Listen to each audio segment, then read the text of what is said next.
and hopefully you've enjoyed reading it. So without further ado, let's get into it. First slide, please. So today we're here to talk about that business case, and just as I said earlier, we just want to look at the salient points and want to give you some time to come back and answer questions. The business case has been a full team effort, so I'm sitting here as an individual, but it's been multidisciplinary. It's financial, it's engineering, it's commercial, it's legal. So there's a lot that goes into it. I'm not the knowledge of everything. There's been a lot of work. But what I can say is it's brought the team together, and I think that's really important. We've actually managed to build consensus within the TCC team, and I think that's important for you as elected members to be assured that we've got to a good point. Yeah. So, look, the business case has gone through an auctioneering process. We've workshopped that with you, and hopefully that was reasonably clear. I put the council recommendation up front here first, because I think it's important that you realise we are seeking to consult on the resolution, which is about the preferred way forward, which has been a jointly owned 3-water council-controlled organisation that is mutually beneficial to both partners and can grow to include multiple councils over time. Yeah, it's really important. And it's not that you're making a decision on that, but we are actually going forward to consult on that. And that's the next point here, that consultation engagement with iwi and hapu partners and with our communities are critical next steps. All right, next slide, please. So, local water done well. Look, it's not finished yet. We've got another bill that's going to come out in probably the next week. So that will lay down some more of the foundations.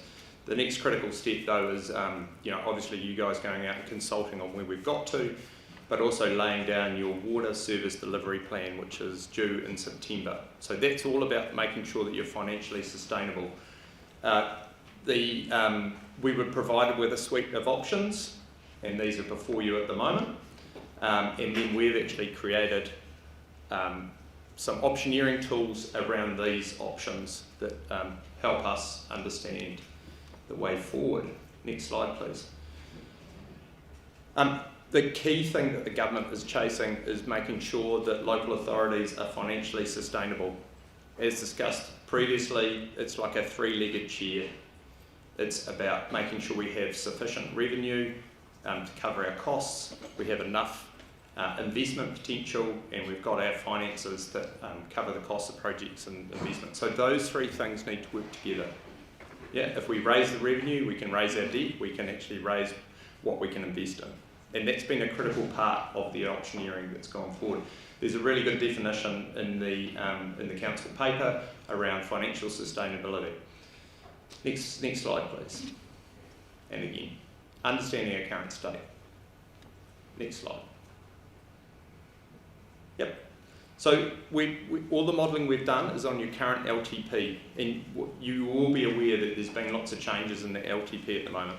Yep. So, but given that we've used this, what these slides are telling us is there is insufficient funding to deliver the capital program. The current LTP was proposing to actually create surpluses. So I'm moving down the page. You can see the green bars, creating surpluses to pay off debt. Yep. Across the bottom, we know that rates will be going higher. It's a 10% per annum for the next 10 years for water. So that's where you can see the revenue increases. And there's a possibility that if we're getting close to our debt limits, even with the 500% that can be allocated if we create a CCO. Next slide, please. The constraining growth. This is another important part of what we're trying to get through. We understood that we may not be able to deliver all the growth. Look, water is only a component of that. Transportation is obviously another part of it. But in here, it's talking about, we have got housing demand, and that housing demand in the next period of time is worth 5.14 billion of GDP. And there's likely to be a shortfall of homes. And also the National Policy Statement on Urban Development. It's looking like we won't necessarily be able to make that. So that's 30 years of feasible housing capacity. Next slide, please. Options considered. Right. So we went these along the bottom. You can see how these are aligned to that earlier slide, which were the options set out by the government, which are around single entity CCOs, multiple council CCOs. These are the colours along the bottom, and then consumer trust models. So we've gone through, created a series of options that align with that. From the left, it's the current model, a management CCO model, like Wellington Water, an independent CCO just on your own, or a joint TCC and a debt capacity council, plus another council, and then into the consumer trust model. From the resolution, you can see that option 3A is the preferred way forward. Yep. Next slide, please. So our approach, we've been through this. Investment logic mapping, first part of the process. Defining what our problems are and the outcomes that we're trying to achieve. Using those outcomes, investment objectives, using those in multi-criteria analysis. So multi-criteria analysis is a way to look at multiple variables at one time, where we can actually compare different options against each other. Yep. The fact that we've been able to do that multi-criteria analysis collectively with lots of different individuals in the business has been really important. It's provided transparency, it's provided accountability, means people have been able to participate in that process. So I think having some comfort that that work has been done and has been done collectively, and we've all cross-checked each other's work. Yep. And then, yeah, so through that process, we've actually we've managed to derive the preferred way forward. Next slide, please. So we've taken quite a unique approach to this. I haven't seen anywhere in the country, we're involved around the whole country in like Water Done Well, where there's been an indicative business case, but also a process where we've actually tried to understand the water business as an entity on its own, plus the rest of the business. So this is what we've tried to do here. So we've undergone two processes, the waters business on its own, and then the Tauranga City Council without the waters. Yep. And we've brought those two things together. Yep. It's a unique way of doing it, but I think it provides great transparency for the elected members to make a decision. I thought the presentation was up there as well. Right, next slide. Okay, the current situation. If you look at the black boxes, yep, this shows you debt limits. Without waters, with waters remaining within the business, you'll breach your debt limits. Yep, they're the black boxes. You've seen this. If we strip out the waters, the situation changes, and the debt is more manageable. There's currently, in the LTP as it stands, there's 300 million surplus being created to retire debt. I think that's probably good. We move on from that. You guys have seen that. Yep. Next slide, please. So if we bring it all together, we've found a lot. These are the issues that we're facing, right? So we've got constrained investment capacity. Saw the graph earlier. We can't deliver what we need to deliver under the current model. And growth is the biggest part of that. Growth, renewal, level of service. But growth is a big part. Growth investment program, we've got this growing program of work, and it's eroding our affordability. You've seen the curve going up. Yep, we're going to have to keep lifting rates. There's uncertainty in lots of quarters that's undermining organisational performance. We're not necessarily delivering where we need to do, or the world is changing under our feet all the time. You guys will be seeing that everywhere. Yep. And then we're also not necessarily investing in our long-term outcomes. So that's the overarching picture. It's in the business case. Next slide, please. From a water entity's perspective, these are the things. So financially sustainable entity, these are the outcomes that we're trying to. This is from the investment logic mapping exercise. Increased delivery, meeting the demands of the city, regulators and iwi, enhance business efficiency and effectiveness, attracting and retaining the right people in the right time. Okay, next slide please.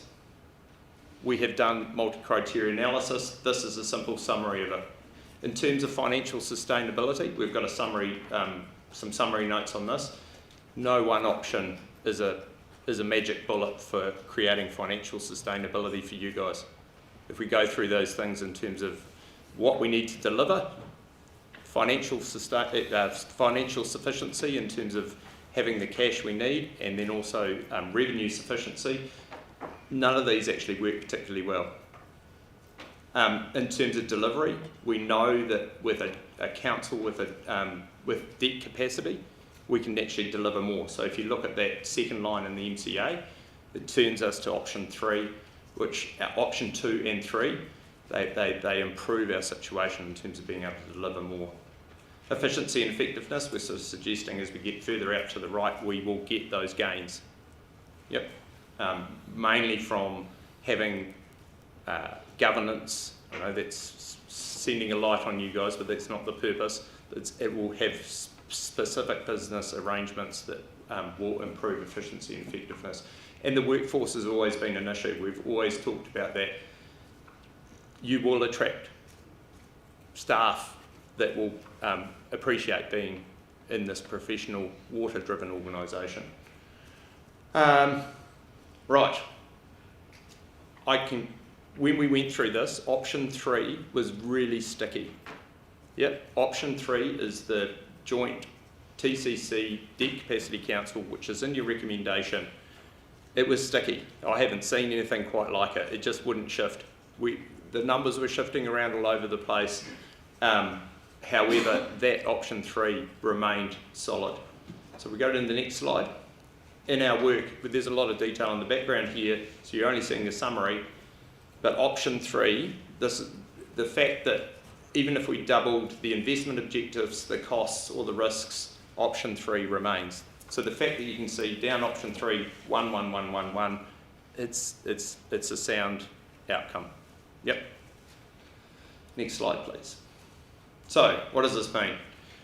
Financial sustainability remains subdued. Cost to consumers, it remains pretty much the same, and same with affordability, it's marginal. Debt remains high, constraining growth in non-waters activity. Yep.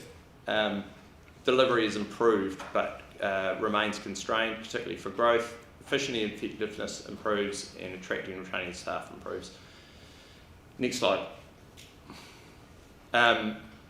Debt, so nothing's really unchanged.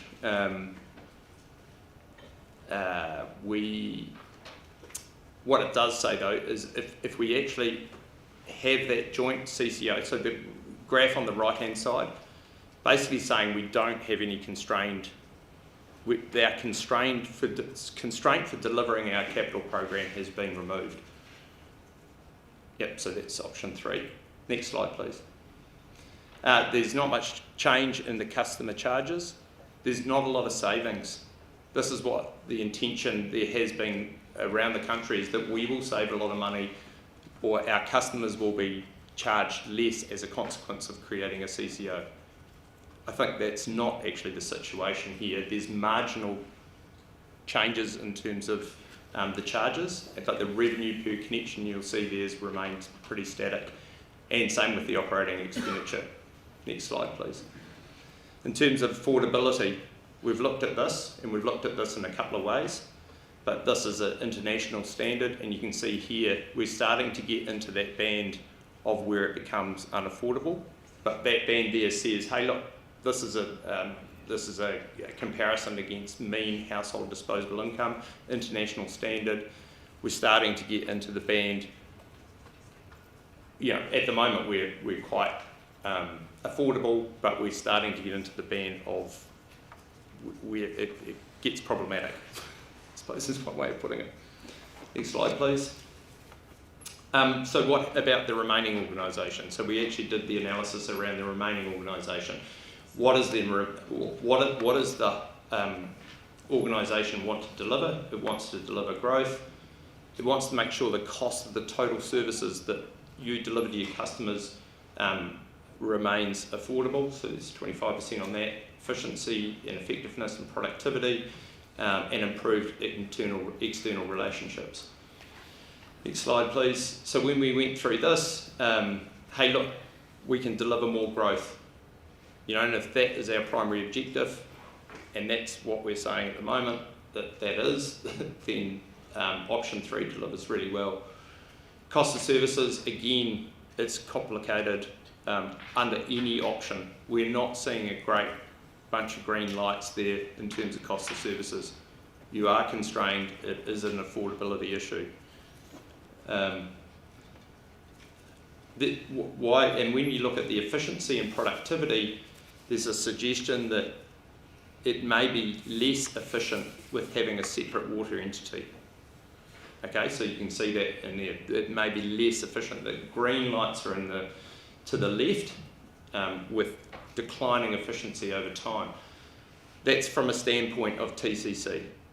Yeah, but you can mitigate those, and I have a risk slide that talks about that, and that's in the business case as well.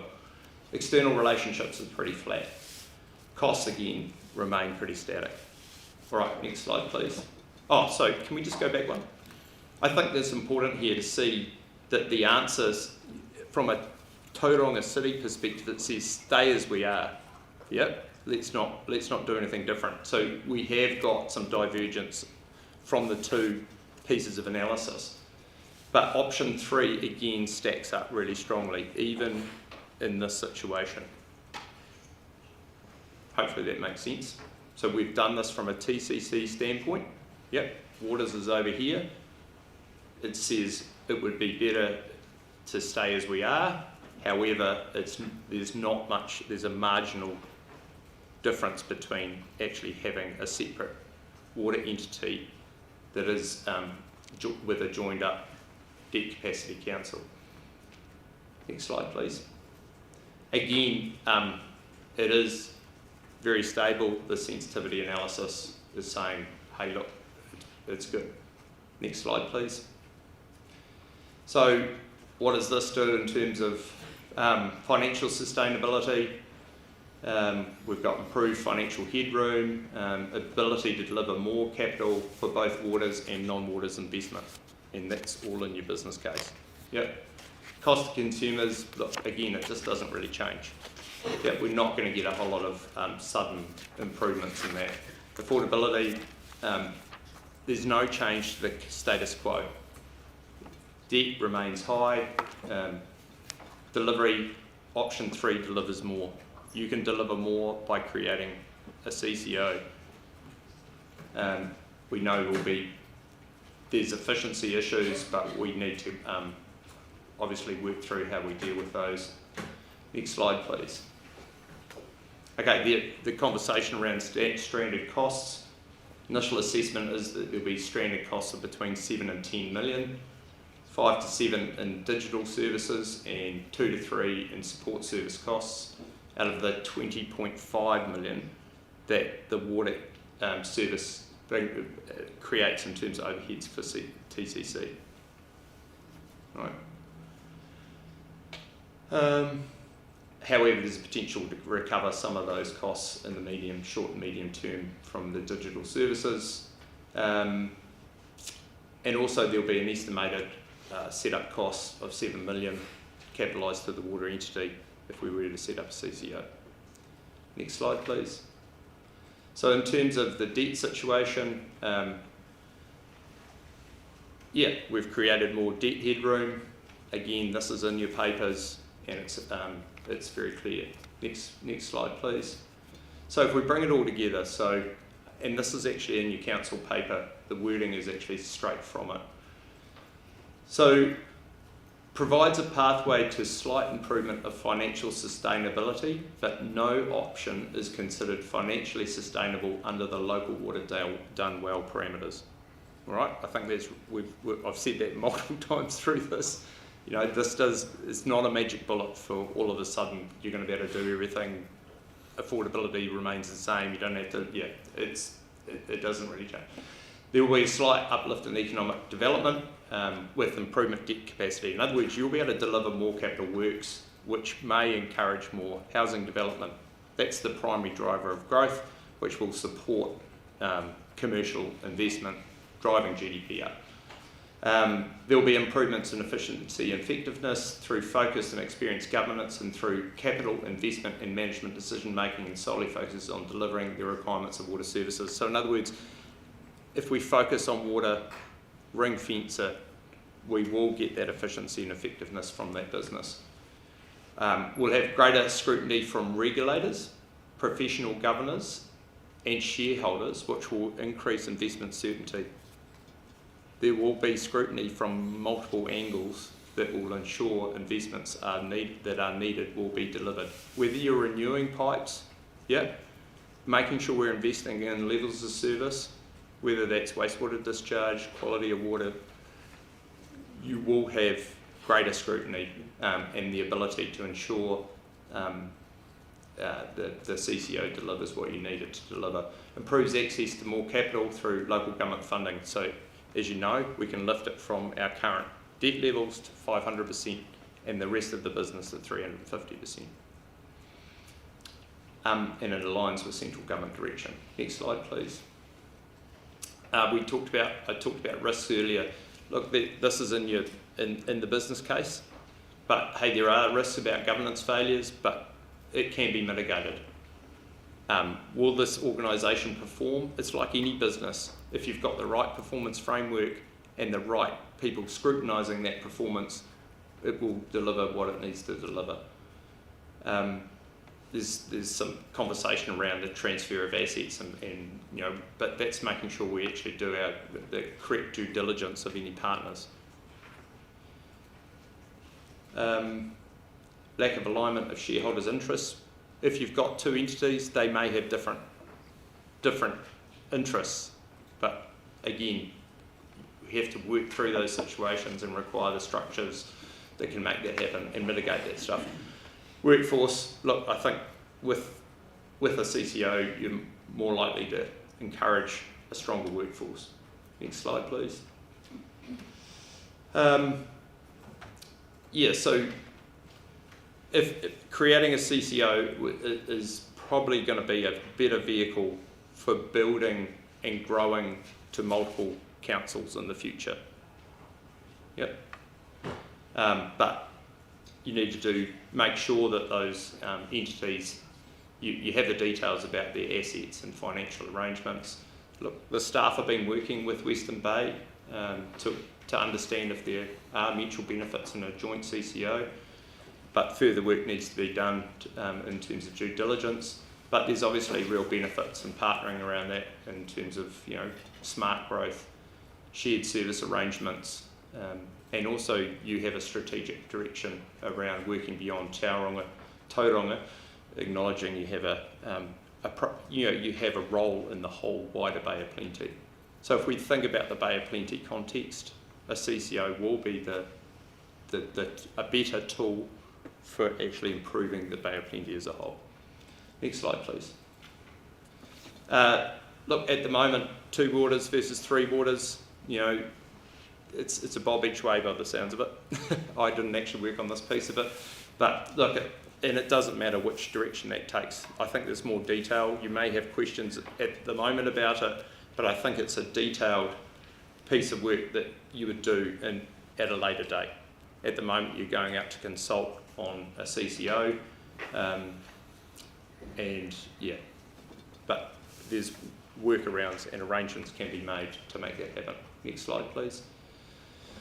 So the next steps, as I said right at the very beginning, engaging with iwi and hapu, engaging and consulting with our communities and key stakeholders, making sure we deliver our water service delivery plan, and then actually starting to build those transitional arrangements and start planning for a CCO by 1 July 2026. Next slide, please. So back to the recommendation, which was right at the beginning.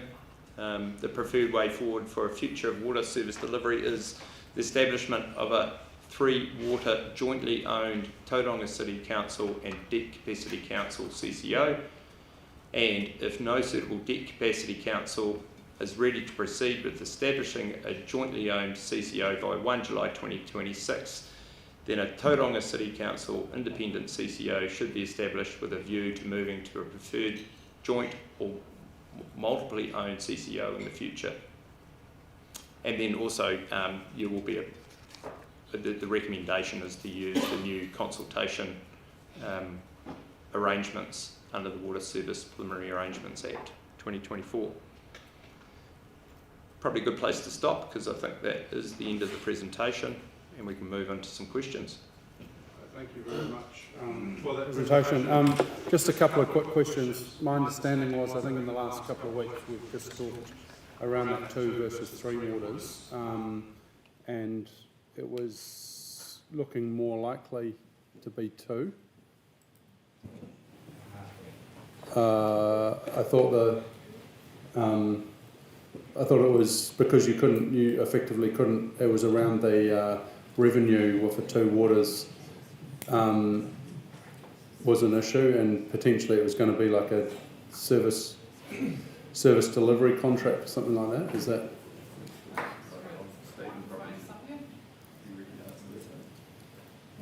For you? Okay. And then secondly, just around those dates, I just noticed that 1st of July 26. Is that 26 or 25? Because we have to have a water services delivery plan put in by September 25. So surely we need to have a partner before that rather than 26.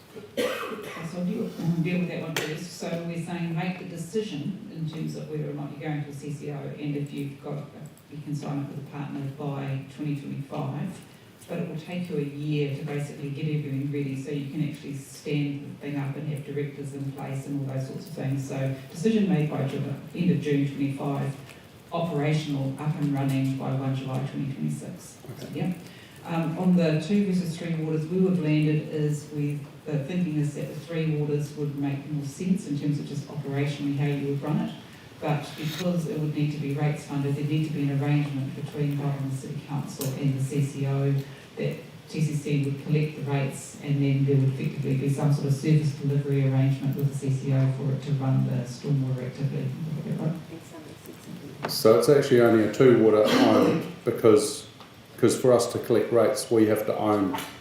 We can't rate on.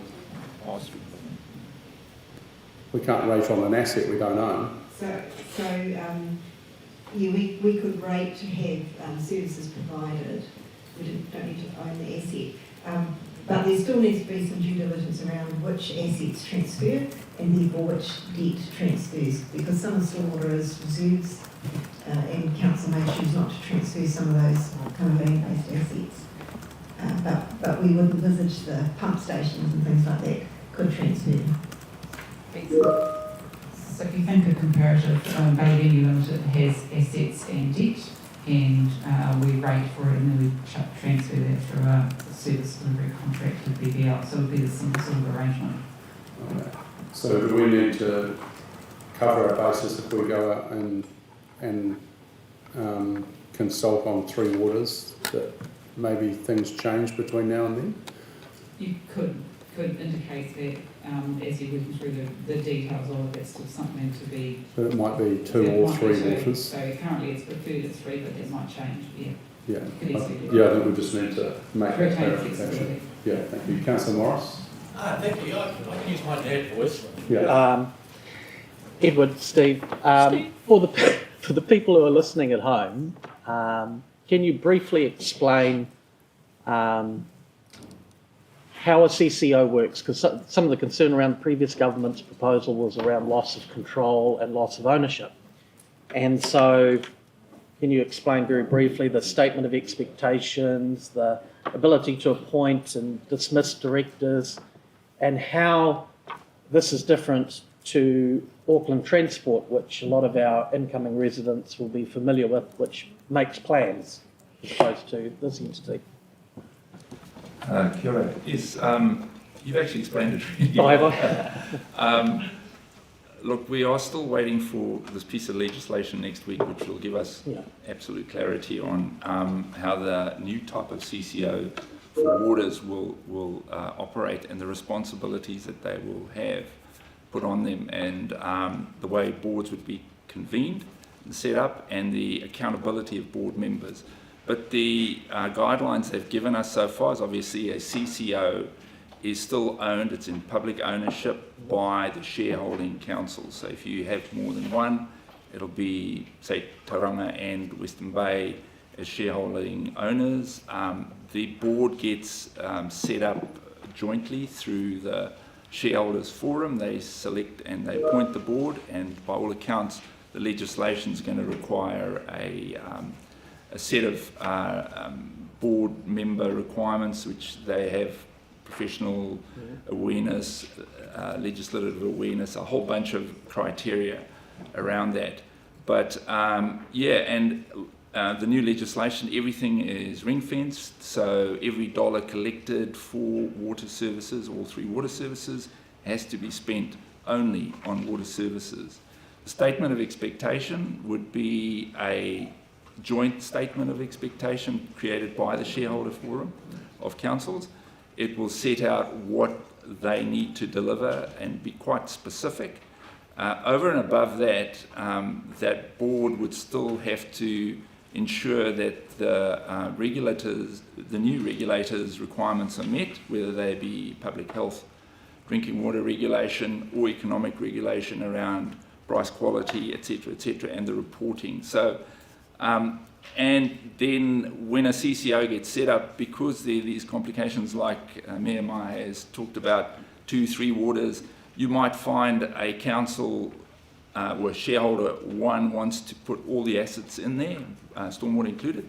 The other shareholder might decide to only put 2 waters in there, but have an agreement to, to do maintenance or shared services around it. So there will be some peculiarities that we set up. It's just to get it off the ground. There will be a bunch of relationship agreements, service level agreements. There'll be quite a lot of that having to be put in place. And the checks and balances are, at the end of the day, the shareholders appoint the board.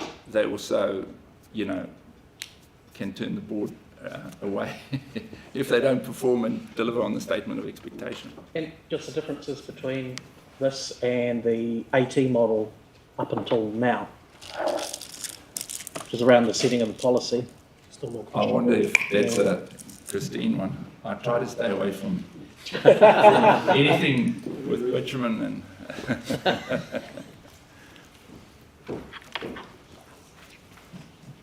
So the conversation that we've had in terms of waters is that the CCO would be what we're describing as a policy taker, and the council would be the policy maker, which is different from, to some extent, from what Auckland Transport is, and it is what they're indicating they want to move towards, which is the council setting that strategic direction of the policy framework, and then handing that to the CCO and saying, now you work within this framework and check the things that we've set out for you. So that's where they want to get to. Thank you. Councillor Kura.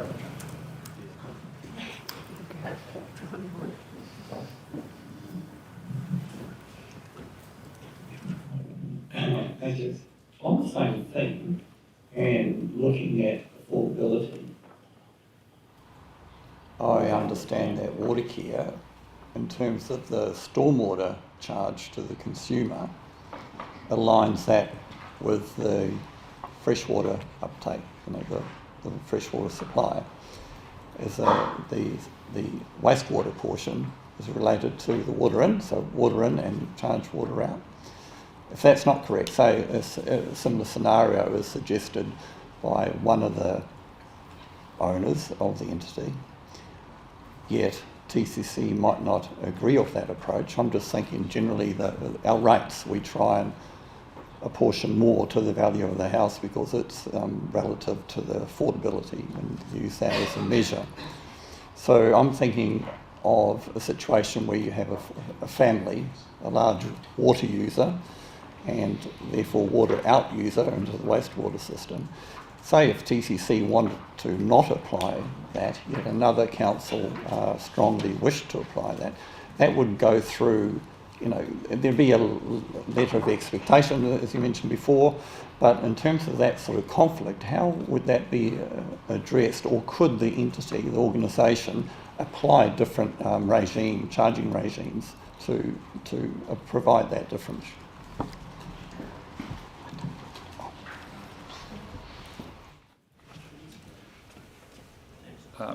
Yes, to the last, but as you can imagine, across the country, there's several councils trying to get together, and they all have different charging in place for the three waters.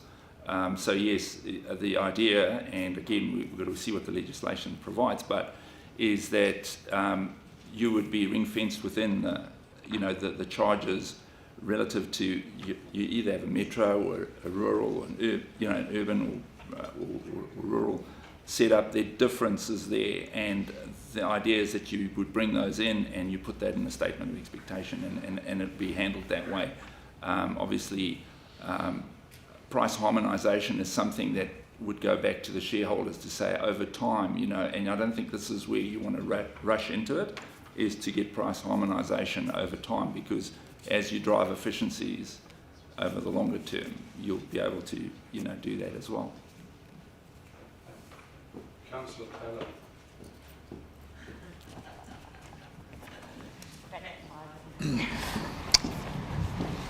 Thank you. Question to Edward. So, from my observation and what I understand, Tauranga does water extremely well. We've got some great staff and great facilities. And then I look at your analysis, and it says from TCC's point of view, the clear winner is to have the status quo. How do we get from there to the recommendation, and is it solely about delivering more? I can probably talk to it. As I was explaining through...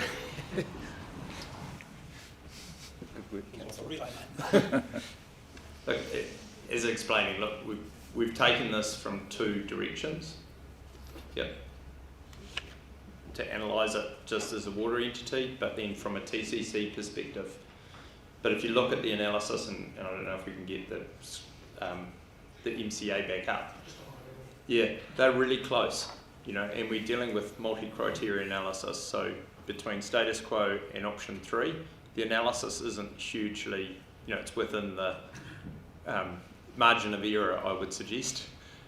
Yeah, so then I do wonder, the risk of doing change, could that trip us up to the point where it's actually could be worse off that way? Yeah, and we've analysed the risks, and I'm just looking at it. It gets more risky as we go right to the right with the consumer trust model. But and there was that series of risks which are in your business case around governance and the performance of the entity, shareholder differences, all of those things. I think they can be mitigated. Where it falls over, I'm just looking at the results now.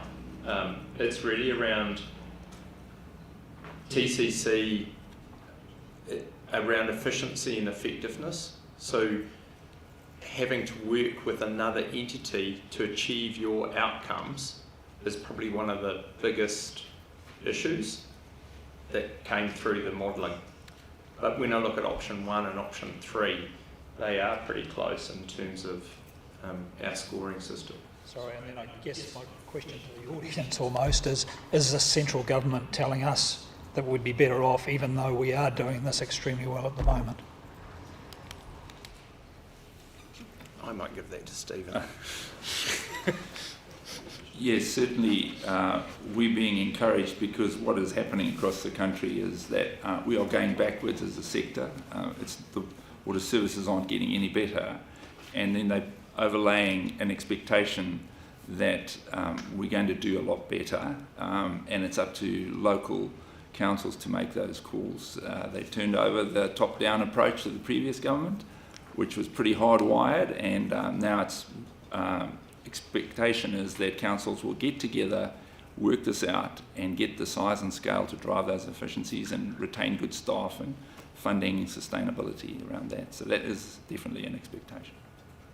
I think if you had to say all the two key reasons why why you would want to shift to this. It's that debt capacity issue. It creates debt capacity both for waters and for non-waters, because by taking the waters out it creates it. And the other issue is that there's a real strong steer from central government, and we know that we need to actively work with central government to achieve what we need for our city, and we're looking particularly at city and regional deals. So I think if you're not heading in this direction, then that may be disadvantage to Tauranga City Council. So I think if you say what are the two things that... So that's a yes, my last question. Yeah, yes.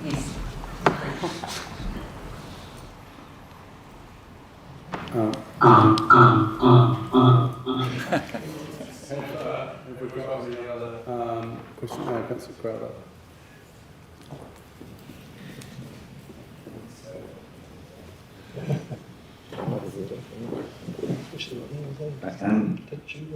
Apart from financing growth, can you explain what it is the government wants us to do better than what we're doing now, with some specific examples? I'll just sit next to him again.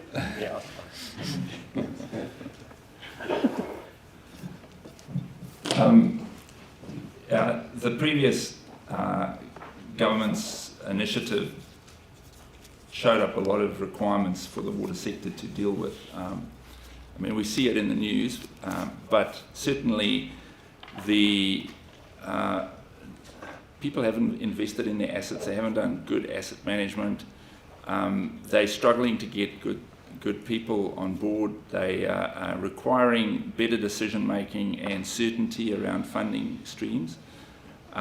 The drinking water quality side of it, there's not a uniform level of safe water across the country. The discharges to the environment, the compliance with... Can you just talk about from the city? I think we've got the big picture, but it's more from the City Council. What is it being not the people of New Zealand, but Tauranga City Council? Okay, I think those parts of the multi-criteria analysis were really captured in around the workforce and the transformation of the business. So being able to start doing more transformational technological improvements requires quite a lot of investment as well, and the quality of staff that you need to make these decisions. We're also looking at dealing with affordability. It's an issue, and I think I mentioned it at the workshop we had, that we're going to have to come up with a better way of pricing our services, and having a far wider range of not just volumetric drinking water, but step tariffs, volumetric wastewater, etc. There's a bunch of initiatives that would need to be focused on to see how you can change people's behaviour as well around water use. At the end of the day, we might be by New Zealand standards at the front of the curve, but you fall back very quickly if you could imagine others setting up CCOs and attracting the same people that we'll be wanting to attract to keep moving the curve. That's part of the challenge that we have, and the investment that we've had, we as a city have invested heavily in our wastewater and our water treatment capability, unlike others. But this is why we're feeling it in terms of what your challenge is, trying to come up with a balanced annual plan. We're the cause of probably most of the issues. Supplementary.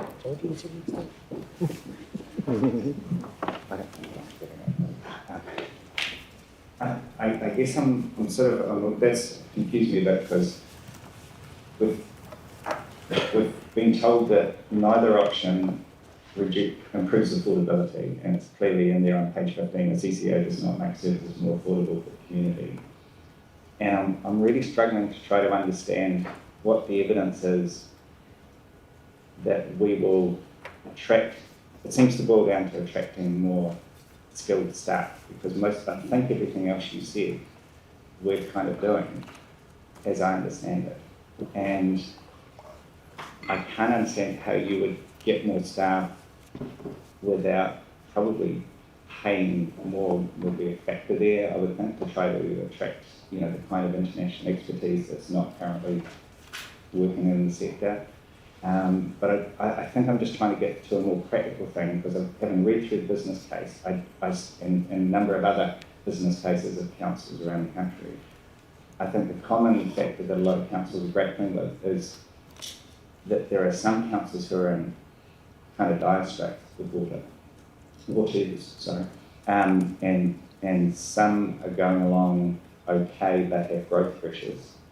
And I understand this model can, one way or the other, address financing pressures, but I'm struggling to understand, apart from that, what it actually is that this will deliver for the people of Tauranga at a practical level, when we're told that the water charges will go up by 2.2 times what they are now over the next decade.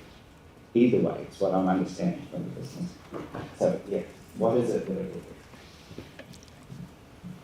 will do? Yeah, I think this is where the longer view of creating a new vehicle will bring about the longer term benefits. If part of what we included in the business case is international evidence that we've looked at how efficiencies and productivity come about, and it's a function of scale as well and size. There's opportunities to get other revenue streams and make it more affordable to run an organisation like this in the longer term. It's very hard to get all those benefits in the short term until you've built the vehicle to deliver all of these improvements and have the centre of excellence and the ability to make smart decisions at the right time to change, as I say, water use behaviours. There's a bunch of things that you would be doing, and the focus is on water. It's an organisation that's purely focused on 3 water outcomes and getting the best outcomes they can get. Don't get distracted by a whole lot of other things that that they are would be affecting within a single organisation as they do, because it is hard to balance that and stay clear on the statement of expectation, clear on what the regulators want, and do it as efficiently as you can. That's the kind of the longer term benefits that exist. Is there like an expectation that, for example, you know, if we went bay-wide with Waikato and we were one big organisation, is that going to be more efficient overall? Again, it is a longer term efficiencies conversation, but definitely, I mean, you get to a certain size. I think the figure is about 800,000 population served. Then those efficiencies start flattening out a bit more, but you pick them up quite a bit up to about that size, yeah.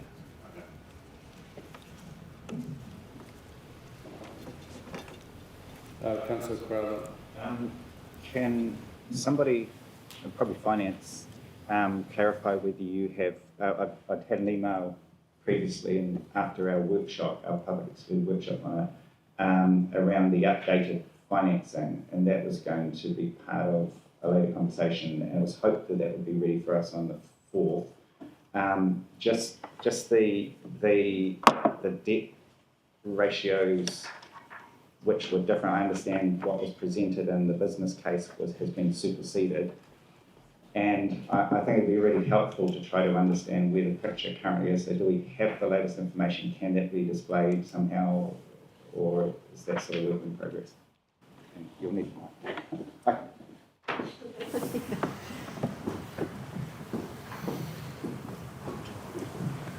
So in the workshop, we gave you the updated, we gave you the 3 waters graphs, and we did 2, 2.5 and 3, all available on the slides of that debt to revenue. So there's not an enormous difference in there.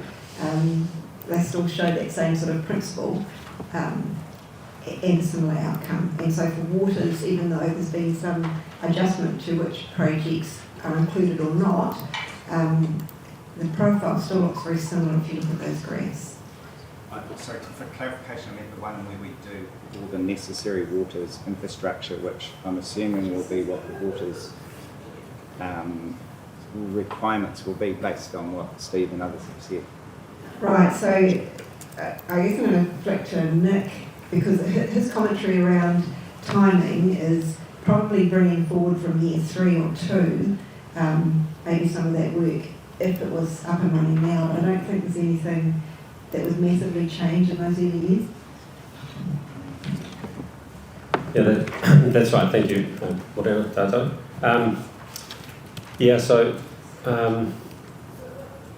There's nothing that has dropped off, like we said in the workshop. Nothing has dropped off, but it's a matter of timing, right? So, 27, 28 is a very big year, and actually we sort of, as the financial constraints have become obvious, putting together the annual plan over the last few months, we have focused on the 26 annual plan.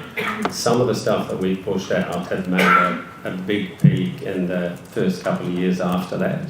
And nothing has dropped off. It's still doable, but we can do more work of spreading that out. And that's why we're saying that actually we can still deliver to the annual plan. But there are a couple of risks there, and that's what I think we need to point towards. And that's what I think this model will alleviate, and that is that particularly operational risk. We can get into a lower operational risk. And then there's the debt to revenue risk, which at the moment, and the status quo, we're running that.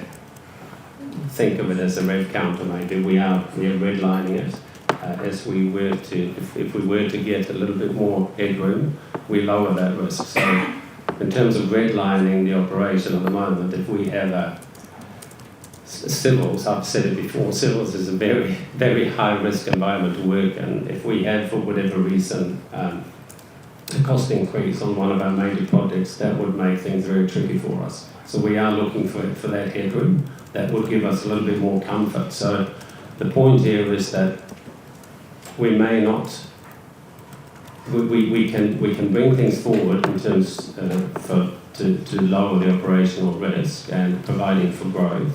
And while doing that, we lower the operational risk as well. I hope that makes sense. So it's not by much, and that's quite obvious in the business case. And I think that's why it can be seen as marginal, and that's why I think it's also it's wrong to look at just one of the investment objectives, because you have to look across the four investment objectives. If you focus on the one, you kind of lose the point of the business case, and treasury is really, I mean, that's the whole point of a business case really, is that you look at all options, you look at all the investment objectives and all the criteria in developing it. So it's a recommendation, I guess, on balance rather than meeting one or two of the individual criteria. I think I need to restate the question to be more explicit. The latest financial information we had was had a graph which was Three Waters financial strategy calculation that showed that if we do TCC revised LTP figures, showed that we would breach our debt headroom within the decade, within this decade, so yeah, to 2030. Then it showed another set of numbers, which was TCC without the Three Waters, which would not breach the debt limit, but the TCC Three Waters would breach the 500% debt limit. So this graph was the one which I've discussed with the CFO, and he said that is the graph that is being updated, and was hoping to come back on the 4th. And obviously, you know, there's a lot of stuff everyone's been doing, so there's no worries about that. But I guess I'm just wondering if you have any sort of insight into whether we will still, without even fully delivering the necessary infrastructure, whether we will breach the debt head limit for a waters only entity, and if we do the quote necessary infrastructure in the financial strategy, will we then breach it by even more? So I'm assuming that you're talking about in the last 5 years of the graph for the waters From graph. 2027 through Yes. to 20. So that the heading on that one should say without the factored in debt retirement. So as Edward talked about, we have this graph and we have about just under 300 million of surplus created in those 5 years. It's effectively retiring debt was the only way for waters to avoid breaching that 500% with the capital program that it has. Similarly, if you kept it in-house, it would breach if you didn't have that debt retirement. So the situation is the same between the two, and it's why we're saying you would not expect kind of significant cost reductions, or would not expect that kind of cost increase would not happen for waters. I think you'll get some efficiency gain, but there's always going to be a need to kind of put waters on a better financial footing. And one of the graphs in Edward's deck showed it at the end. If you separated them, it showed you the debt headroom with waters and without waters. And TCC had quite a lot of debt headroom, several hundred million, and waters was short. And so that was a comment that we shared about capital structure, that you might look as part of your CCO setup at capital structure and leave some of the debt with TCC, so that it's a win-win situation for the community. So yes, waters will always be challenged.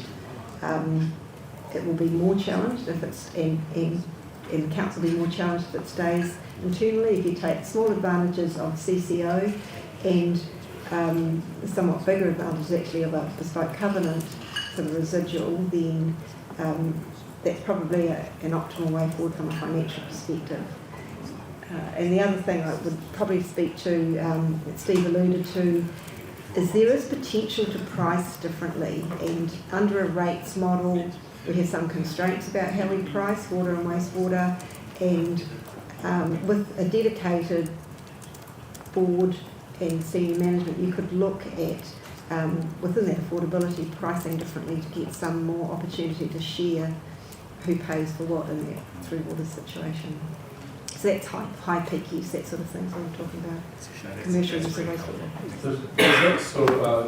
Does that sort of talk to the preference to have a debt capacity council, because that would allow you to do some of those projects that by ourselves we can't afford in a CCO, but if we can, we can borrow that debt capacity, I guess. Yeah, that's the key, just to have that little bit more capacity so that you're not having to leap in so early with surpluses. Yeah, I think our thinking around mutually beneficial is, as some council have said, we've got quite a lot of expertise in the City Council in terms of the water, and that's well recognised, and other councils could benefit from that. And if another council doesn't need it with their headroom, we could benefit from that. So, mutually, we'd both get benefits from that arrangement.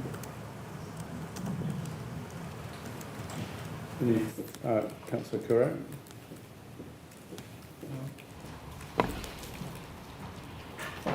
We need a mic.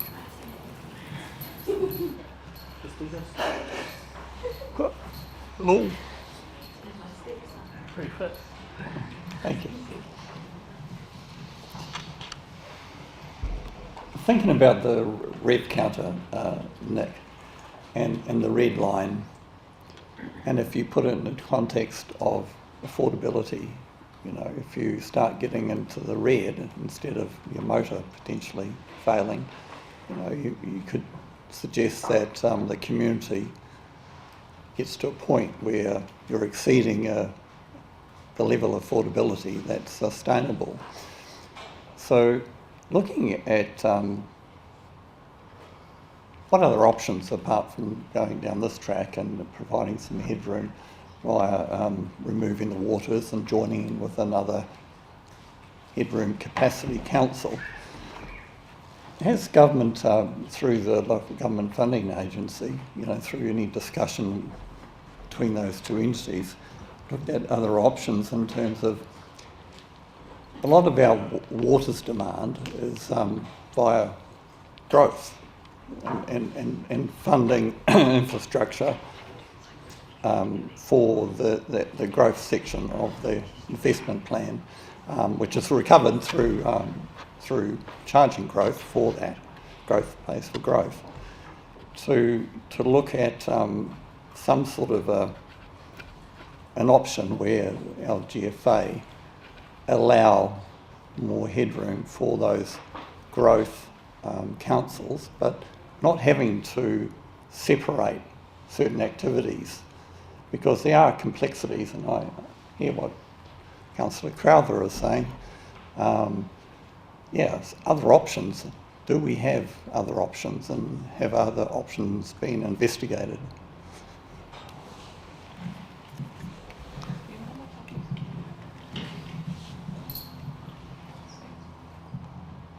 So the government has a Growing Housing Growth program underway, and it's got 3 pillars. And so the pillar 1 is freeing up land, which is happening in the RMA, and RMA 2 is out today. Bill. The second pillar is about improving infrastructure funding and financing to support urban growth. That's exactly what you're talking about. We're expecting some more on that in early 2025, but don't know the nature of that yet. There were some announcements made last week around the change from the Crown Infrastructure Partners to a different entity that could provide more support to both government and central government sector in terms of infrastructure.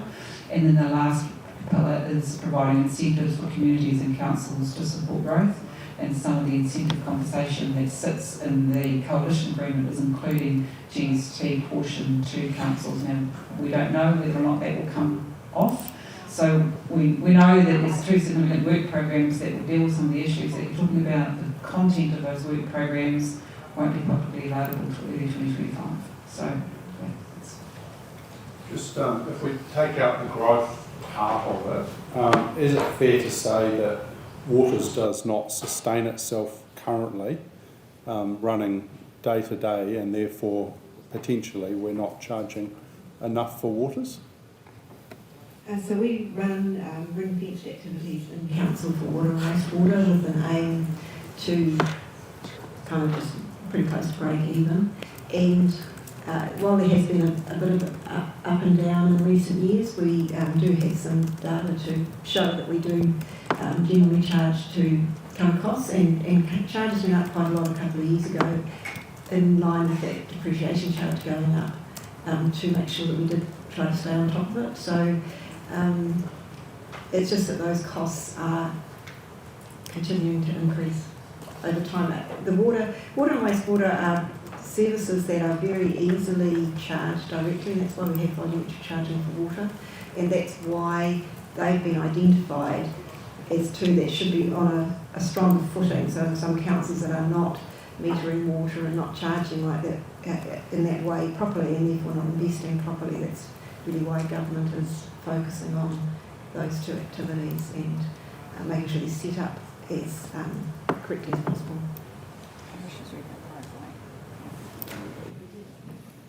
So just to follow up on that, so we're talking, I think the modelling shows us increasing our water charges by 10% per annum every year. So you're saying that's because the costs are going up? No, we're making a surplus to do that. So that is the second thing about debt and growth. The way we fund growth debt is through DCs recovered over a very long period of time. So we're just holding a large amount of debt that's growth debt, and that's constraining our ability to borrow more. So in that last 5 years of the LTP, we were not putting up costs to cover day-to-day operating costs. We were putting up revenue to make a surplus effectively in the business that would enable us to pay back some of that debt, because we were just so constrained. So it's not the operational side.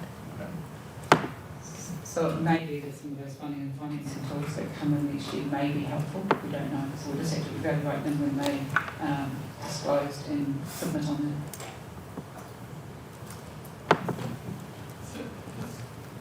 Currently, those LGFA bespoke covenants obviously need to deal with both growth councils and councils which has got a lot of ageing infrastructure but very little growth.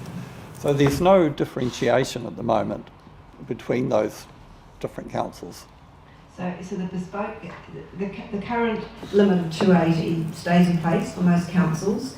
The announcements have been that recognising the problems of growth councils who sit around this long-term debt, that they will be able to, or we will be able to apply for a bespoke covenant, but they will look at our revenue sources, and the idea of growth is that you've got more people coming into your community over time to help contribute to paying back that debt. And so that's why there's that higher confidence around the revenue and the financial situation of growth councils for the directors to look at a higher bespoke covenant.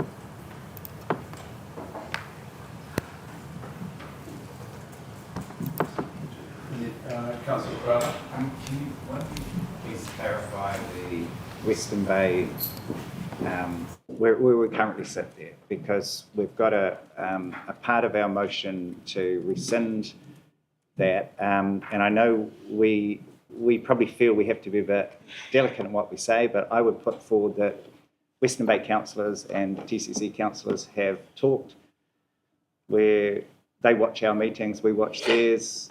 You know, the community knows what's going on to that extent. So I think we should just be very open and transparent about, like, where are we at? My understanding is we think that we have a pretty good grasp of our financials. We've had a look at their financials. They've had a look at their financials. They've had consultants look. Can we just make it really clear, given the importance of this amendment, of this motion on the table, you know, and rescinding that previous decision? I think we need to really understand why we're doing that and what it implies. Okay, so just because the sound of the question was around Western Bay being District Council and what are we doing, so just to reiterate the question. So there's two parts. One is about, there is a, as you say, there's a recommendation to rescind the previous resolution of why that we're doing that, and then there's probably a second question, which what are we doing in terms of working with Western Bay in terms of the local waters umbrella. No, not so much that.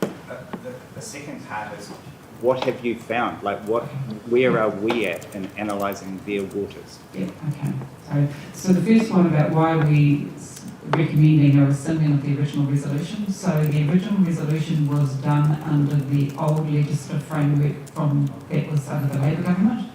And then after that, the Local Waters Done Well process or legislation came out, and it requires us to go through an option assessment process.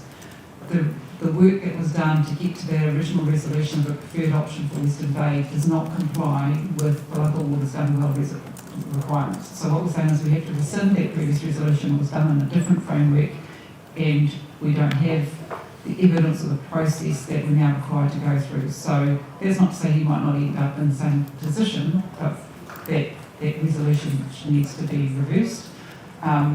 So we're saying rescind that, and now you've done a process under the Local Waters Done Well legislation, which is assessment of options, and these are now the resolutions that we're proposing in there. As part of the work we've been doing, we've been working with Western Bay to understand their financial position. It's probably fair to say that they've been doing quite a lot of work to understand their debt allocation, so they're not in the position that we are, that we have for many years ring-fenced, as Catherine said, all of our financial information for waters. So they've had to spend some time allocating their debt to waters and to non-waters assets. And at the time of writing a report, we're not clear enough on that to be able to give you clarity on whether or not the nature and extent of any mutual benefits between us. So we don't really understand enough about their debt position at this time, which is why we've sort of left a little bit more open. But we are actively continuing to work with them, and when they have got some consultants who've also looked at our financials, who are currently now, right now, looking at their financials. And once we've got some more information on that, we'll be able to bring that back to you. I don't know if Catherine wants to add anything else about that. We're also aware that DIA have some kind of analytical tools and modelling that they're doing, and we're connecting, and we will connect with them, and I'm sure the other councils will as well, just to make sure we have some sort of independent rigour around the information that's coming out.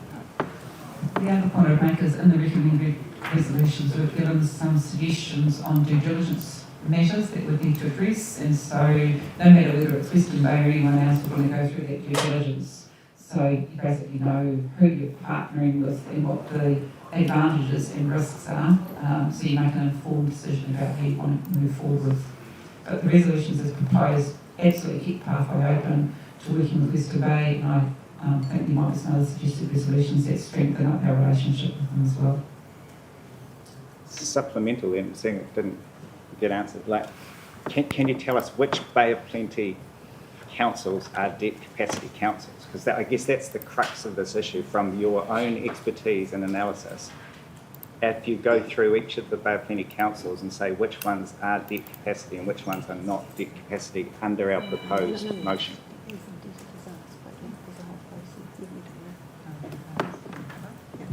So we haven't gone through that level of detail.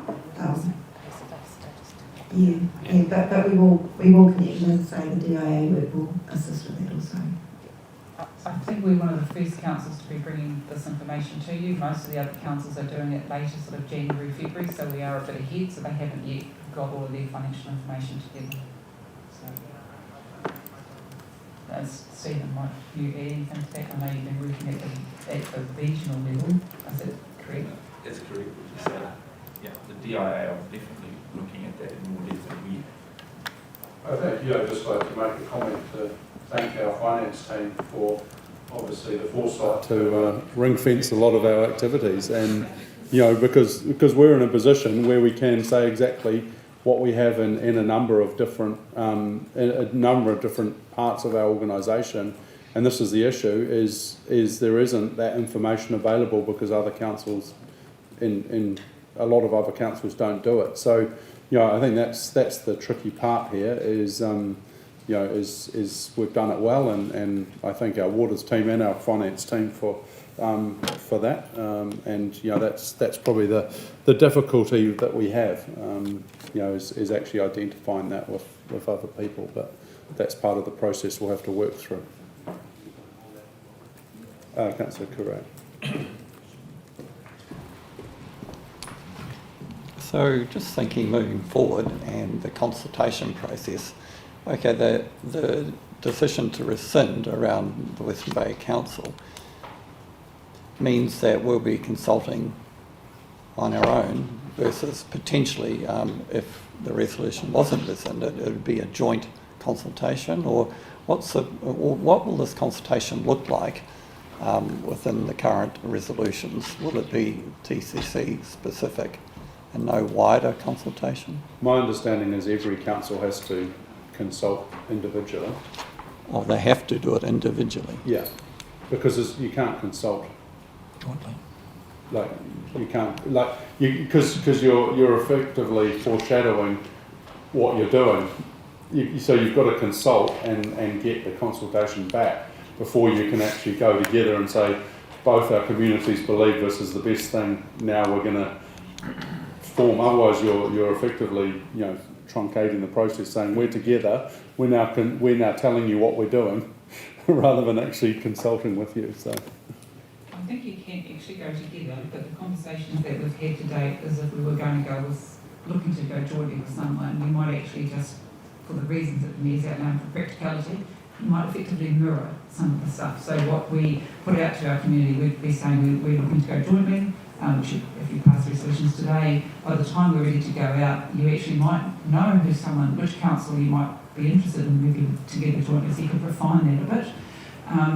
And so then we'd say we want to go out with Council X, or this is the advantages of joint, and this is the advantages of going with Council X, and Council X would go out and say the same thing. And so you're having a similar conversation, potentially on similar timelines, and the same types of messages going out to the community. So that's what we think is most practical, rather than trying to do it jointly, because as you'll see in our report, we're suggesting we do it together with our annual plan. So we're talking to our community at one go, rather than early in the new year doing waters, and then a month later coming back and talking about annual plan. I'll get confused.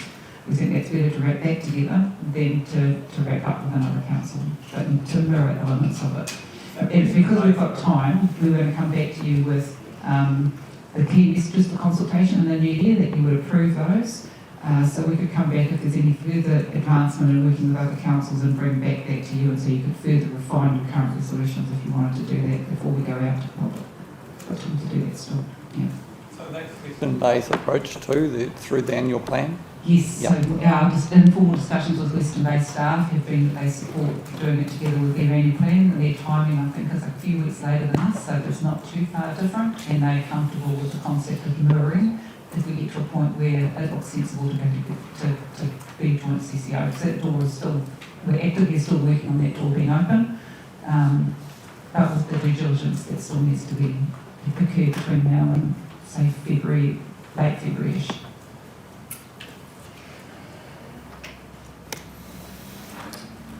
Are there any further questions? Councillor Morris. Yeah, I'll say before I've got that. I'll do that, voice.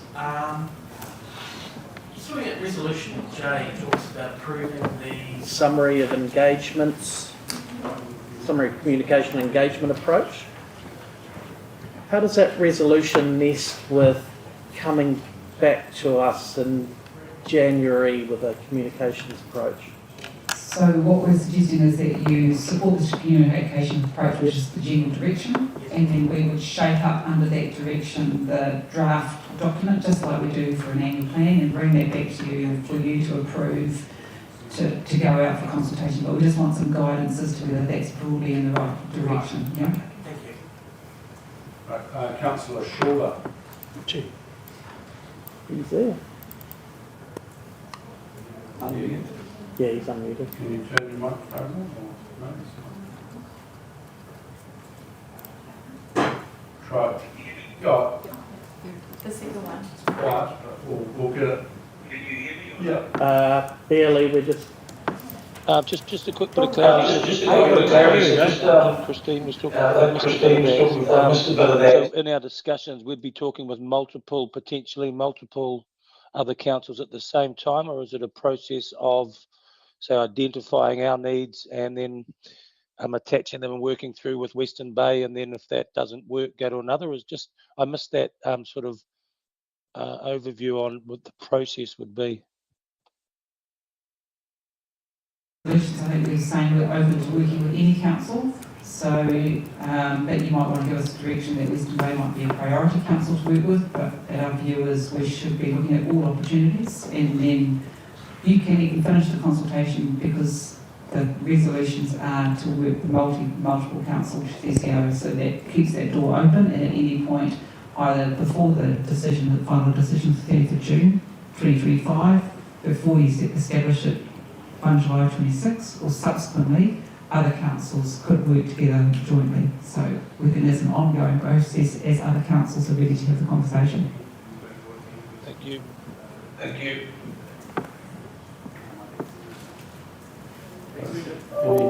Any further questions? If there's no further questions, I propose a slightly modified recommendation, and this, I guess, is to mainly clear up that Western Bay is very much still our preferred partner, even though there's a resolution that's being rescinded, and it just sort of tidies up around that.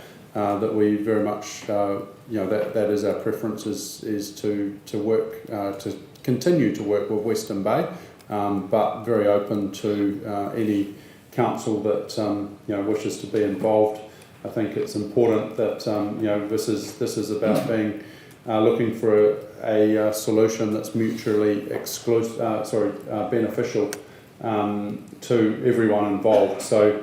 We're very open to any council that wants to come and talk to us that potentially is going to work for both parties. And so I think if we got that up on screen, it is a long resolution.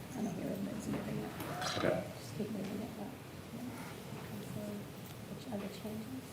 So can we just start at the top again and just.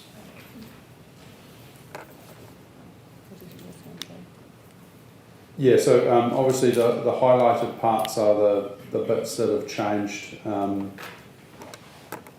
and just very much sort of explaining, I guess, the rescinded resolution, and then just talking around, being mutually beneficial to both partners. If we could, just slowly scroll through that now. It's a long resolution.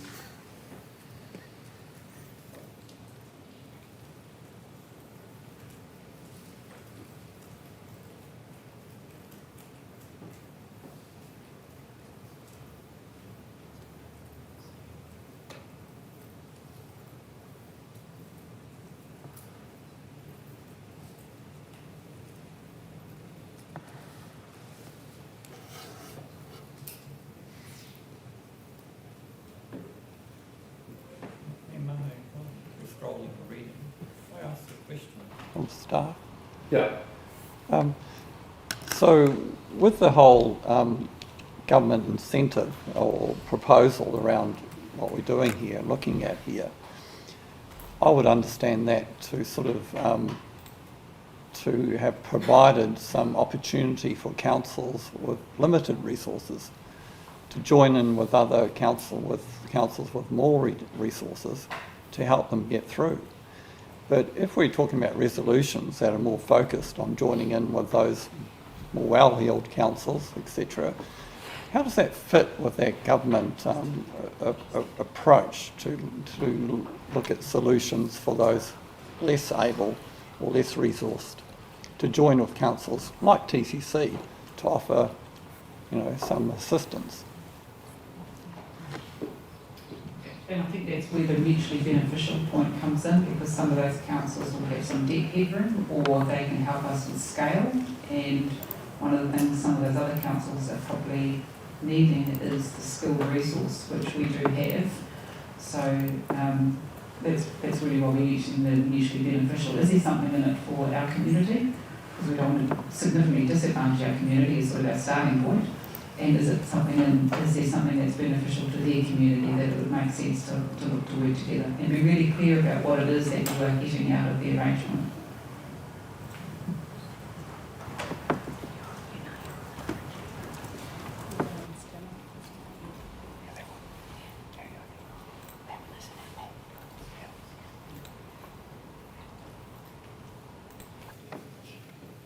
So I guess my comment is obviously there's especially H and I, whether we want to put both those in, whether we want to just put H in, and obviously we could, I can come later if we, because that's sort of saying if it's mutually beneficial. I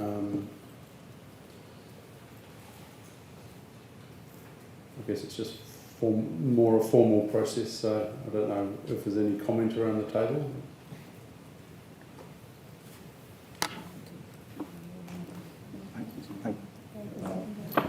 I guess my comment would be for I, if we do I'd like to see if mutually beneficial outcomes and community support can be demonstrated. Because we're sort of, again, a couple of steps ahead, and this particular thing could be seen as out of context unless it was in the context of the community consultation. Okay, well, I think, I'm quite comfortable we could take I out for now, because I think we are probably getting a step ahead. So therefore, I will move the resolution as there without I, the current I. Have I got a seconder, Councillor Schooler? Thank you. So there's not a lot I really want to say on it. I think we've answered a lot of questions. I think the business case is really between the two options that we're potentially going out to as our preference and to consult on, which is the joint CCO and what the status quo are the two sort of best options in this. So I think that is pretty clear, and I'm very comfortable going out to supporting that. I guess there is an aspect of loss of control by going to CCO, which is the downside. But on the flip side, there's that maybe scale if we're working with other council or councils, and obviously the debt capacity that we get with those debt headrooms and the 500% in waters. So yeah, I think very comfortable with the position we're going in. I think it makes a lot of sense to me, the fact we share pipes with Western Bay, that they are a preferred partner, and we try to work together.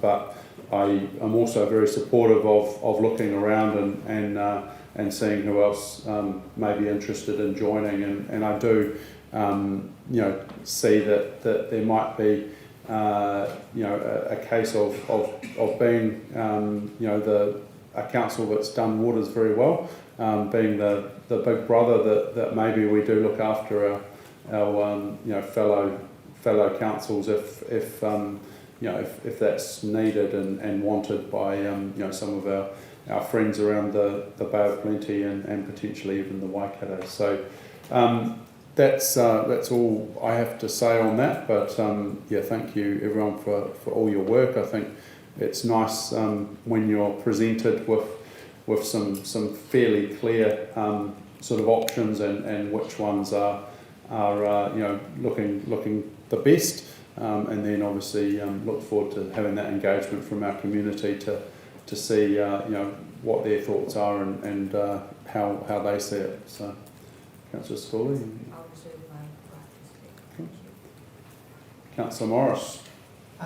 Thank you. Yeah, I'd invite our team to reflect on attachment 2, which is that summary community engagement document. I'm not sure if there's somebody from comms here. I just get a sense that it's important to beef up a little bit the element of control where we can, under a CCO model, exercise control, and where we can't.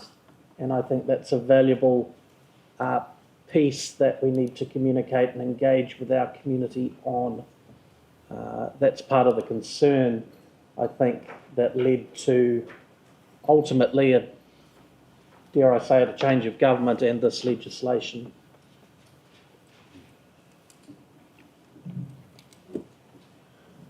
Councillor Crowler. Thank you. First, thank you to staff and consultants for the work that's been done. It's a huge piece of work. It's our biggest decision that we'll make on this council. And I know there's a strong degree of interest out there in the community around it. I guess from a resident's point of view, I guess I look at it and go, we can't isolate the water charges from the rest of the rate bills. And so we're saying, as it sits, a $2,000 bill now for water's rates and the embedded water charges and rates will turn into this nearly 4,500 plus debt retirement we've had. So for me, creating CCO or even the whole local water done well does not solve the key issue, which is funding. And it helps with financing infrastructure. It can be helpful for growth, but it doesn't, at a nationwide level or even locally, solve our fundamental issue. And so it's like we're going to crash the car, and this will help us crash it a little bit more gracefully. And with a CCO, especially a joint CCO, my concern is that we're going to lose control of the steering wheel, which means that people at Tauranga will lose some degree of control of their water assets. And unlike Councillor Morris, I'm with Mayor Brown. It's not just AT he's saying that other CCOs were out of control. And I wouldn't use that terminology, but I would say, that the literal meaning of it, out of control, that he and his councillors as elected representatives could not control them. And I've had first-hand experience with CCOs where they have done things which I sort of would see as not at all what the people of Tauranga would want, or people of the council concerned, I should say. It wasn't just Tauranga. So I guess for me, we're sort of told almost, there's a narrative going through this whole discussion, which is sort of don't worry. And while there's a role for faith in life. I don't think religion and political governance should mix. And I was involved many years ago with the electricity reforms and heard the ministers preaching, but they were ministers of the Crown. And they were preaching their neoliberal theories, and I would just say, look what happened. We've had billions of dollars that consumers have paid for their electricity that they were promised for exactly the same reasons as this. It was almost identical arguments. Don't worry, we'll still have full control. This will all be fine. We've got to do this because we can't afford it otherwise. This is the only way we can keep your costs down. And if you look at the numbers, and you can look at that in terms of lines companies, you can look at it in terms of the electricity generators and retailers, and you've heard ministers of the Crown recently talking about this very issue, saying their own parties, people in previous years have failed in that. And I'm really concerned that we might go down that track now. We've only had 295 survey responses, and I don't think we've gone back to the public. I think that is absolutely crucial that we do that in an open, transparent way with all the options and follow what is required of us. Yep. Because this is a huge decision, and I don't think we've spent time on it that other councils have. I've spoken to a number of my colleagues at other councils that have spent an awful lot more time than we have talking about this. So we might have the best information, but we certainly haven't had the most conversations, and we certainly have probably had the least with our community of any city or district that I know of in New Zealand.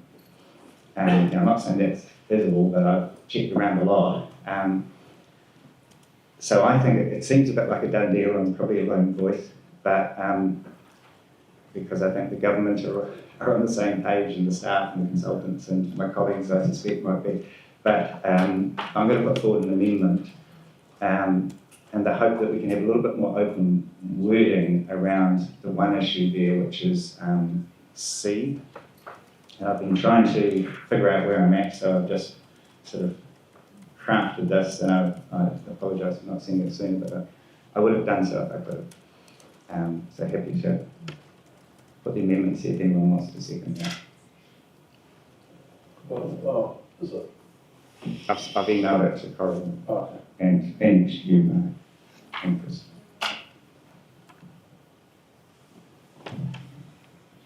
And without saying that, I'm happy to second for discussion.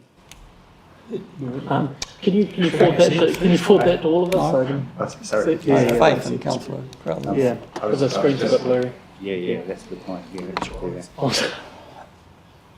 Yeah, sort of doing it half almost as I was speaking. It's all right if you've got a spelling mistake. Right. So I see one of my colleagues has a lot of faith. Yes. Absolutely. So does that mean I can speak to the amendment? Absolutely can. Well, yeah. Daniel. Yeah. I think you've got to wait to be called. Yeah. So I know the frustration where an amendment is late, Steve. No, what we're talking about. Oh, here we go. So, We've had a few emails recently. You've just got to find the right one. I wouldn't take it, I don't take it out yet. Yeah. Yeah.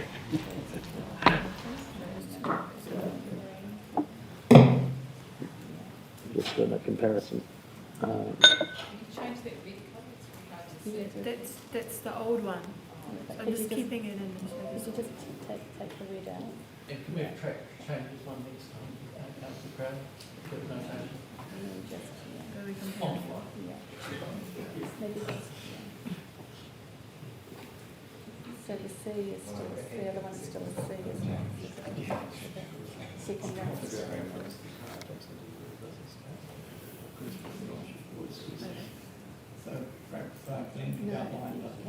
Can you just maybe put the one that Glenn sent through as a green, so we can, and then just put the other one in as put a C, put that through as a Another seat. Yeah, because it's still, just so that they can still compare. Yeah, sorry, yeah, maybe when the differences are explained. So we've got, Glenn and Councillor Curra. So Glenn, if you could just... Yeah, I guess my thinking is I'm as I've mentioned before, I'm starting off in the 2 waters camp. And happy to move to the 3 waters if that's better, but I think we're really narrowing it down without what I see as evidence to back that up. And when you look at all the options and what we're required to do under Local Government Act, according to the Board of Appeal decision, I think I can't see how we could even go there, even in this early stage. And I guess the other point is, for me, I don't see why we don't frame it up in a way that gives our community, the sort of the weighting there between a joint or an independent CCO, as opposed to sort of saying we have a preferred option, and it sort of implies that we'd only do an independent CCO if all the other things didn't come to pass. And I think I'd be keen to find out from the community if they have strong feelings about that. And again, my aim with this is to keep it open without at all shutting down the possibility of what staff have said would be, for them, an option that would deliver good outcomes. So that's still within this. It's not taking anything away from that, but it does retain the opportunity for 2 or 3 waters, and it does retain the opportunity more clearly for as an explicit option for a independent TCC only CCO. I'm just interested in your reasoning why you think, like, it hasn't come out in the options analysis, particularly firmly. Just an individual CCO, we effectively have a current ring-fenced CCO in-house. Like, the only advantage really is that debt headroom. Is there, I think there's a political reality that we have to address, which is that with the lack of analysis around it, it looks to me like it's highly unlikely that Eastern Bay councils will have debt capacity. We're told that Western Bay might be, well, they tell us they are challenged in that area, which leaves one Bay of Plenty council. And I don't potentially, I think there's a high likelihood that people of Tauranga will not be comfortable with us pushing as our favoured option a partnership with a deep capacity council outside of the Bay of Plenty. And that's effectively what I think we're doing, somewhat inadvertently. And so I would not like that to be a favoured option or preferred option. I would like it to be an equal option at the moment, until we have any evidence that it would not be with a non-Bay of Plenty council that could be viable. Well, I'm pretty sure, like, from my conversations, Rotorua has debt capacity, in waters. That's so the one I was meaning. So, well, that's within the Bay of Plenty. So yeah, exactly. So what if they? All I'm saying is, if they don't want to, and our preferred option is then to go to, any other council. I won't name councils, but the debt capacity councils around New Zealand. I think we're sort of veering off the track a little bit there, and I would rather have an option there that the public could say to us quite clearly,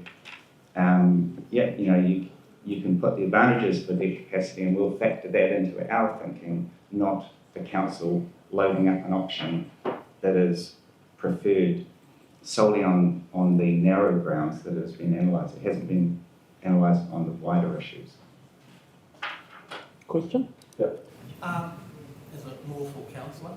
Are we complying with the legislation, or are we complying with the legislation with that draft proposed amendment that's on the table? Because we've got to identify a preferred option that seems somewhat more broad. Oh, you're having that conversation. Okay. That's why. Yeah, I think it's not specific enough, because it's unclear as to whether your preferred is an individual CCO or is your preferred a joint CCO. Yeah. So you need to modify the wording somehow to make it clearer. So in the original resolution, or that the Mayor moved, it was really clear that the preferred was joint. But if that couldn't happen, that you'd go to single and you'd move to joint over time. From this resolution that's in green, it's really not clear. Is your preferred a single or is your preferred a joint? So I think you'd need to be clearer on that to meet the legislative requirement. Yeah, do you want me to respond? Yeah, if you.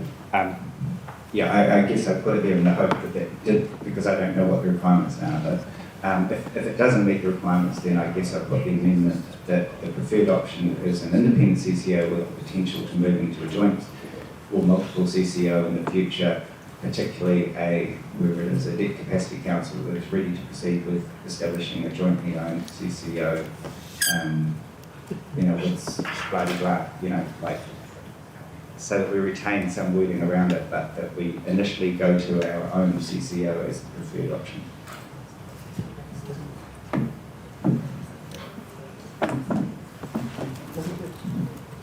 Okay, is there any other discussion on this amendment? Councillor Storer.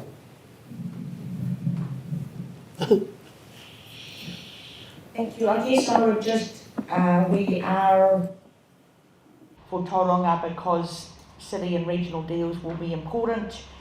I also like the idea that we are looking at shared services.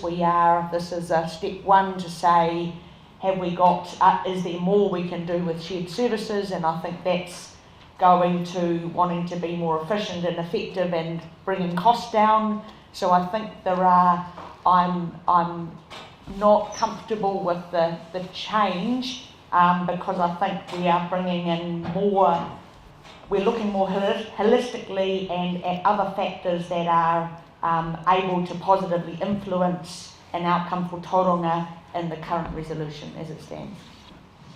Councillor Schuller, do you want to talk to the amendment or you want to talk to the substantive motion? Just got the amendment at the moment. Well, it might end up being both. Okay, well, if it's the amendment, you can talk now, otherwise wait till the substantive we go back. To the amendment then, just a question I would ask is, if we're looking at 2 waters or versus 3 waters, does that change the 500% debt ratio? Like, would a new ratio have to be worked out? Because that could be problematic. And that's the first thing. And I suppose the second thing, asking Councillor Crowther, is this also part about us making sure that we have the right to ultimately retain control if we don't have to sell ourselves down the sewer, so to speak, if we have to compromise too much? That's my 2 questions.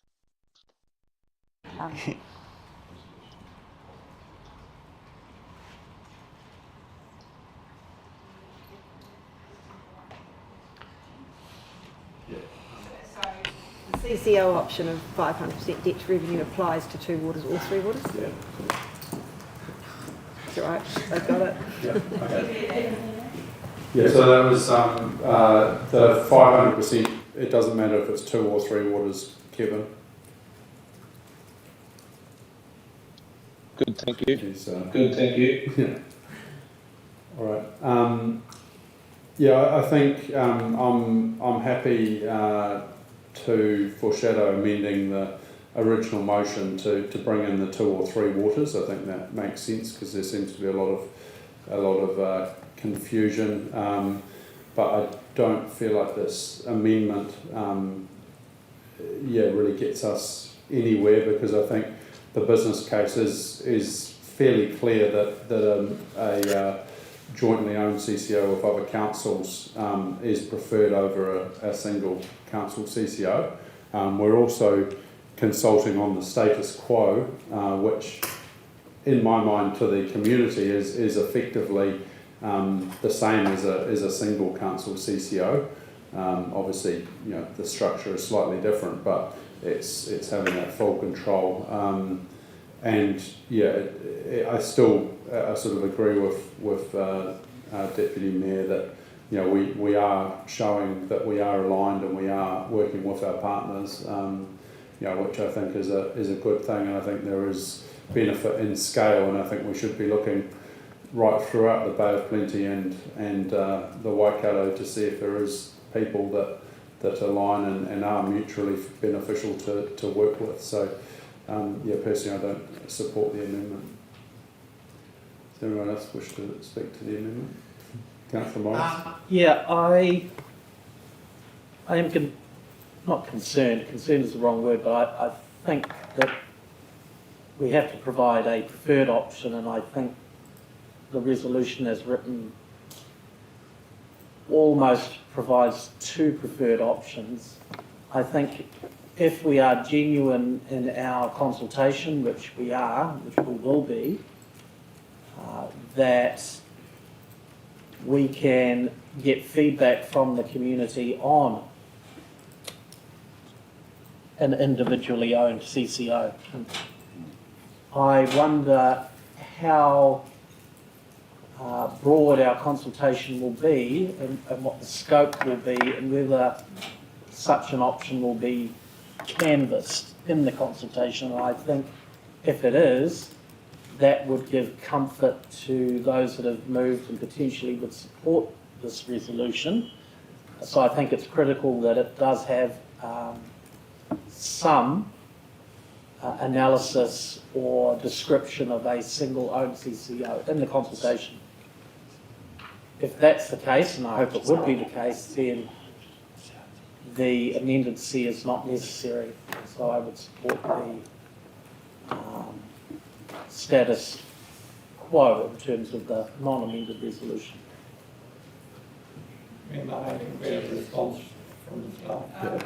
One solution is, so this is your trying to listen to what you're trying to achieve and find a way to do it if you want to do it. So this resolution is your preferred option, but when you go down to resolution J, you want to change the number, keep going down. J is what you're going to consult on. So under the legislation, you've got to do two things. One is you need to define your preferred option, which is that resolution above, and then you need to decide on what you're going to consult on. So we had here that we're going to consult on the current delivery model and the jointly owned, which is your preferred. If you wanted to, you could have the third option to consult on, which would be, it could be your independent, only TCC only, but you do have to be clear on your preferred. So that is might accommodate what you're looking for here. So if this fails, we can just simply put in those words and J. So J. if this fails, somebody could move an amendment to J. Yeah. So, which is that you consult on three options, being status quo, J2, which would be your preferred, and a J3, which is a TCC only CCO, if you wanted to do that. So the legislation just says you must have at least two options to consult on. So that's the minimum, but you can have more if you wish to. So if it is, does anyone want to speak on the amendment? Therefore, I put the amendment to the vote. All those in favour? Just raise your hands. So it's Crowther. And Baker. And Baker, were you for the amendment? For the amendment? Crowther and Baker. And what about Councillor Shulman? No, so this is the amendment as. Okay, so Councillor Crowther. Those against? Anyone going to show of hands, please? 1, 2. So that's everybody. And what about Councillor Sculler? Yeah, against. Against. So that's everyone's against. Okay, so that motion, that amendment is unsuccessful. Move J3. J3. Yeah. Second J3. And yeah, I think we should. Well, I think firstly I'll just put in establishment of a 2 or 3 water. And we can put that in down on J as well. Yeah, 2 or 3. So we can. J2. You're happy to support that, Jen? Yes, I think it's for that. 2 or 3. Oh, okay, you no need to move it if the movement's never happened. Yeah. And then, sorry, yeah, so just that J2, just that 2 or 3. Can we just put 2 dash water? Yeah, 2 2 hyphen water? 2 dash, or 2. Water, yeah. And then we go to J3. Yes, at the end of J2, put the word and. Thanks, Christine. Yeah, and 3. Are you able to support that? I'll have to support that. Yeah. And what's the last one? Sorry. So that was just the single CCO. TCC only 2 or 3 water CCO.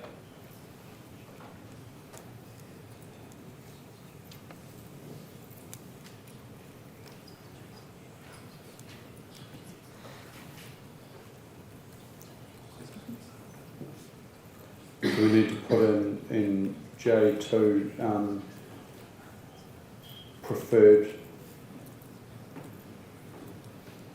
You could put in brackets just after the 1 July 2026, just put in brackets preferred, so similar to how you got status quo. So then preferred, what's brackets, yeah. Or should the preferred be right at the beginning? It doesn't matter. It approves that council publicly consults along the annual plan on the current, 2, the preferred option being a jointly owned. Can do. Yeah, I think that would When be it good. goes Yeah, out. because otherwise it looks as though it's preferred in 26. Right at the beginning of 2, before jointly, Well, that preferred option being a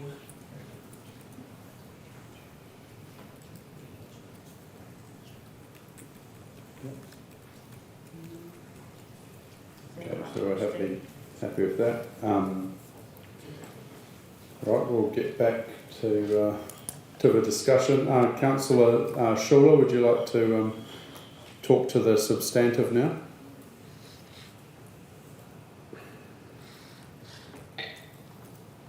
Yeah, well, yeah, I think that sort of answered some of my questions. Thanks for those changes. Yeah, so I'm just reading what's being put up there now. So that's probably where I was trying to get my head to. So the number 3 is a TCC only 2 water or 3 water CCO. The question on that, would that also potentially in the future be happy to bring in other mutually beneficial councils in the future? I suppose it's, you'd want that going both ways between 2 and 3 maybe. That's what I would say.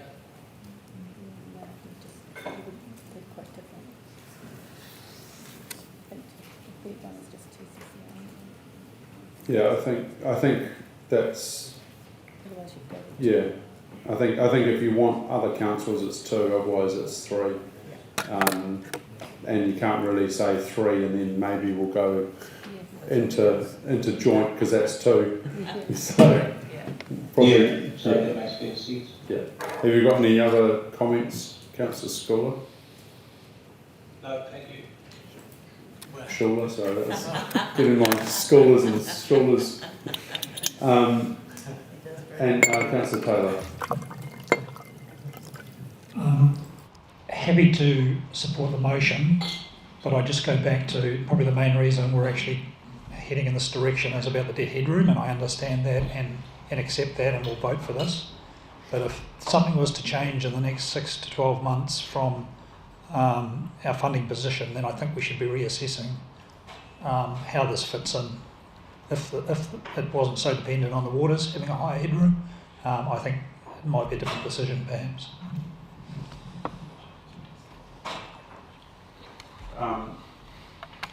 Anyone else like to speak?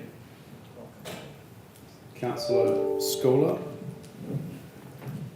Thank you, Mayor Mahe. So I think we are, I think we've got to a good resolution. I think we do, we know we need to act, we know there are risks, and we need to look at potential Are we giving up control in terms of having a CCO, and what does that mean? We need to look at the positives that we need to work together, potentially with other councils, and what other impact that can have, and creating efficiencies. We also want to be acting in a way that supports city and regional deals.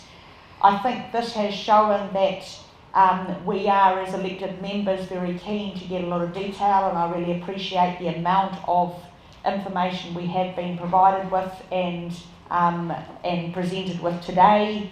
I think it's really important that there are, and I agree with Councillor Taylor, that we do need to recognise if there's a significant change in the next 6 or 9 months, then that needs to be taken into account. But we want to continue to see any of those changes and what staff believe might be the changes. But in terms of what we need to do and put to our community to ask for their feedback, I think we've got a good option, and I think it's really important to recognise that this is not what we're ending up with. This is what we're going out to consult on, and their feedback may not impact what we end up with. So I think it's important that we say that this is the starting point to consult with our people, but the work that's gone on behind it I think is really good, and we need to keep getting that detailed information. So I support the resolution.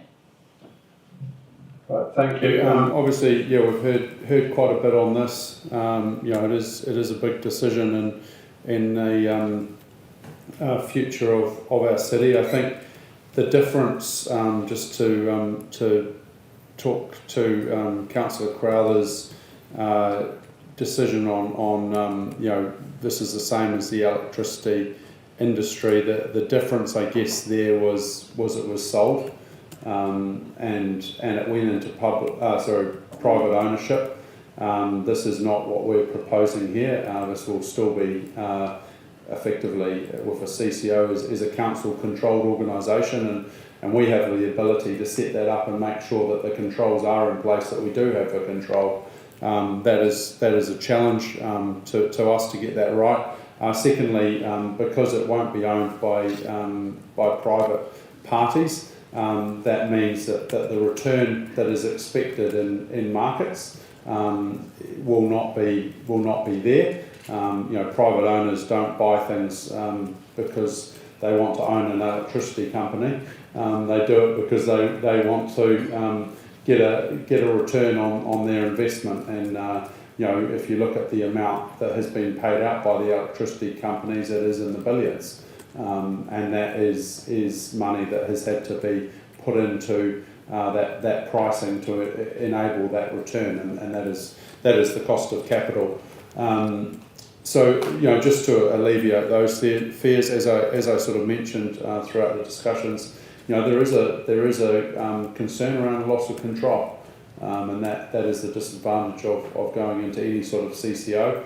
Also the complications about working with our partners, etc. But I also believe there's some real benefits there, not only around the debt headroom, but scale and efficiency. And I think ultimately, while the business case doesn't show it, per connection savings, if you do work with enough people and you do get that scale, and you have the best people working for you, that is our risk. If other councils, and we are in a very privileged position, we've got a very good waters team, but a CCO, like someone like Whakatane, can't afford to compete with us to employ those people because they don't have the scale.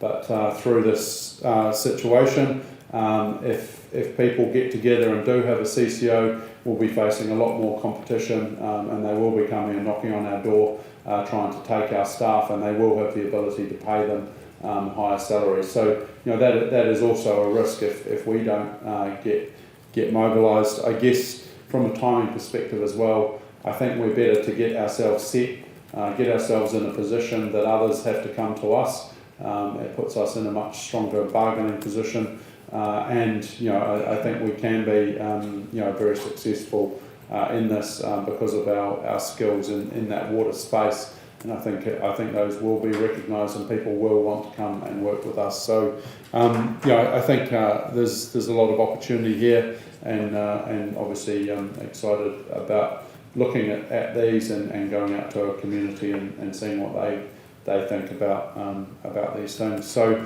I'll now put the motion to the council. Ask all those in favour. Those against. That is Councillor Schuler has said yes, so he was on board. So that's unanimous. Thank you very much.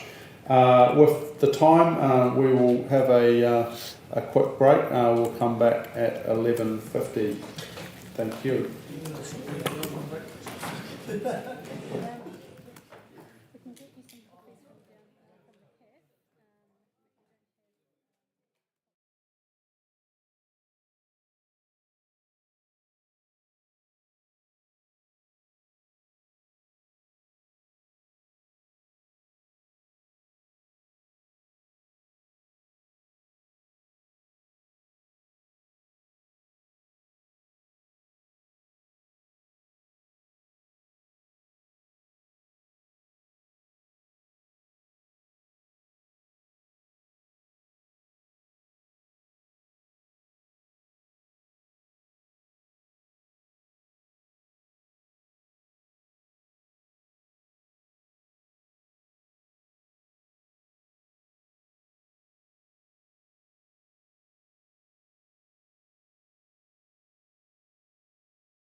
Kia ora and welcome back everyone.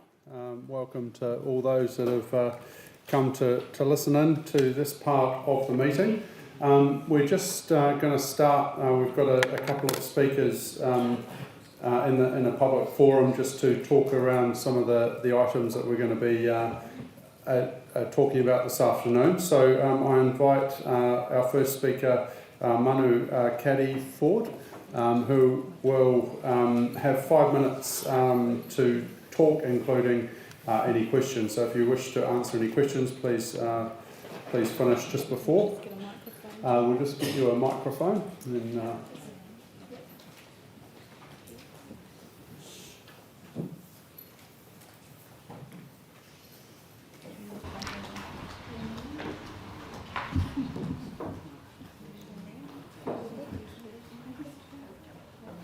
all right, thank you. Welcome. Kia ora, tēnā tātou, tēnei te mihi mai o mihi mahana kia koutou. I'm a resident of Tauranga Moana. I'm a member of the Haora whānau, so Ngāti Pūkenga, Te Waitahei. I grew up in Bellevue. I currently reside in Pies Pa. And I'm just here to encourage you as elected representatives, our elected representatives, to do what's best for Tauranga by establishing a seat for mana whenua on each of the council standing committees. Councils across the country have seen the benefits of iwi and hapu representatives sitting at the table, albeit as a minority voice, providing valuable perspectives on the issues of the day for the benefit of all residents, ratepayers and the environment. Some argue it's undemocratic for councils or for groups not elected by the general public to nominate representatives. However, this is, in my view, an antiquated view of democracy. Democratic processes have a broad range of manifestations in modern times, and they should be flexible and responsive to their particular constituents. The power to make an inclusive policy is provided for in legislation and used widely to bring diverse voices into decision making. Many councils, corporate boards and statutory agencies have successfully included unelected members in committees and on boards. I was an elected representative on a council where we had committees that included disabled people's representatives, youth reps, industry representatives and mana whenua reps. I also co-founded an NZX listed company that had appointed members, so it's not an uncommon practice. Decisions to include particular voices are designed to improve the quality of decision making by bringing useful skills, knowledge and perspectives to every meeting. I'd also say it can de-risk. The council that I was part of had a massive litigation over many years and a very expensive outcome because mana whenua voices were not listened to there was a wastewater treatment plant in Gisborne. In weighing your decision, I encourage you to consider the evidence rather than scaremongering. The benefits of including mana whenua representatives far outweigh the risks, real or imagined, by those fearful of sharing even a modicum of power with Indigenous peoples. Te Rangapu, you'll hear from, has proposed that Council adopt the same rigorous selection process used by previous councils, ensuring the community can trust those selected have the skills, knowledge and relationships to help Council navigate complex issues and deliver the best outcomes for all. The history of local government in New Zealand since its establishment by settler administrations has marginalised mana whenua on our own lands. Having a mana whenua representative on each standing committee is a small but important way to help address past injustices and avoid perpetuating future injustices. Some argue that local government is not a treaty partner and therefore has no treaty obligations. However, as a statutory arm of the Crown, local councils do have significant powers and responsibilities. The Local Government Act requires councils to consider how they can facilitate Māori capacity to participate in local government decision making. This proposal was an easy and obvious opportunity to meet that requirement. I'll also refer you to points 11 to 15 in item 11.11, which provide a really strong rationale for supporting this proposal. Some use terms like politically correct in a pejorative sense, but I see these terms positively.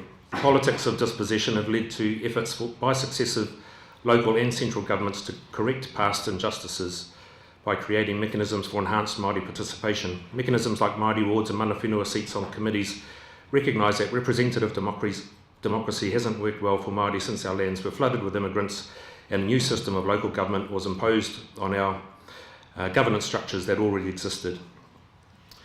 Through my involvement in UN bodies like the World Intellectual Property Organisation and Convention on Biological Diversity, I've seen how these multilateral organisations have created specific mechanisms for Indigenous peoples to participate in decision making in ways that other groups do not.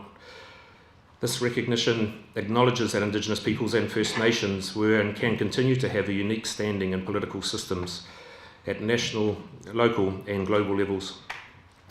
Some may ask, what about other minorities?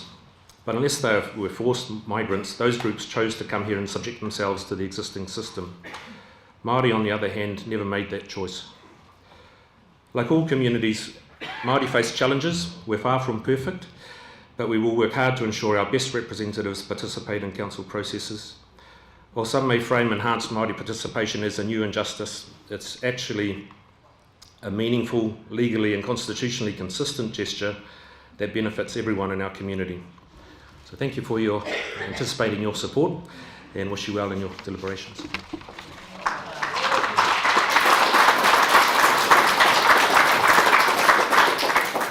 Thank you very much, Manu, for your words.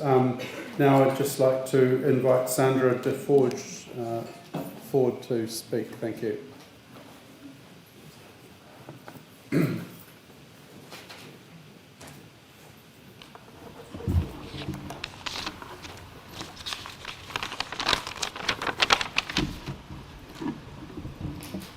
Tēnā koutou katoa. Good afternoon, Mayor, councillors and staff and everybody here.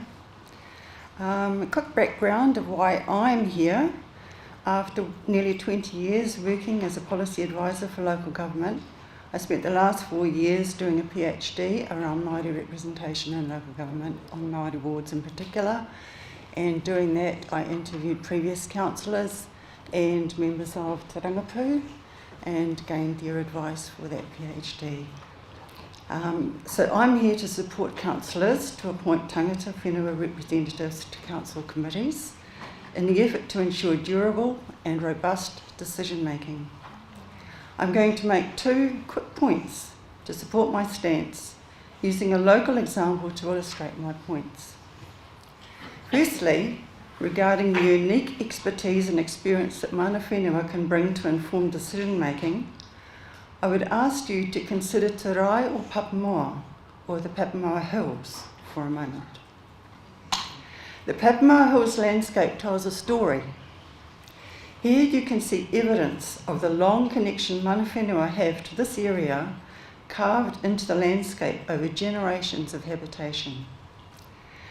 The Regional Council website says the Papamoa Hills are among the most significant historical and archaeological landscapes in Aotearoa, New Zealand, situated in an area with a density of features and a number of iwi who date back to the arrival of the Aroa canoe around 1350. This connection demonstrates the expertise and knowledge that these long-term ties to the land have nurtured. As well as expertise, mana whenua have obligations to look after the environment, to honour the previous generations, and to protect and consider future generations, and that includes all of us. For my second point, I also refer us to the Papamoa Hills. Here we can see recent evidence of what can be achieved by working in partnership together. The amazing upgrade to the park with signage and tracks and the magnificent entranceway reflects this partnership. Again, the Regional Council website says the Bay of Plenty Regional Council works in partnership with mana whenua to support the vision of the park. Te Uipu is the shared decision-making entity for the Papamoa Hills Cultural Heritage Regional Park and is made up of representatives from the Regional Council, Waitaha, Ngā Pōtiki, Ngāti Pukenga and Ngāti Hei. So very simply, the local knowledge and expertise that tangata whenua can bring to the table, along with partnership opportunities, are 2 key reasons to support tangata whenua appointments to council committees. Thank you.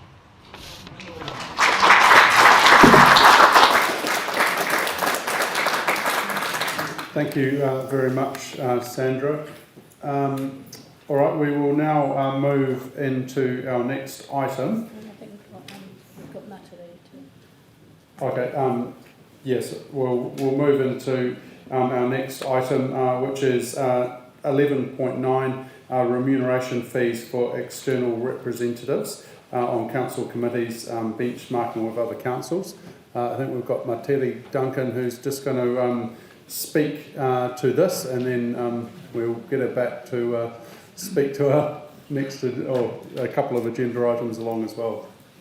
Thank you.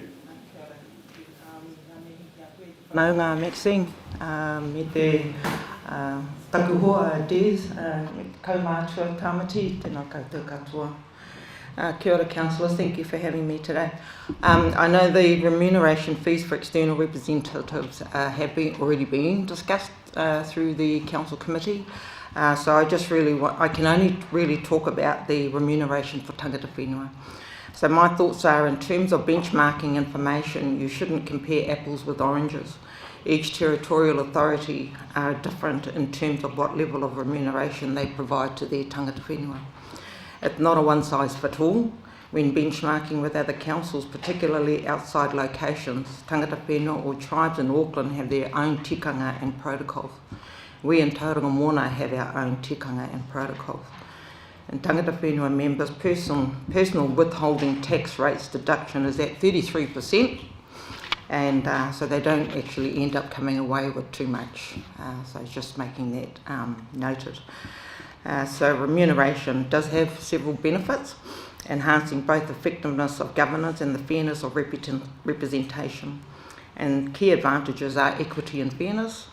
Providing remuneration recognises the time, expertise and cultural knowledge that tangata whenua representatives bring to the table. It acknowledges that their input is as valuable as other committee members, fostering a more equitable approach to decision making. Enhanced engagement, financial compensation can encourage greater participation from tangata whenua, particularly for those who may otherwise face financial barriers in involvement. Remuneration supports diverse and sustainable engagement by making it feasible for a wider range of people to contribute their knowledge and perspective. Valuing Indigenous knowledge, tangata whenua often poses unique insights into environmental management, resource use and community well-being. Paying for this expertise acknowledges the value of Māori perspectives and traditional knowledge, which can lead to more sustainable, culturally sensitive and holistic policy outcomes. Stronger partnerships and mutual respect. Remuneration is the tangible demonstration of respect for Māori partnership and governance, fostering trust between local councils and Māori communities. It aligns with the principles of Te Tiriti o Waitangi, which emphasises partnership, protection and participation. Better decision making, including compensating tangata whenua representatives, often improves the quality of decision making. By incorporating diverse views and knowledge, councils are better equipped to create policies that reflect and address the needs of all community members. Increased accountability, paying tangata whenua representatives can formalise roles, leading to clearer responsibilities and expectations. This enhanced accountability on both sides, as representatives are empowered to advocate strongly for their community that they serve. Remunerating tangata whenua representatives on council committees supports inclusive governance, ensuring Māori voices are heard and respected to decision making that impacts their communities and ancestral lands. Kia ora, I'll just leave it there. Has anyone got any questions for Mate? No? All right, thank you. So we'll just ask, does Christine or Coral want to talk to this report at all? I think we can take it as read. All right. We'll take it as read. Has anyone got any questions on this? Therefore, I'll ask for a mover and seconder, if we can just get that recommended motion. Councillor Schooler and Councillor Baker, thank you. We'll just get that up on screen so we know what we're talking about. It's just going up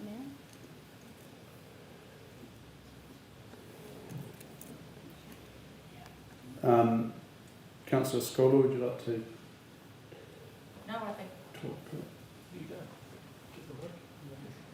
Good idea. I believe the background has been done, there's been comparative figures, and I'm comfortable with the recommendation as it stands. Councillor Baker, do you want to talk to? Ai, tēnā rā tātou katoa. Check. Kia ora. Ai, mauri ora e te whare. Tuatahi, mihina kia koutou. Koutou, tauranga moana, tauranga tangata, kua tai mai nei, kua kōkiritia, ki roto i tēnei o ngā whare. Ki te tautoko i ngā kaupapa ke mui a tātou. Mihina kia koutou katoa, ngā mātua, ngā kaumātua, ngā tamariki hoki, rau e kite. I a tātou anō e whakamahana nei I tēnei o ngā whare, o reira, mihana kia koutou. I support the recommendation as read. Mana whenua add huge value to decision making. A lot of that was already outlined quite eloquently by Manu and Whaia Matire. It's also consistent with what we've done as a council for a number of years now, and it's consistent with the benchmarking exercise that we've done. Putting aside the legislative requirements we have to engage and improve decision making for Māori and mana whenua, let's quickly examine how much TCC pays contractors and consultants. So TCC, the last financial year, paid out approximately $42 million to external contractors and consultants. Now for what? At the core of that work is their time, technical knowledge and expertise. Now mana whenua provide and deliver the exact same thing, grounded and layered by the oldest and most long-standing knowledge system in Aotearoa, and that's mātauranga Māori. So mātauranga includes deep knowledge of the natural world, cultural practices, te ao wairua, creative knowledge and expression, science, maths, engineering, technology, law, and the interconnected relationship between us as humans and all of those spaces. What needs to be understood is that mātauranga Māori and those that hold that knowledge bring a technical knowledge and expertise that sits on par with Western knowledge systems and the conduits of that knowledge of whom we contract and consult with. Now that we understand that baseline, the proposed remunerated total sum for mana whenua and rangapu that is proposed is actually less than 0.0004% of what we pay contractors and consultants for the same service at its core. Granted, it's not fair quantity comparison, however, it is a quality comparison, and we should remunerate for the quality of service that mana whenua provide. Kia ora. Thank you, Councillor Baker. Is there any other discussion? I guess just some of the background of this. Most of these, including the mana whenua reps, as well as potentially the independent chairperson for the Audit and Risk Committee. We have looked at benchmarking. We've tried to come up with something that is fair and equitable. I think as a council, we're trying to be as financially prudent as we can, but also understanding that we need skills and knowledge around the table, and it is consistent that we're sort of going for that per meeting price, and the reason for that is around some of the principles that we have about I guess getting paid for the work you do, and I think I'm pretty comfortable around the that is a good way to remunerate, and I guess the initial recommendation that we saw and that was pushed out to this meeting, we weren't quite comfortable with some of that benchmarking, and the proposal was to pay a set fee for a year. So I do think this has landed in a pretty good spot.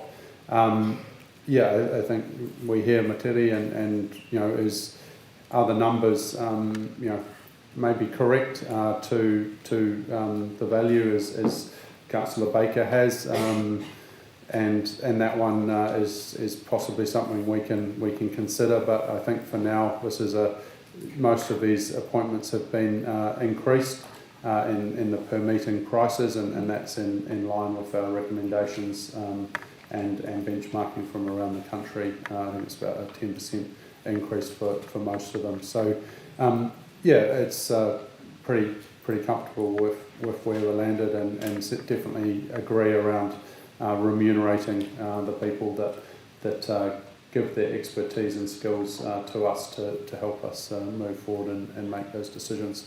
So if there's no more discussion, you want to finish off, Jen?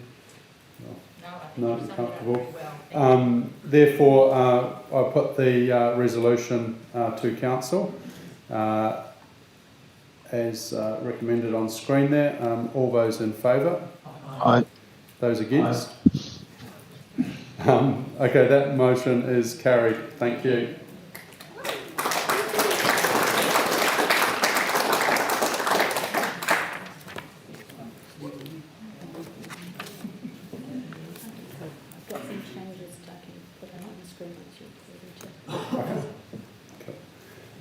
We now move on to 11.10, which is the review of governance structure and appointments 2025.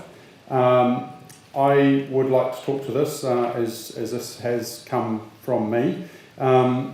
We are now 4 months or over 4 months into our tenure, and in that 4 months, we've had an opportunity to sort of assess and get to where we're at and what's been working well, what we can improve on. And I just want to make a comment that we're looking. The recommendation here is to move from 5 committees down to 3.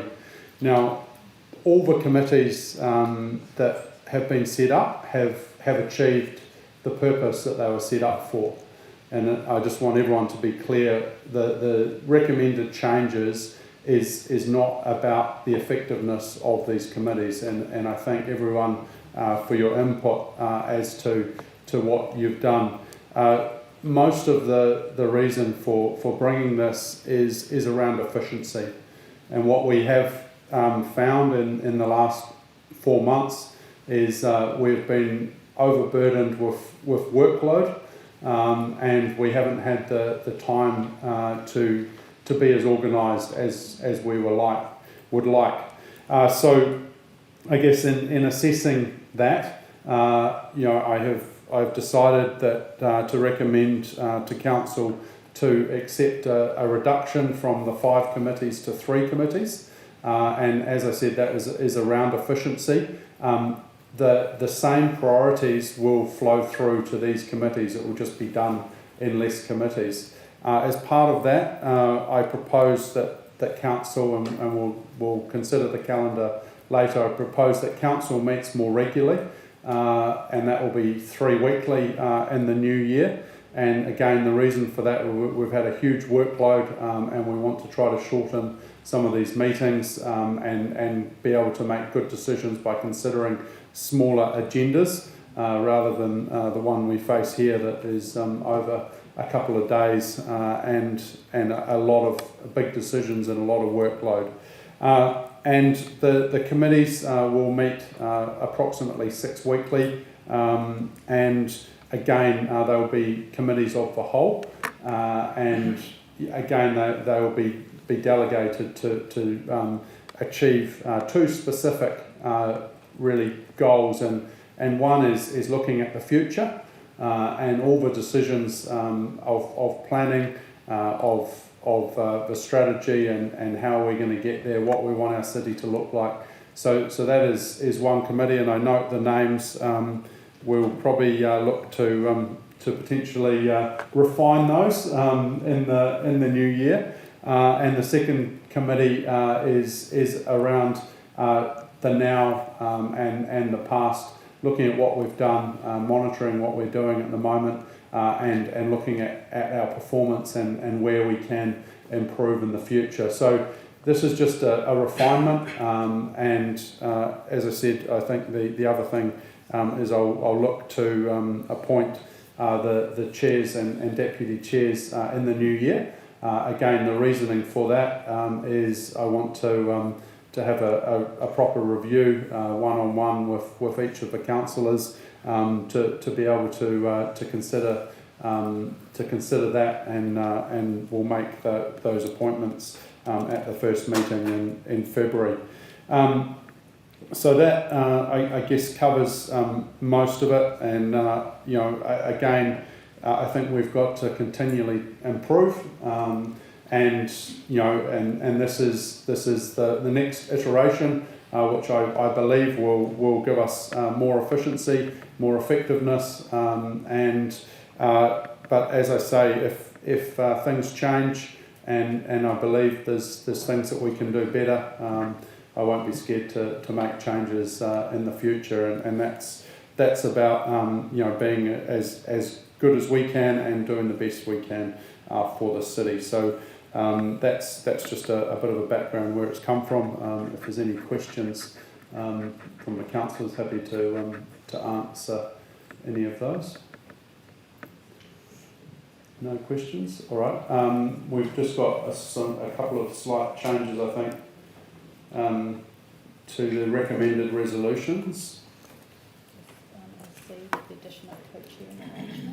Yeah, so that was just, in C, and this is obviously subject to change, but that was one of the things that I am considering is around the maybe co-chairing, but as I say, I just want to talk about that in the new year. And just note that there's no other changes to the Taonga Whenua Committee or the West Board Committee. Yeah, so sorry, there's a couple of inherited standing committees that there is no changes. These are only the council committees that we've put in, and as I say, we'll reconfirm the names and their chairs and deputies or co-chairs in the new year. Just confirming to them if the reps that Oh yeah, and sorry, yeah, that's so Te Rangipu have recently appointed new members, and so we're just or reconfirmed existing members. So we're just confirming those as well as part of this review. Can we have a copy of that? Because that's a bit chunky, and it needs if we can have a copy of that. Yeah. Have a look at it. I appreciate the inbox is rather full. Yeah. But yeah, if you could send that, that'd be great. Okay, so I will move that. Have I got a seconder? Councillor Schooler, thank you. I think I've probably said most of what I want to in the discussion to introduce the paper. Councillor Schooler, would you like to speak? Thank you, Mayor Mahe. I think I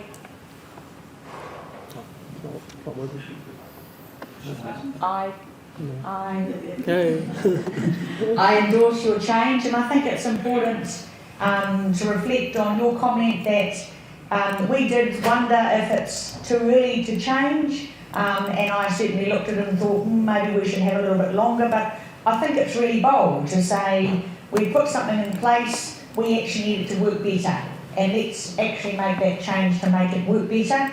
I like that we are re-looking at the names, because for me in particular, I didn't think that community sat in the status quo or the now committee, because community to me is very much part of the future of Tauranga as well, but we're going to look at those in the new year. So I think it's sensible that we are making a new change and that you're leading us on this, and I look forward to seeing how that progresses in the new year. Thank you. Is there any other? Yep. Can we have a question out of sequence? Yeah. We're struggling to read that with the light. And can you just read out the change? Yeah, sorry. So C, which is the main change, adopts the terms of reference for and makes the delegations to the City Futures Committee and the Community and Performance Committee and the amended delegations to the Council as outlined in Attachment 3, with the addition of co-chairing arrangements for these committees.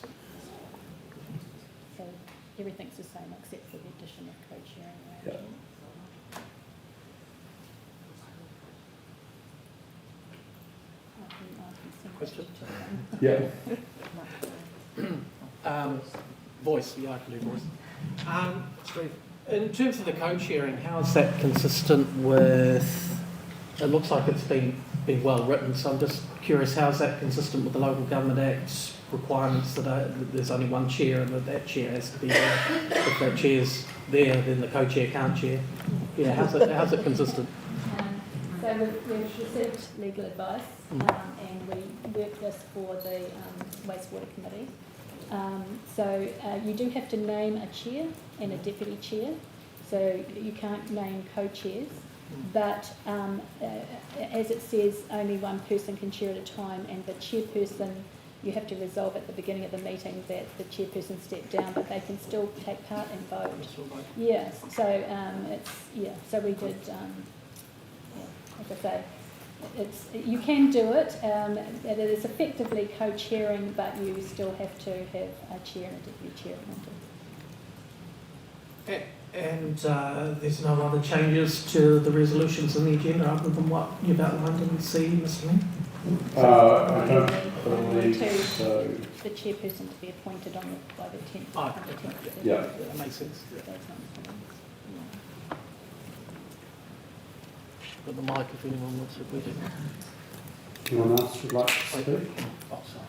Councillor Bell. Press the button. Here you go. You're green. You're good. Good to go. Yeah, I was just wondering whether that can be delayed, that addition isn't there about co-chairs, like that's sort of been thrown on us, and what a bit of time to maybe consider it. Yep. Does it have to be done now? No, it can't be. It doesn't have to be, because we can consider that. When and that was probably talking about it and giving us the option, obviously exploring it. So yeah, I'm happy to take that out. I just think it'd be better if we get a bit of time to. Yes, certainly. Yeah. Councillor Schuller. Just missed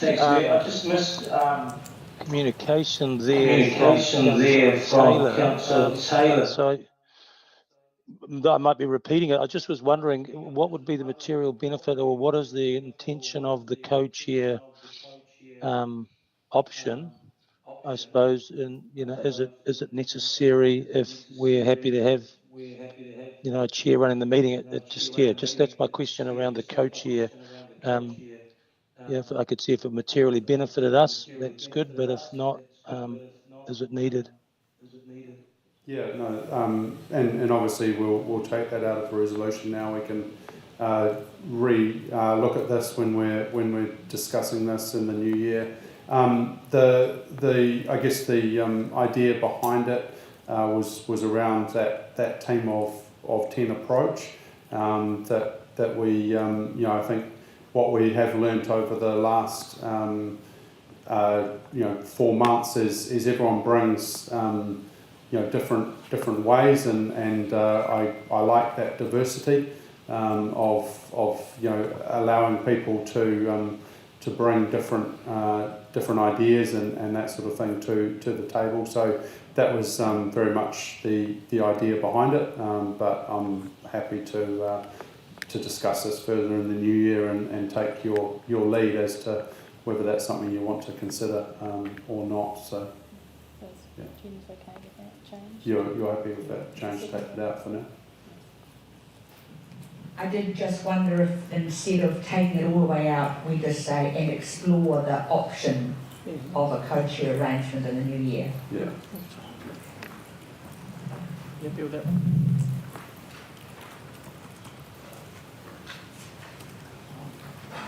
Yeah. You happy with that? Just a lot of stuff there. You've got a month to consider it. All right. I now put the resolution. Speaking to. Oh, sorry. You want to still speak? Yeah. Oh no. Well, if there's a chance. Yeah. Move an amendment if I can. Move the amendment which reads, and forgive me again, there are 1,600 emails in our inbox as of 11:15 this morning, so I haven't emailed it to you colleagues. You won't be able to find it. could be a C, could be a D, could fit in there anywhere, amends the power to act of standing committees to also read decisions exceeding a financial threshold of $50,000 or involving significant risk must be referred to council. And that's in line with Your Worship's statement around committees having limited delegation, so that those major decisions always float up. And in reading recent correspondence from the Taxpayers Union, they talked about the power of our committees, and I've seen in practice as well where a committee has given guidance to a staff member to exercise their delegation, which was up to a couple of $100,000. So I think that is an appropriate limit on the power to act. But I shouldn't have spoken to it until I saw there was a seconder. There might not be. Have we got a seconder to that? Yeah, Councillor Crowther. Thank you, Councillor Morris. I'm interested in your reasoning, and the reason I say that is the fact we've got committees of the whole. So effectively they represent the council voice, and I absolutely take your point around committees of the part, for example. But is there, have you got sort of reasoning for that? Yeah, I can elaborate on the reasoning of that. There may be a situation where the committees have, depending on the results of the next agenda item, there may be 11 members on a committee as opposed to 10 on council. And if we're in a situation where there is a split vote, and it can be difficult. So if there are robust limits to the power to act, it ensures that things aren't relitigated through notices of motion and all that sort of stuff.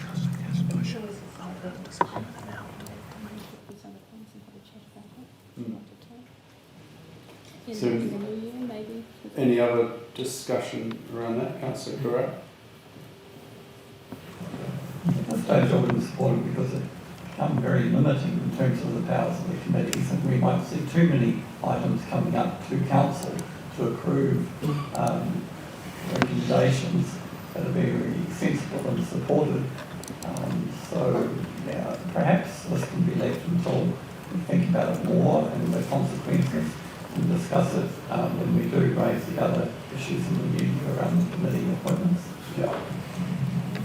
I think I would support that view that let's discuss it and think about it. I understand your point, so I think that's a sensible, considering it's coming back. I'm comfortable with that course of action. Happy to withdraw if you are, Mr. Secretary. Yeah, I'm comfortable on that basis. We can talk about it at the time of doing that co-chairs. And, Cool. But we just need to make a note that we want to. We want to discuss the limited delegations.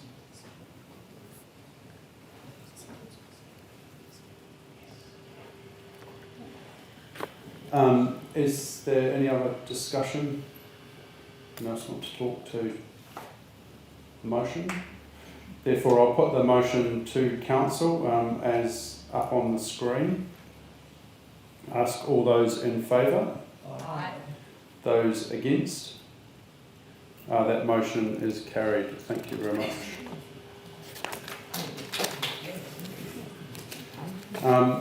The next item on the agenda is 11.11, appointment of tangata whenua representatives to standing committees. And I'd like to invite Materi Duncan, Chair of Tarangapu Mana Whenua o Tauranga Moana, to please come forward again, and Kura Martin will join her to speak to this item. Kia ora, thank you again.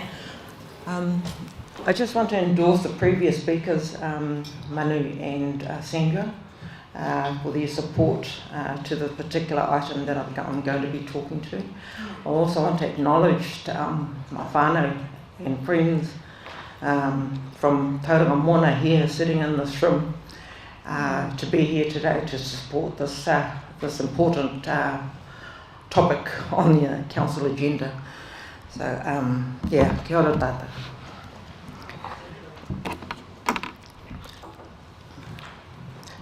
I am encouraged, Mayor Mahe, that you have delivered on our concern and recognised the important step toward honouring tangata whenua representation and partnership. I want to express my heartfelt appreciation for your leadership in recommending tangata whenua representatives with full voting rights to council standing committees. This is a significant step forward how tangata whenua representation directly supports Tauranga City Council's statutory responsibilities under Te Tiriti o Waitangi, the Local Government Act 2002, the Resource Management Act 1991, noting these are legal obligations, not preferential treatments. It reflects a commitment to shared decision making and inclusivity, which are vital for our community's future. I commend this decision and encourage continuous efforts to strengthen these partnerships and uphold Māori voices in governance. I want to emphasise that there are a lot of misinformation out there and factual information highlighting Council's long-standing statutory and protocol relationship with Te Rangapu that represent 17 iwi and hapu voices as tangata whenua. My call to action is this: I encourage those in attendance to advocate for truth, partnership and respect, countering divisive narratives with collective strength and shared vision. Your voice will carry weight in affirming that tangata whenua representation is not about division, but about fulfilling responsibilities and upholding the principles of equity and partnership that underpin our democracy. Democratic process remains, and iwi and hapu have a statutory right to be involved in decision making, and that voice at the committee table supports inclusion and enhances efficiency in council decision making. Having tangata whenua at the table ensures that councils are not only more inclusive, but also more effective in addressing the unique needs and values of the communities we serve. Tangata whenua appointments will require a range of expertise, skills and experience relevant to the role and purpose of each committee. I urge elected members to support the recommendations for the appointment of tangata whenua representatives with full voting rights to council standing committees, whilst ensuring Māori voices are meaningfully included in decision-making processes that shape our community's future. These recommendations demonstrate a commitment to equity, partnership and inclusivity, values that I believe we all hold dear. By supporting these recommendations, you will help strengthen relationship with tangata whenua and uphold our shared responsibility to work together for the betterment of our city. I encourage elected members to consider the long-term benefits of fostering genuine tangata whenua representation and to vote in favour of these recommendations. Kia ora tātou, thank you. Have we got any questions? Yep. Councillor Carrera. Kia ora, Natalie. It's okay if I sit here? Yeah. Marty, you mentioned the statutory rights of tangata whenua. I know around the issue about being heard, etc. But I think there's a concern by many around the ability to vote around the council table. Is that also considered to be a statutory right? Because it's quite important for a lot of people to understand what that is. What's your understanding? Well, it gives that same value as if, as the same elected member on the council. It doesn't mean, it makes it unmeaningful that we can't exercise that kind of voting right. We what's the point of being there? Yeah, and I'm just expressing arguments in the community around a non-elected person having a vote around the council table. That's probably why I didn't want to go there and talk about non-elected, because it's out there, and like I said, that it is, not very nice, things that are coming through on social media, and a lot of it is just misinformation. Cool. Thank you. Yeah, Councillor Morris. Thank you. I'll use my dad. I hear you. Yell at children. So I, from time to time, get an envelope in the mail with some voting options from my marae over in at Pikatu over in Wotu, Raukawa. And so I get that, there's a little blurb on who the candidates are, and I look at that. But I can't recall that I've ever received a voting pack for something of a higher decision-making level than the local marae committee. So I haven't, for example, ever received voting papers with nominations for delegates to the Waikato River Authority. So my question is, in relation to Tauranga Moana, how does someone who's iwi Māori, tangata whenua in Tauranga Moana, how do they have a say on who is on rangapu? What is the mechanism for somebody who is not involved in local politics or local hapu politics? How do they have a say on who represents them at rangapu? What's the cascading delegation of power? Sure. Yeah. I might have mentioned at a committee meeting is that the rangapu does a 3-cycle election. And it's just confirming mandates, and so I don't have control over who iwi and hapu have on there as their mandated members, and so they have the choice of having a main person that represents iwi and hapu, but they also have the choice of having delegates as well. So their responsibility is to go back to their respective iwi and hapu and report what are some of the things that they may have concerns over. And then we just keep that constant communication going all the time. So it's down to the individual hapu how they communicate with their whanaunga? Yes. Yeah, okay. Thank you. Kia ora tātou, ane ko tāna ki ana, kei te iwi, te mana, me te hapu te mana whakahaere, e pāni ki tōna hapu, tōna iwi, tōna marae, koe ngā tikanga ka hae, ka tae e tātou te tū, hei kanohi ki te o ngā hapu katoa Tauranga Moana. Tērā tātou. We've got any further questions from Martelli or Right, thank you very much for your time and coming here today to talk to this.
Now I'd like to move the recommendations.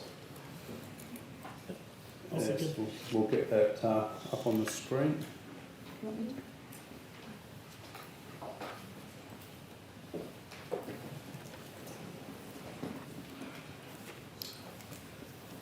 So I'd just like to talk to this to start with. So obviously, the reason for bringing this report is obviously came from a request from Te Rangipu. I guess how I look at this is there's a lot of legislation that requires us to consult with mana whenua, tangata whenua, and iwi. What we have seen in the history of Tauranga is not a great relationship between council and iwi. I think, but what we have seen in the last few years is some of the advantages of when we do actually work together, we can get better outcomes. And I think of some of the things such as smart growth, what's happened with the Te Manuataki o Te Papa project, Dive Crescent, the base track at Mauau when they had some issues. And quite often when you work together, you actually end up with better outcomes. And just a bit of history, tangata whenua reps have been on standing committees in Tauranga Council since 2016. So this is not a new or novel approach. It is the status quo of what has been. And the reason that it wasn't done at the time of coming into council is being very new. We wanted to understand and realise what that actually meant, and whether we felt that it was something that was beneficial to the council.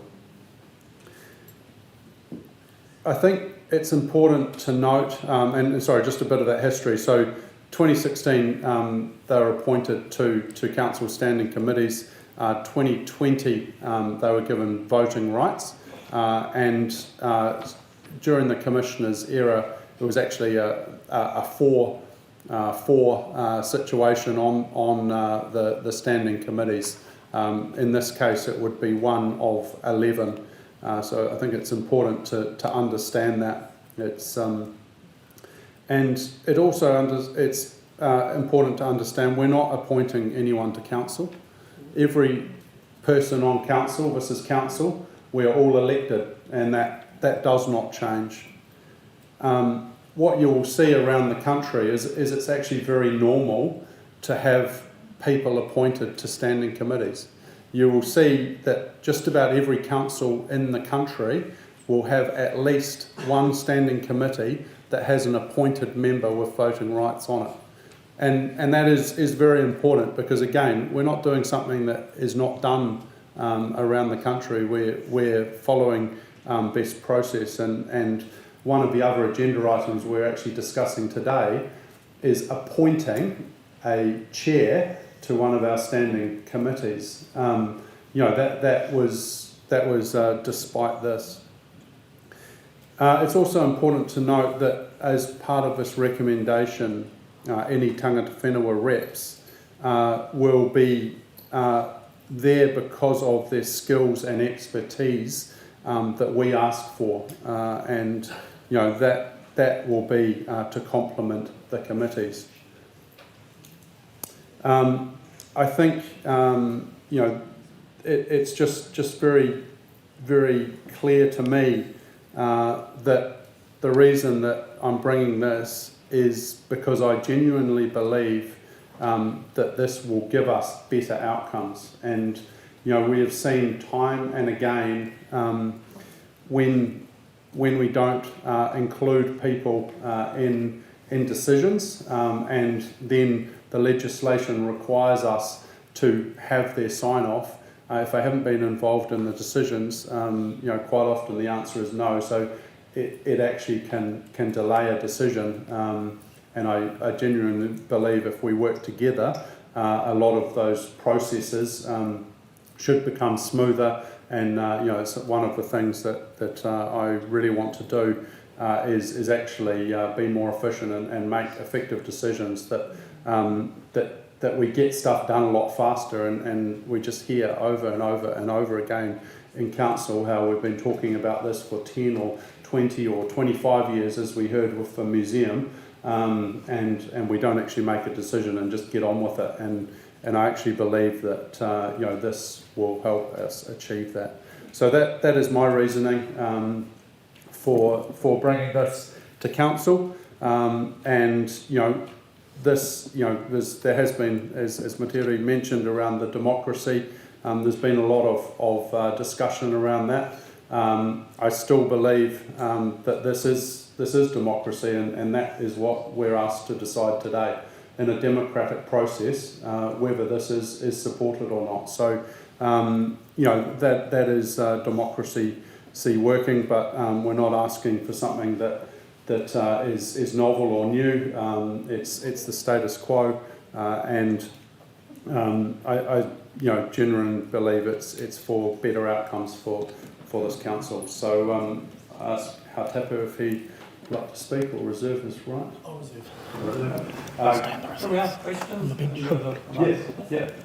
Thank you. If I can use my, what term are you saying? Dad voice. Yeah.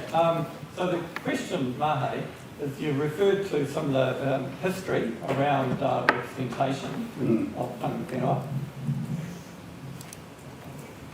If I continue, you're indicating the microphone. Don't do that.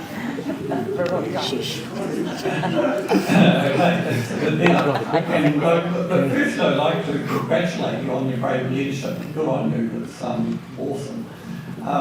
Now, so the question is, given the history you've referred to around the representation of tangata whenua and Maori voice around the table, given that we have a different situation now with the Maori seat, the Te Tawanui Ward, even though at the moment sadly it's unoccupied. But doesn't that provide that voice there? And if not, what's the differentiation between the proposal and having a Maori seat for representation? Yeah, I guess I can. This is probably not my my part of expertise, but it's what we have heard, and I can only say from Tarangapu, the way that they have, and Materi has I guess delivered the message to me that the Te Awanui Ward is about Maori voice and is elected on the Maori roll, but they are like any of us. That they have to do what's best for the city. They're bound by the Local Government Act. They don't necessarily, they have to represent the city. They don't necessarily, they obviously represent their voters, number two.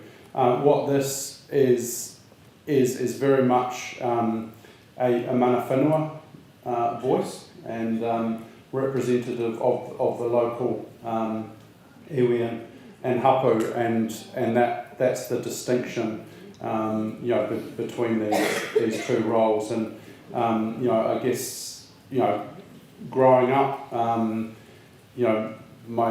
my grandfather had very good relationships with tangata whenua, and what he was able to achieve, I guess, and firstly working with tangata whenua in the mills over on Matakana Island, through to employing a number of them as his wharfies, and just shows what can be achieved when you work together. So that's part of what's I guess shaped me and got me to supporting this.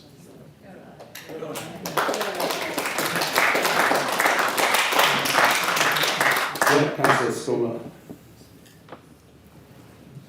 Kia ora koutou, and I will repeat Materi's lovely words about working together for the betterment of the city through equity, partnership and inclusivity. New Zealand law recognises the importance of Māori participation in decision making. For us as local government, to deliver on the commitments made under Te Riki o Waitangi, it is essential that there are strong relationships and engagement with Māori communities across Tauranga. Although the treaty is between Māori and the Crown, the Local Government Act 2002 imposes certain obligations on local government to reflect those treaty obligations. Section 81 requires local authorities to develop ways that it can involve local Māori in the council decision-making process. As an elected member, I strongly value the opportunity to continue to enable Māori contribution to our decision-making. I'm committed to giving effect to the principles and intent of the Treaty of Waitangi and to engaging in genuine and appropriate consultation with Māori, taking into account the principles of the Local Government Act provisions, and recognising the special relationship between and with Māori, their culture, tikanga, land and taonga. Other legislation, including the Resource Management Act, create rights for mana whenua to exercise substantial power through and alongside councils that can be enabled through these appointments. Additional to local government requirements from a personal perspective, I believe we'll have better, more informed discussions about the future of Tauranga with tangata whenua at the table with voting rights on our committees. Inviting skills-based tangata whenua representatives nominated by Rangapu onto our committees provides an excellent channel for that to happen. Enhancing Māori participation in our processes, providing support for us to build strong relationships with iwi, hapu and Māori groups, and providing Māori input into the development of the future policies, projects and the vision for Tauranga. As many have shared via email, TCC in the past and other New Zealand councils have seen the benefits of having iwi and hapu representatives sitting at the table, albeit as a minority voice, to help provide valuable perspectives of the issues of the day for the benefit of all the people of Tauranga. I've also received many emails from people wanting their voice heard, opposed to the elected members. It's interesting, many of those emails are from people outside Tauranga, wanting me to hear their voice, although they come from Wanaka or Auckland or Arrowtown. But they don't believe that the people of this land, of Tauranga, should be heard.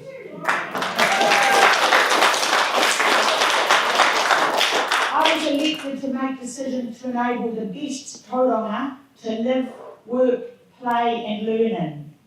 As an elected member, I'm supporting this recommendation because as an elected member, I know I will make better decisions when I'm well informed, and having skills-based tangata whenua around the table will inform me and inform us to enable better decisions. I have noticed, as Mayor Mahe has said, there doesn't seem to be any fuss about this council appointing an independent chair with voting rights of our Audit and Risk Committee. We have decided that we'll make better decisions by bringing a skills-based independent to that committee with remuneration and voting rights. I wonder why there wasn't any feedback against that one. Electing any representatives to Tauranga City Council committees is not only a matter of legal and ethical responsibility, but a practical step towards a more inclusive, representative and effective governance. It benefits the whole community by ensuring that decisions are made with considerations for all people, including mana whenua. I strongly endorse this recommendation from our Mayor to invite the people of this land, the people of Tauranga, to join us in our standing committees with voting rights, and urge my fellow elected members to do the same.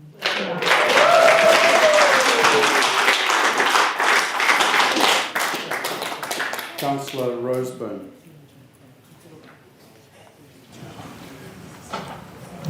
Thank you, Mayor. Right, this is going to be a little bit contentious. Well, just because a previous council has approved or made a decision doesn't mean that decision was correct or in the best interest for the people of Tauranga. Got a good time. We've talked at length about openness, transparency and consultation, and here we are making a decision of great public interest without asking the community for feedback? Or do we already know, as councillors, what the majority answer of the Tauranga resident is? I'm opposed to this motion. We've all recently been elected to represent the people of Tauranga on the Tauranga City Council, and that was a very democratic process where people were made an informed decision to select the governance that would act in their interest. At no point throughout that process did we ask for a mandate from the people to then appoint non-democratically elected people onto council committees with voting rights. The people haven't put us here to make this decision. What we are discussing here today is a change in the democratically elected governance that the people of Tauranga voted for back in July. Any change to the selection or election of representatives must be conducted through an electoral review, and we'll be doing one of those shortly.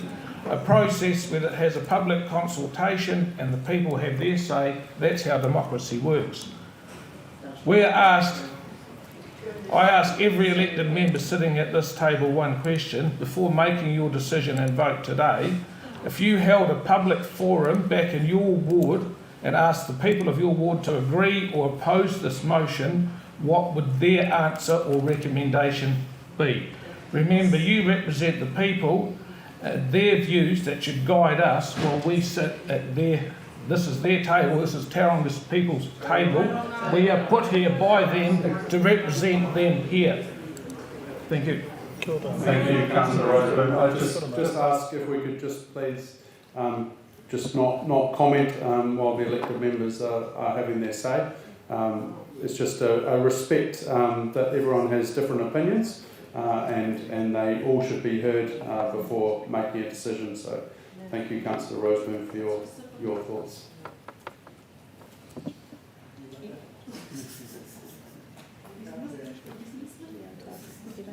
Kevin Shawler, would you like to comment, or your?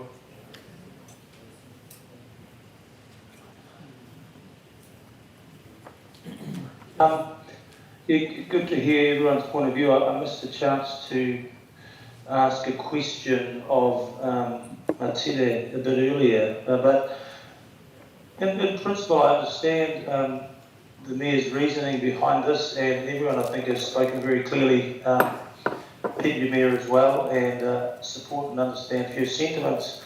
My question was going to be in terms of the minority voice at the table, given that these are specific people that are here with knowledge, skills-based knowledge to assist us do the right thing and make the right decisions for the city. The voice at the table, and this is an area where I probably am trying to understand myself what is the best thing for Tauranga and the best thing for our long-term and our future. Fully respecting there are many sides to the story, is the minority voice or the ability or the provision of the voice at the table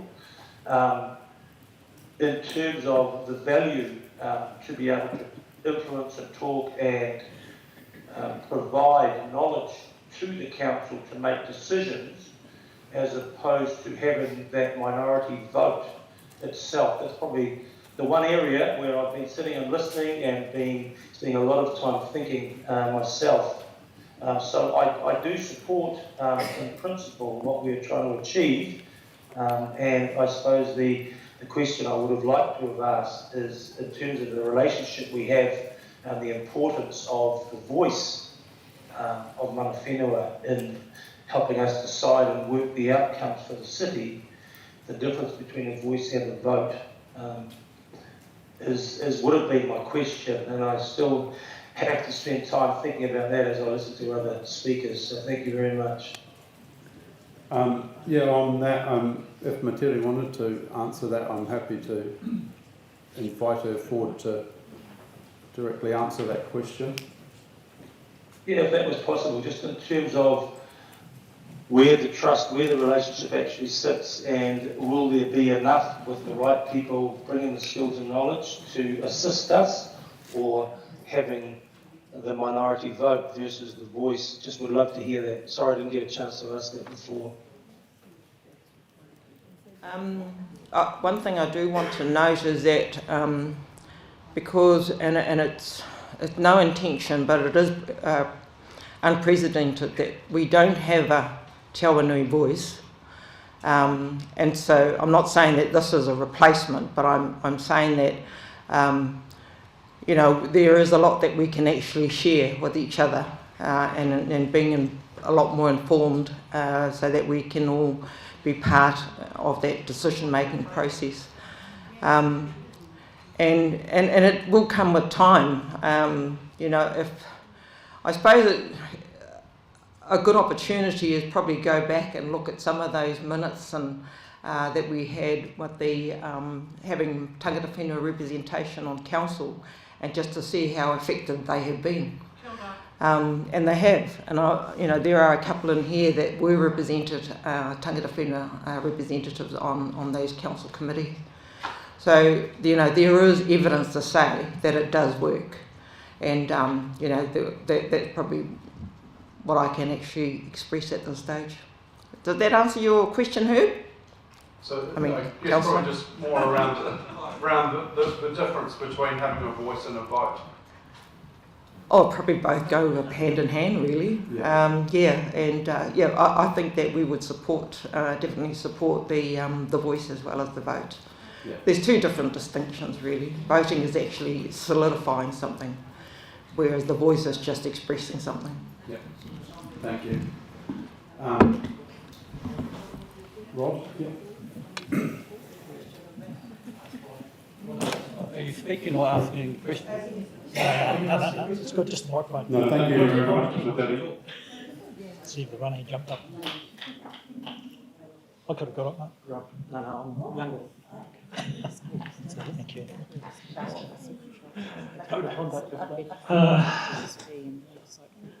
First of all, I acknowledge Mahi and having the bravery to put this forward at the request of the Runbo.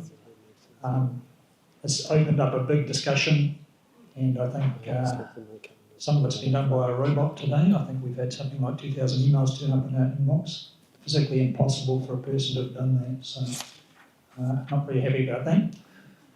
Secondly, I acknowledge what Jen has said, magnificent speech on this subject, and I agree with everything she said. When it comes to the vote, to me that's just, if we don't give the vote in this, it's lip service really. You can have a voice, but the vote is what means so much to you guys. So obviously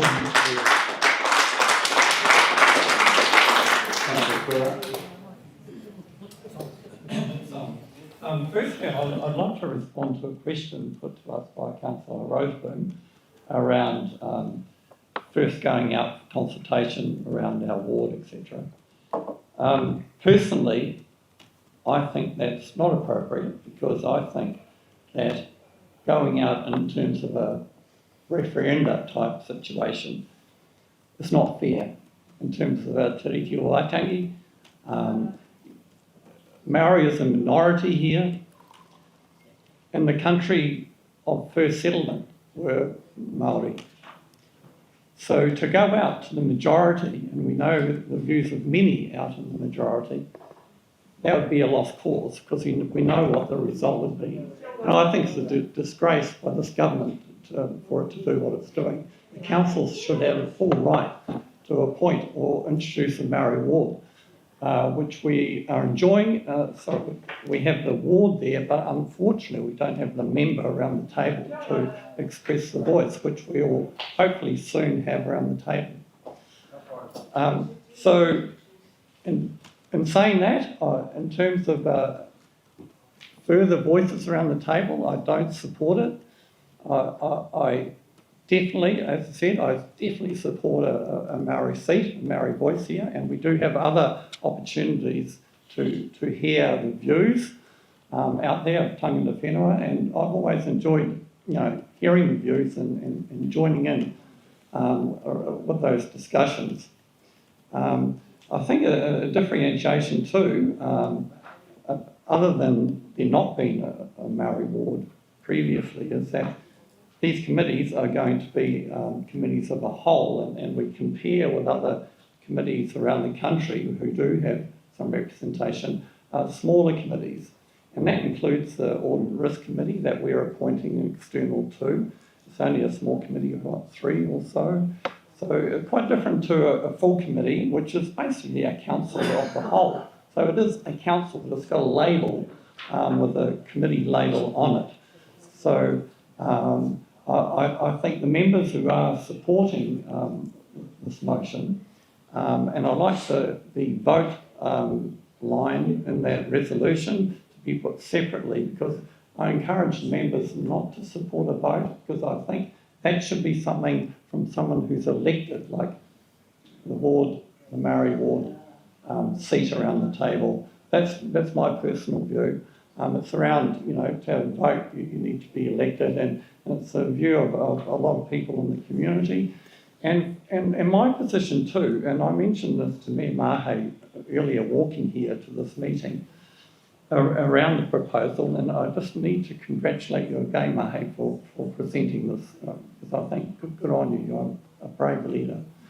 But my view also, as I expressed to Mahe, is around thinking of the wider community out there. We've received a whole bunch of emails, sure, a lot of them were not from Tauranga, but even still, the people that, you know, I talk to generally out there do have a degree of discomfort around that. And it's around, I'm wanting the wider community to respect this council and be proud of this council. By us making this decision, a lot of people, we lose respect with a big part of our community by doing this, which is unfortunate. I know it's unfortunate, but that is the fact of the matter. And so, you know, the term respect was used out there, and you know, in the presentation. So that's my view, and I think, you know, to have a council that's generally supported by the wider community as a good council and with its head screwed on and representing the wider community is a good thing. I think that's basically covered my view, but you know, we're happy to hear from others. And thank you, Councillor Morris. Councillor Morris, Councillor Crowther, will you?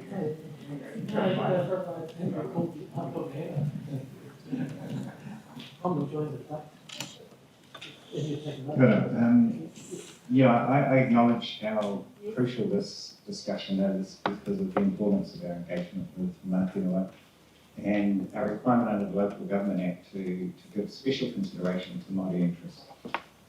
I also agree with Manu's comment about democracy changing over time, and I think the foundations of it, I think, are the same, but the way it works can change. And I really want to note, just because there's been so much public interest, that this is not a new initiative, as the Mayor said, but I think from my observation that Tauranga City Council has been a leader in co-governance in terms of, I believe there's one standing committee and 7 other committees or advisory groups that are that have equal numbers of Tauranga Whenua and council appointees. So I think that context is important, and whatever happens in this decision, I think the contribution of Tauranga Whenua is acknowledged through that. I guess for this, as Manu has talked about the idea of appointing representatives to committees, a number of councils do it, and what he mentioned was that it's not just Māori Whenua reps, it's potential disability advocates and others. So I'm very open to that. And I'm aware that there is a big push actually in this community as part of a wider discussion that we're not having today for community boards, for community panels, and for other ways for people of all kinds of people to be able to contribute. We've had a lot of feedback, as we've heard. No doubt some of those emails and messages are from out of town. There have been a lot from local people. And I'm aware that it's a particularly sensitive issue at the moment because we've had a period where we've had unelected people running the city. And I think, you know, to me, when I look back at watching in on the council in 2020 that Councillor Morris was part of, it was no doubt... Don't advertise it. Oh, yeah, sorry to mention it. That it was a bit of an issue when voting rights were given to those appointees, but not a patch, I believe, on where we're at now. And I think that is because of the context of the Commission being here and people being very concerned about the implications of having unelected people having a say in running our city. And I'd say many Tauranga people were feeling or are feeling very burnt by that experience. One specific issue I'd like to raise is I personally don't see why on a committee, the Audit and Risk Committee, which has 3 elected members appointed to the committee, why we're thinking to ask Mana Whenua to appoint 1 unelected Tangata Whenua representative on that committee. So I understand the concept of appointing independent chair. But to me, I think of a comment from someone, one of my constituents, who actually whakapapa hapu, who said to me that the appointment by an unelected Mana Whenua representative of an unelected Tangata Whenua representative on the Audit and Risk Committee with voting rights is itself a risk. And I thought that summed it up quite nicely for me. Overall though, as many friends and constituents, Māori and Pākehā could testify, I've kind of anguished over this decision a lot in recent weeks, or recent, week or so. And I guess in the end, I've sort of cognizant of all the different views.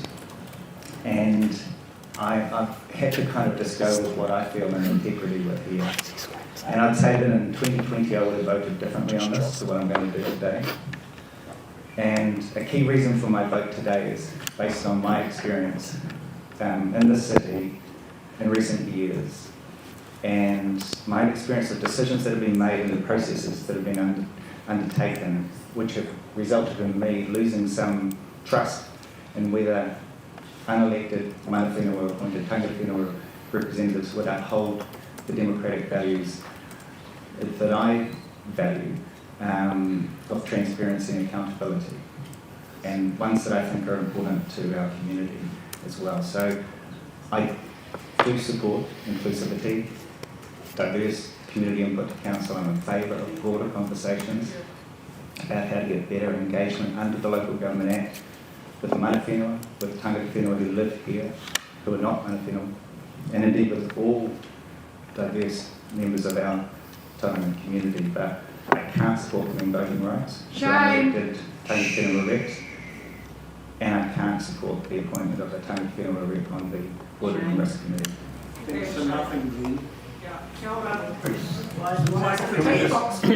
Again, just have respect, please.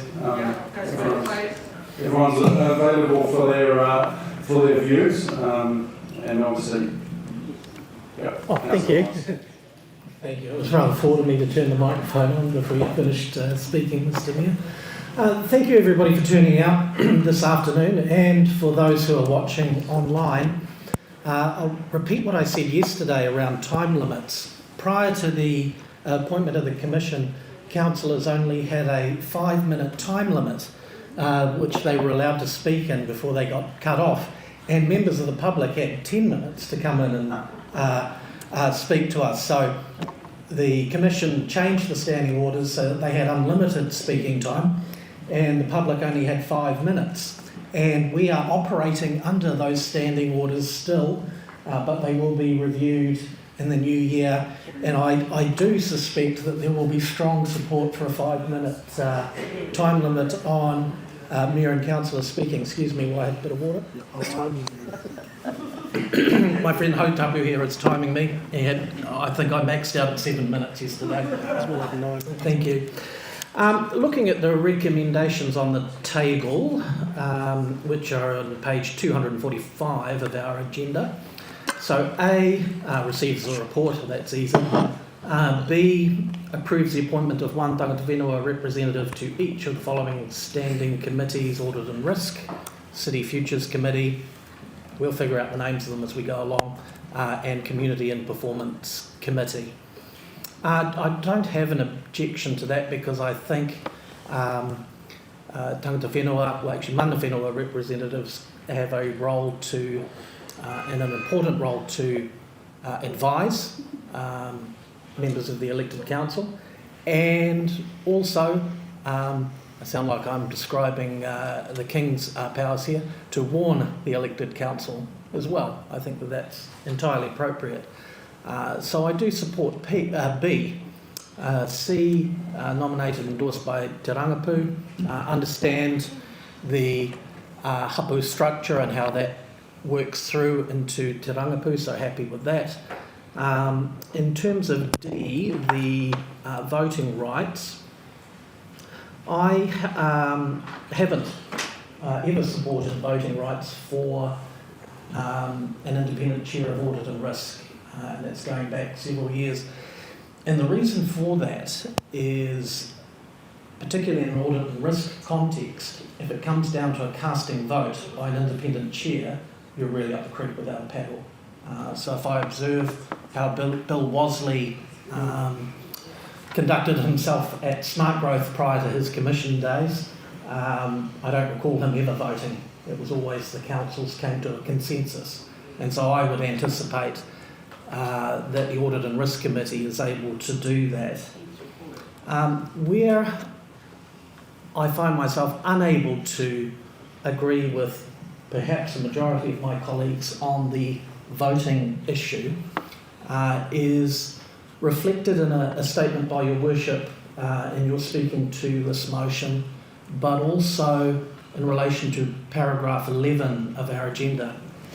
And Your Worship, I think you covered that accurately in that when we're talking about the Te Awanui ward, that the elected member of the Te Awanui ward is obligated to represent the interests of all Tauranga City residents. And as members of different wards, while we want to champion our cause, some of it had that on the odd election sign, we do come together and we do make, as best as we can, decisions in the interests of all of Tauranga City.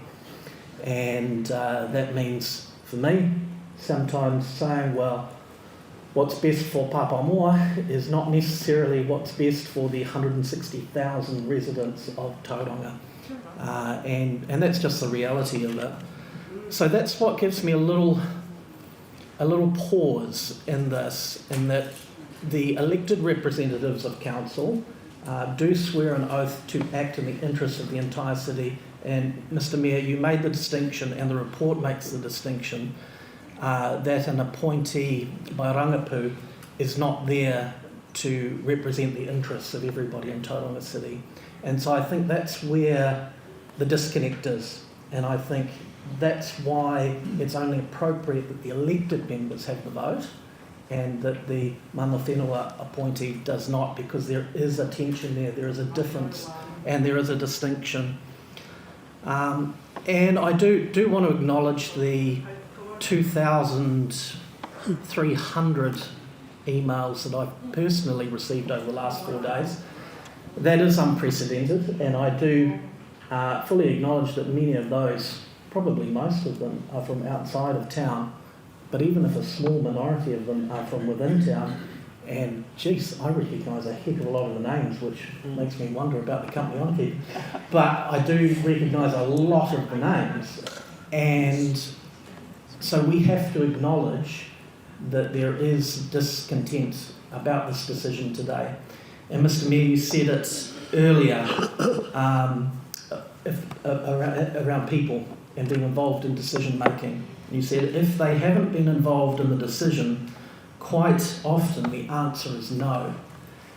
And this was an item which was put on the agenda a few days ago, and which the wider community has only found out about it really on Friday. And as a result, we're getting a very strong no from residents. And so if we're not willing to accept that, and if we're not willing to consult on the decision, the word consult does not mean referendum, by the way. But if we're not willing, if we don't have the courage to put this to our community and consult on it and receive their feedback and then make a decision, what we're doing is and this is around voting rights, what we're doing is we're going to make a decision which will not endure. Because if you have a strong majority of people who are against something and have no ability to express themselves through a deliberative kind of process, this may last for 4 years, but I can tell you, I reckon it won't last for the next 3 or 4. So if we want this to be an enduring relationship, and if we want this to be something that is robust and supported by our community, we do need to engage and consult with our community about it. And the last thing I would say about this before I pass over to my colleague who has far better handwriting than me in terms of iterating his notes, is that what this is actually doing, and I appreciate the heart of bringing this to the table, and I appreciate the level of courage in bringing this to the table, and I appreciate the conversation that my colleagues have said and the value that they've placed on this.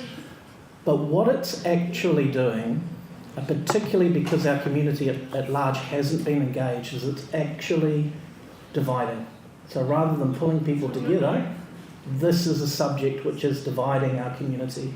And by putting voting rights on the table without talking to the wider community, it is helping to create division rather than bring people together. So for that reason, and for the reasons I explained, I support all of the resolutions except for D. Thank you very much, Councillor Morris. Councillor Baker.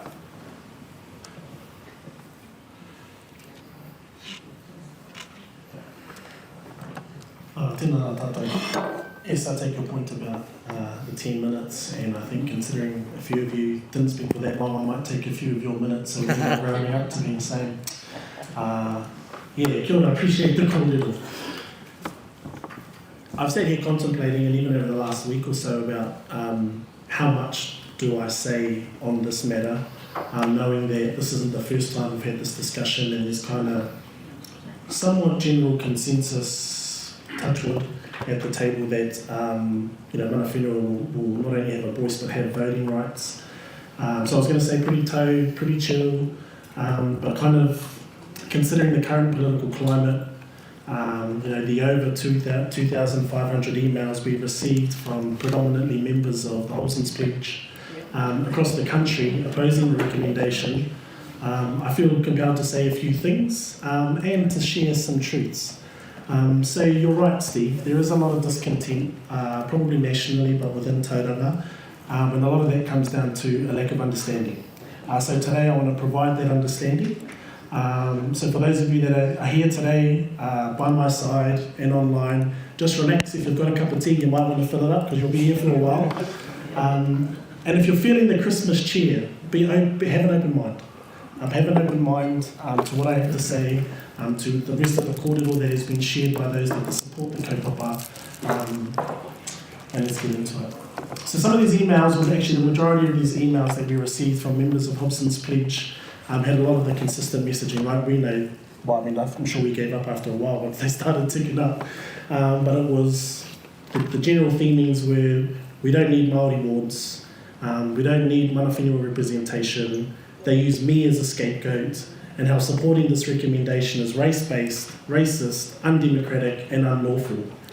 So I'm going to address these concerns by the panicked voice of oppression and affirm to those who believe in Te Tiriti o Waitangi, those that reject racial division caused by this government, and those that believe in who Aotearoa can truly be, to hold steadfast for the hope that we have for our future. So truth number one, so I hope you're sitting down. Māori have never ceded sovereignty. So to better understand and accept that truth, we need to go back to October 28, 1835. At the signing of He Whakaputanga o Te Rangatiratanga o New Tiringi, the New Zealand Declaration of Independence, that was signed by both Māori and the Crown, of which affirmed the pre-existing rights of Māori who had sovereign power in Aotearoa. These rights were later reaffirmed by a Te Teina document on the 6th of February 1840 with the signing of Te Tiriti o Waitangi by over 500 Māori rangatira and the Crown. So as Mani mentioned, whilst the Crown is the primary treaty partner, it has delegated some responsibilities to local government. The Local Government Act 2002 places responsibility on councils to recognise and respect the Crown's responsibility to its partners and to take into account the treaty principles. Now remember that. Te Tiriti o Waitangi, History Lesson 101. So Article 1 of Te Tiriti allowed the Crown to exercise kāwanatanga over its subjects, whilst protecting the pre-existing rights of Māori to exercise tino rangatiratanga. Article 1 is where the principles of partnership, reciprocity and equity emerge. So the proper exercise actually of kāwanatanga by local government under this framework, the correct framework, requires us to 1. Ensure that our rights as a local authority to govern are matched by the responsibility to recognise Māori rights and values and to give effect to duties of the Crown as per Te Tiriti. That's partnership. Ensure adequate Māori representation at local government level. That's partnership. And to monitor our own performance and quality of relationship with Māori. That is partnership. So consistent with these truths is the reason we can have a Māori board and the lawful reasoning for enabling mana whenua representation with voting rights. Now the delineation between those two are outlined in 11.10 and 11.2 of our agenda. If you haven't read that yet, Rick, it's there. But we as local authorities with delegated power given by the Crown have a responsibility to ensure adequate Māori representation at a local government level in line with the Crown's tiriti obligations and other statutory obligations. Article 2. So this is about protection, preservation and enhancement of our taonga. Māori have exercised mana, rangatiratanga, kaitiakitanga over land-based environmental resources and waterways within the TCC boundaries for generations. Subsequent to the signing of Te Tiriti, the Crown unilaterally imposed its own management system and decision-making processes which did not reflect traditional values and undermine the ability of Māori to exercise mana, rangatiratanga, kaitiakitanga over themselves and their environmental resources. The Local Government Act 2002, again we've referenced this several times today, states that when making significant decisions in relation to land, to bodies of water, local authorities must take into account the relationship of Māori and their culture and traditions, with their ancestral land, water, sites, wāhitapu, valued flora and fauna, and other taonga treasures. Again, this actually affirms the need for representation on council committees because the decisions we make have significant impact on those taonga. The taonga actually that bring people to Tauranga. People don't come to Tauranga because of our lack of congestion issues. They come because of our beautiful environment. So, Article 3 states that the Queen of England would grant the Māori people of New Zealand the same rights and privileges as British subjects and would protect them. So I'm not sure how much protecting has gone on, but this is where the principle of participation comes in. A Māori board gives those on the Māori roll the right to participate in local decision-making consistent with their voting rights at national level. Also, Article 3 is the reason why this father of 3, sleep-deprived, highly caffeinated, snotty-nosed little Māori boy from the East Coast can stand in a general ward and have no bearing whatsoever on the Māori board and mana whenua representation. They are very different things. To this point, I'm only 2 minutes in, so I've got plenty of time. Yeah, I'll start again.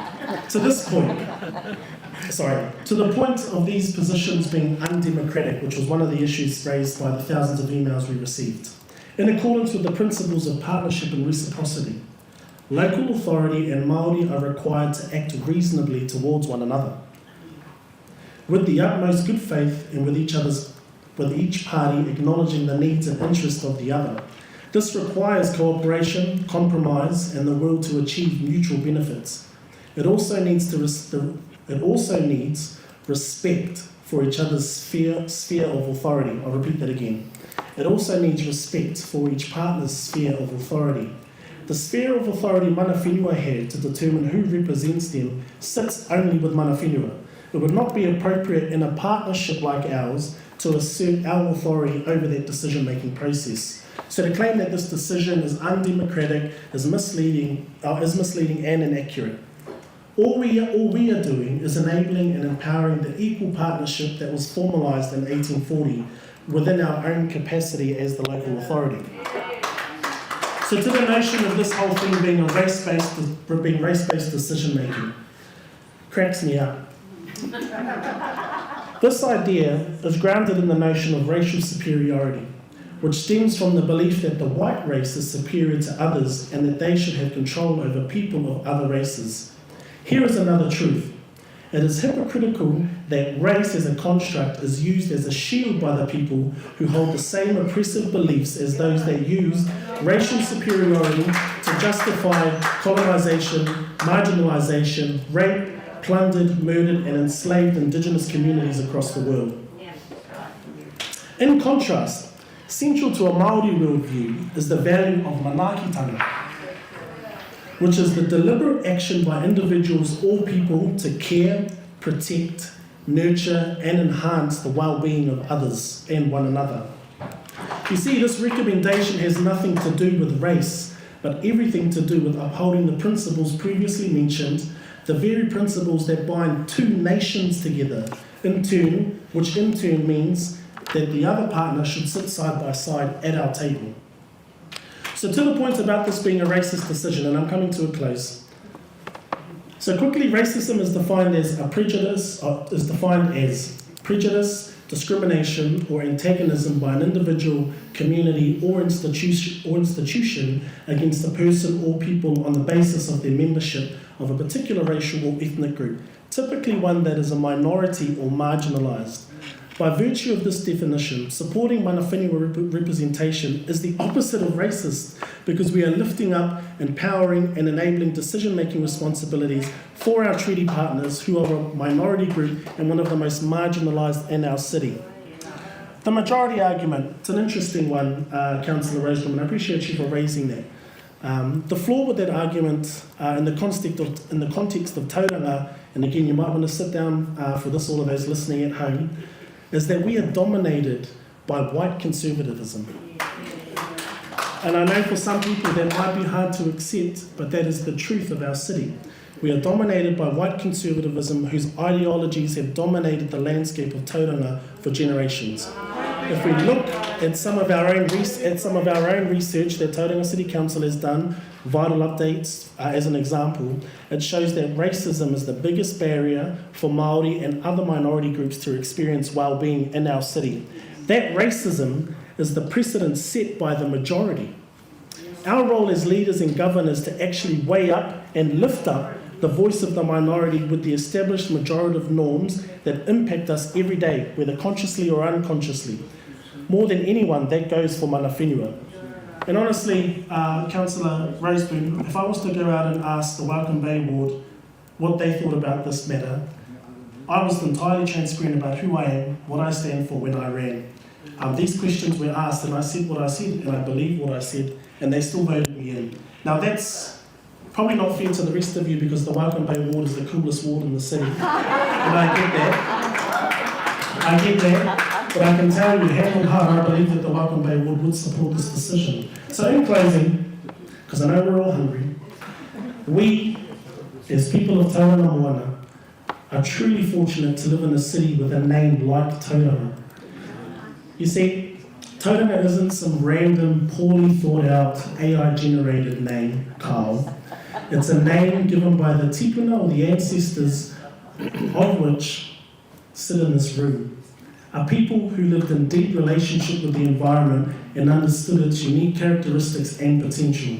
You see, Tauranga means safe anchorage, which not only speaks to the safety of the actual harbour, but I believe holds with it the intentions and aspirations of those ancestors for the future of this place. A place where all people, regardless of who you are and where you come from, can anchor safely in our city and feel a sense of purpose and belonging. Now these intentions can only be realised by having the descendants of those ancestors sitting at our table. Kia ora.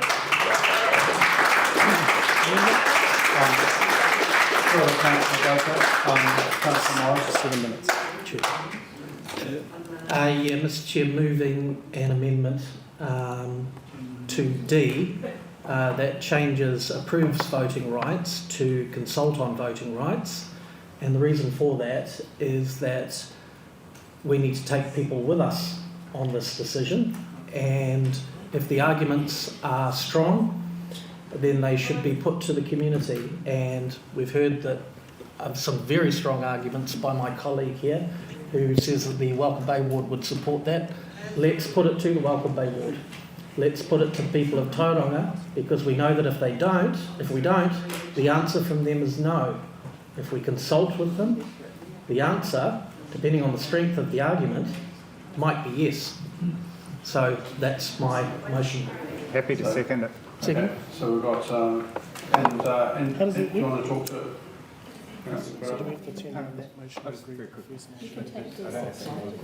Sorry, yeah, sorry. Hang on, sorry, I've got a question.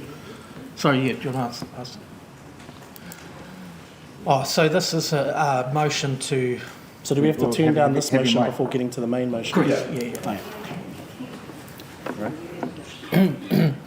Yeah. Yeah, happy to second this. I think that would go a long way towards giving me comfort around this issue of voting rights, and I think it is something that would meet the transparency and accountability that I'm seeking around this decision. And as Councillor Morris and Councillor Baker both said, that there is a strong argument for doing it, and the argument put forward by Councillor Baker is that we might well see a majority support it, and so I'm happy to sort of test it out and sort of see what happens.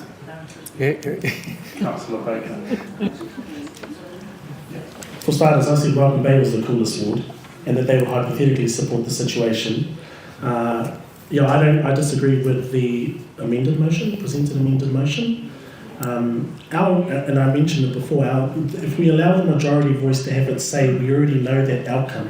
Our responsibility as democratically elected members is also to represent the voice, the unheard voice, the minority voice, the most marginalised voice of our city, of which Māori, mana whenua, who have paid the ultimate price for everyone here that's living here today.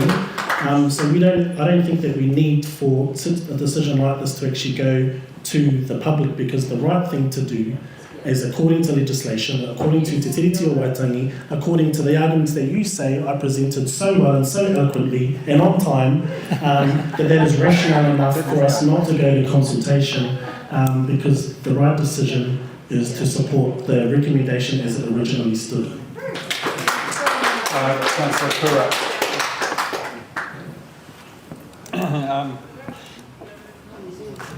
No, I don't support it. I think it's a cop-out, because we do know what the answer would be. It's just like a referendum, and the majority won't support it. So I think it'd be a waste of council resources and time if you just vote against it, Steve, if you wish to do so. You're elected by your community, but represent the whole community, and you can do your community. Let's put it to a vote. Thank you, Councillor Kura, and I'm happy to take the motion and pass when we do get to it. But we will vote on this. Councillor Sawley, you want to? To me, what I heard and what I believe is that the voice and the vote go together, and I think it's when we separate them out, we're actually saying, as somebody eloquently put it before me, yeah, we'll have your time and your expertise and relationships, but no, we won't give you a vote about it. So to me, it's really important that they go together, and I would much prefer the resolution as it is written to be voted on together, because I think that's, as an elected member, that's what I really strongly believe in, and I would like that to be voted on as our whole resolution. Otherwise, Right, thank you. So we'll put the amendment to a vote, and that was the changing D to consults rather than approves. And I ask all those in favour of the amendment to say... Sorry, divisions, or just raise our hands to... Councillor Morris. Morris, Roseboom, Crowther. Those against? Yeah, Councillor Schuler, Councillor Baker, Councillor Schooler, Councillor Currat, Councillor Taylor and the Mayor. So that is lost. We go back to the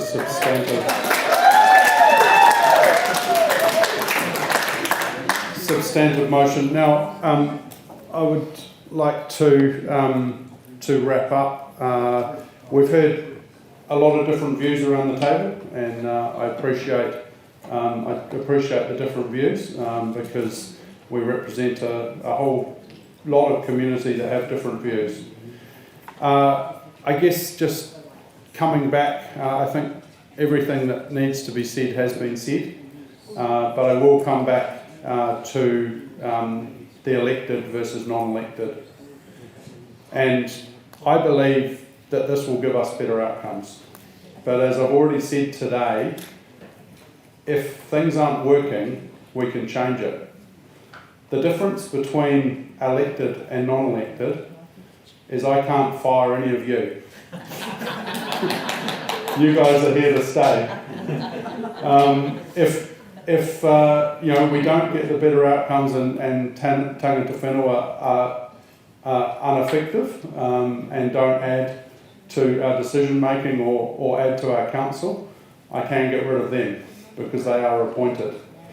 So I think that's important because we can change if we need to, and so that gives us an opportunity to understand how well it works or doesn't work, and if it doesn't work, we can change. So that is a very distinct difference between elected and appointed.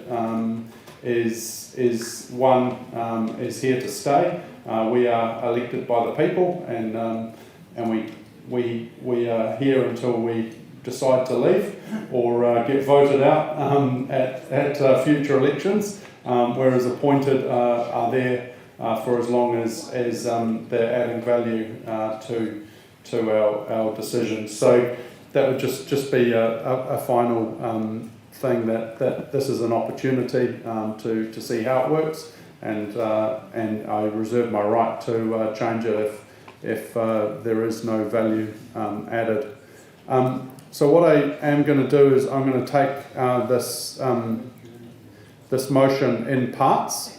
So we're going to vote for all parts except all parts except for D. And so I ask that all those in favour raise your hands. So we've got Councillor Baker, Councillor Morris, Councillor Schooler, Councillor Taylor, Councillor Schuler, and the Mayor. And those against, Councillor Roseboom, Councillor Crowther, Councillor Currat. That's carried. I now put D to the vote, and I ask all those in favour, raise your hands.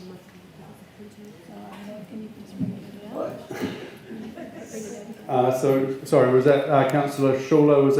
Were you in favour of that? So we've got Councillor Schuler, Councillor Baker, Councillor Schooler, Councillor Taylor, and the Mayor. And those against, Councillor Crowther, Councillor Roseboom, Councillor Morris, Councillor Kura. That is also passed. Motion carries. Thank you very much.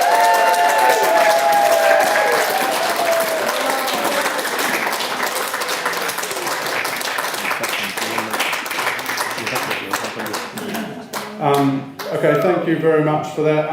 We will just cover one more item before we have a break. And this is 11.2, meeting schedule 2025. Oh, sorry, 11.12.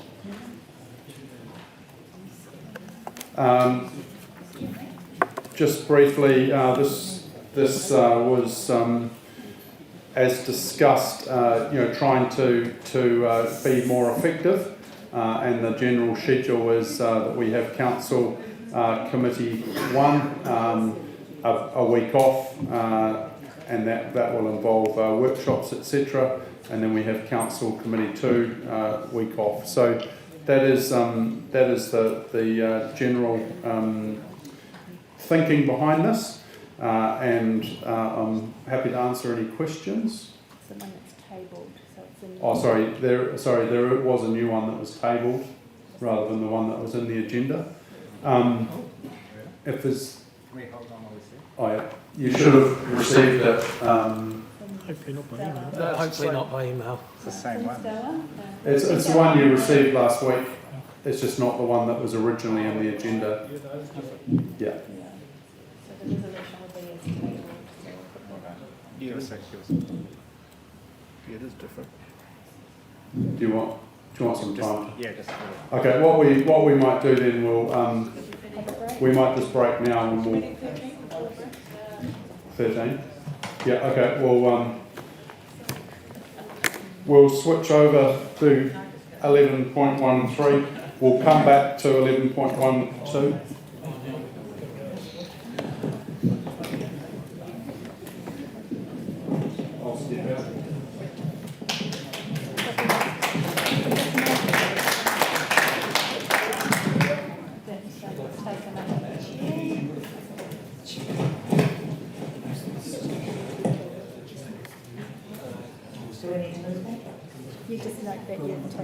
So I've just, Mayor Mahe has stepped out because we're talking about the vehicle for the mayor, and so we've got on 11.13.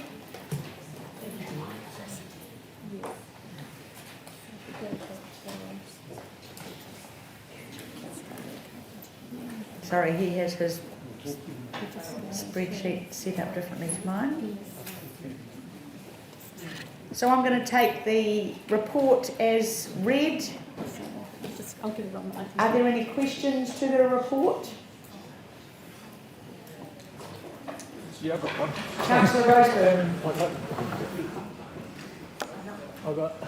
Yeah, we got it. We're getting better at this. Soon we'll be thrown at that. Yeah, I've just got one question that's probably aimed at one of the staff in relation to the vehicle insurance. I'm assuming council vehicle being covered by vehicle insurance. Does our insurance company have any issues with Mahe parking his new car potentially in his home garage? Because we've had issues around the world with insurance not wanting electric vehicles parked inside personal property because they tend to spontaneously catch fire. They don't. I don't know, I've got pictures of garages and houses burning down and cars catching fire on top of the Conway Ranges. Just the need house parties. Oh, is that what it is? So we understand it is covered. It is covered? Okay, so I'm going to put to the recommendation that the council receives the report mayoral vehicle, agrees to provide the mayor with a vehicle of his choice for restricted private use up to the maximum vehicle amount provided by the Remuneration Authority and the local government members 2024-25 determination. We've got a mover and a seconder. Thank you, Councillor Baker. Thank you, Councillor Taylor. I'm going to put the motion. All those in favour? Against? Carried. Thank you. We will now have a break. Thank you, Madam Chair.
All right, we'll get back to it. Has everyone had time to consider the meeting schedule? Are we prepared to look at that? Okay, so we'll go back to 11.12, meeting schedule 2025. And is there any questions on that? If there's no questions on that, I'll move to the recommendation that we receives the report meeting schedule 2025, adopts the meeting schedule for the period January to December 2025 as set out in the tabled meeting schedule. Yeah. Oh, sorry, I moved it. Sorry, second. Sorry. Councillor Morris. Anyone want to make any discussion on? Yeah. No. Do you want me to use the mic or not? Do I not? I guess just to make sure staff liaise closely with staff and governance at the other councils around the Joint Transport Committee to ensure that we get those scheduled at the appropriate date for the needs of the governance of all councils, because there's been some specific questions raised around the timing of those committee meetings. I know the regional are running those meetings, but I think we need to be proactive to ensure they fit into our schedule, and particularly the comment from other councils has been to fit it in to schedule with our council decisions, which will have a bearing on that committee, seeing our council will make the biggest decision relating to it. Right, we'll take that as noted. Can I? Councillor Scola.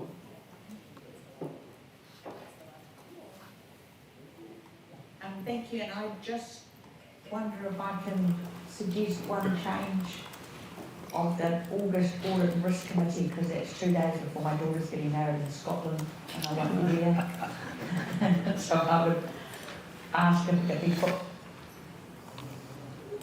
in another time. Yeah, we could look at that. Thank you. Yeah, that's fine. If that should be right.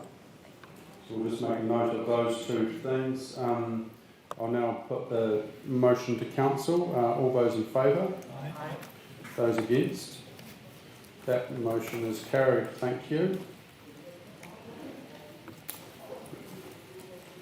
All right. What we'll do now is we'll just go back to the start, and we will. Just keep going. Oh, sorry, yeah, we'll start the order there, that's right.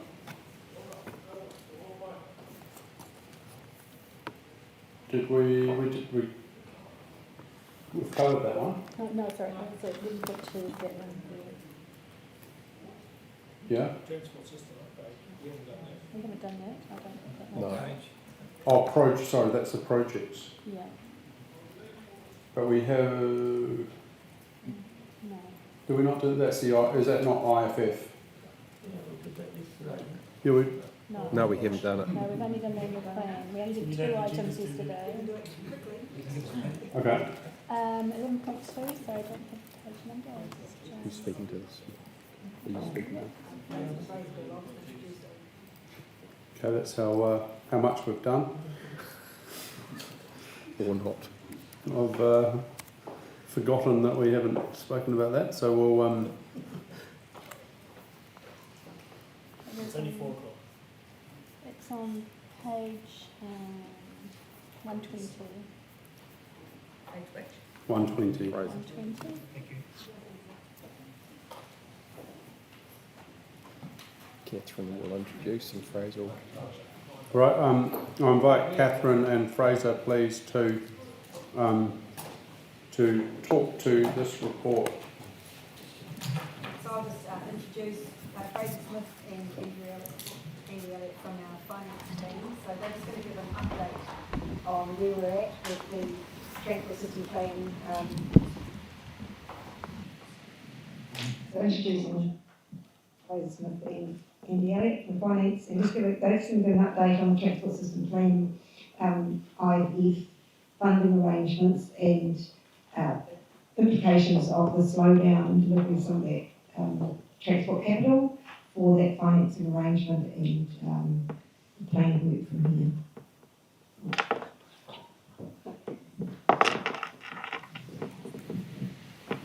Thank you.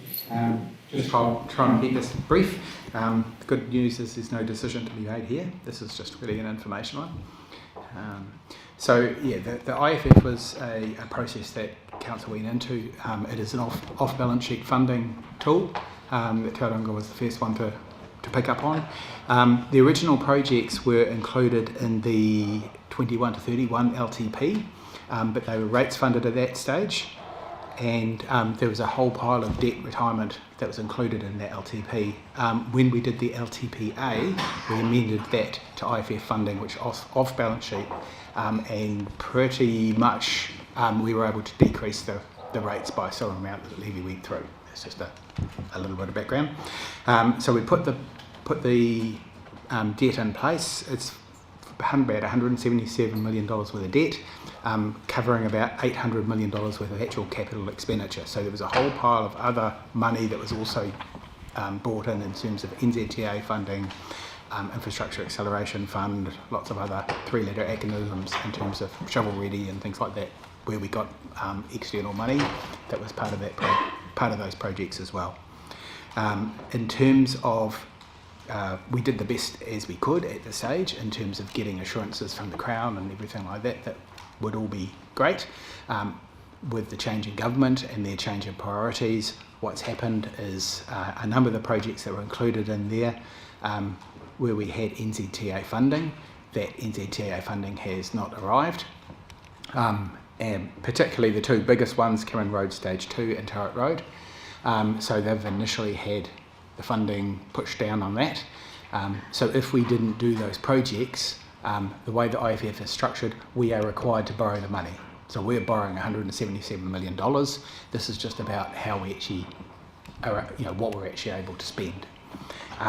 Those two projects are going back to NZTA for further deliberations, one this month and one back in March. Depending on what the outcomes of those, we may still need to, and that's where the table on the graph figure 1 and the table below it are sort of interrelated. My apologies, we've got a bit of colour blindness where we say orange down in the table, it refers to the red line. But so the blue line on that graph shows what we should have been collecting. If we don't get all the projects that bring up to that level, we won't be able to use the whole $177 million that we've effectively borrowed. So what the idea we do is we want to try and bring those projects back in if we can. If not, one of the options is to make a change to the Order in Council. So Order in Council is signed by Cabinet, so it has to go right through the Crown again. Would be to change the Order in Council to actually allow some other projects to be included in that, so we could actually use that whole amount of debt. So that's kind of the situation that we're in at the moment. It's been agreed that we won't go start off any process like that until we've actually got a bit more information about the NZTA funding. So that won't be starting until March. And so then what we do is look at, once we've got some more information about that funding, look at bringing that back to you and sort of before June to sort of try and work out what, with a recommendation for the process going forward. So any questions? Just interested around some of the mechanics of this and how it works. And firstly, just probably to mention, so by order of council, we can bring in any transport projects we like. Is that? There is a very, and I think it's in attachment 1, there is a very specific list of projects which were approved as part of that. The reason for that is because it's on a citywide basis, and we had to go through a significant benefit analysis to demonstrate to the Crown that those projects actually met the citywide sort of definition. But so didn't you just say that by order of council you could we bring in other projects, or? It's an order in council signed by the government. Oh, okay, so, yeah. Okay, so we and then it has to go to them. Okay. Yeah, so it's cabinet that actually that off. Sorry. Okay, no, that's fine. So I'm just interested, because we've obviously got a schedule of when amounts are due and things like that. So what happens, if we've agreed to the schedule, the money's about to come, but we don't have a project to do? So so as we spend the money, we can draw it down from the Crown. Effectively comes in as revenue. If we don't, and now there's a profile as to how that's expected to come. If we aren't spending that money because the projects we planned weren't happening, then we can't do that drawdown. What happens is that money will sit effectively in the pot within the Crown entity that's been set up, and they will invest that in the meantime and get some income, but of course that will be probably the interest they earn will be less than the interest rate that's being charged. So although we're not drawing it down, we're still paying the interest on it as it hits the schedule.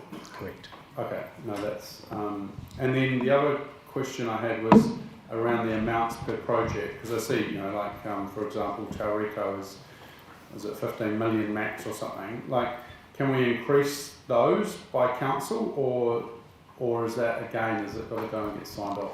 That would have to be signed off through the, again, that's amending the order in council because their maximums allowed under the current aspect that's been approved and agreed with the Crown. Is that signed off by Cabinet or is that signed off by CIP? No, so CIP are the Crown's agents, so in actual fact the people, it was literally Cabinet that has to actually sign off any amendment. All right, no, that's fine. All right, thank you. Any other questions? Councillor Crowder?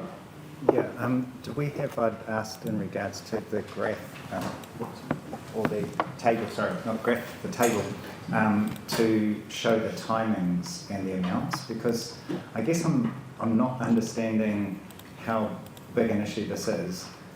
We've got the list of the projects, we've got 7, whatever it is, I've forgotten the number I worked out, but, like $500 million, whatever, that we can choose to draw down from, and we need 177 total at the end of it all, but we don't know what the phasing of it is, and so we don't know what the scale of the problem is in terms of the next few years, because if I look at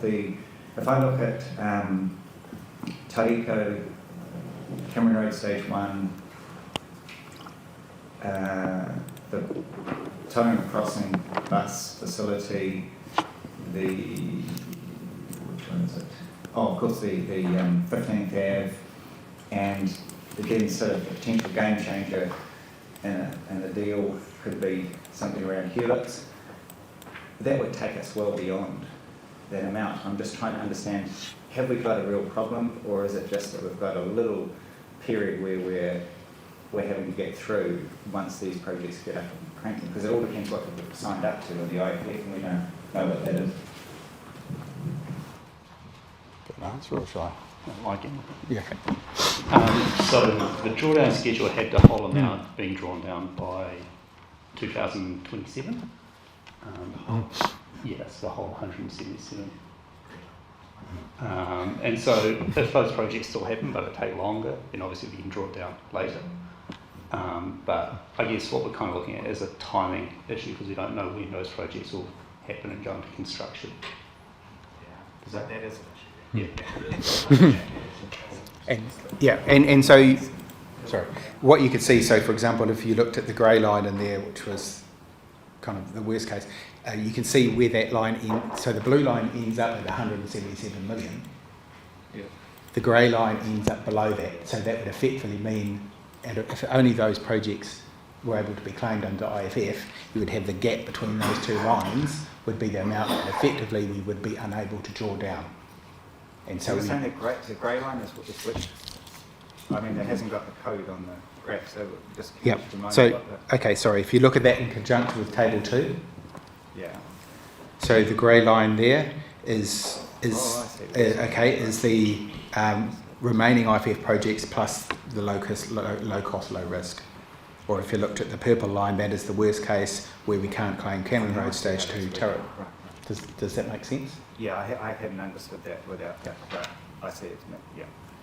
And then just interested on the city centre transport hub, for example, could we bring in the work we're doing on Durham Street, potentially the lane through to Grey Street, like that's all, it seems to fit into that that definition, but do we know if that's...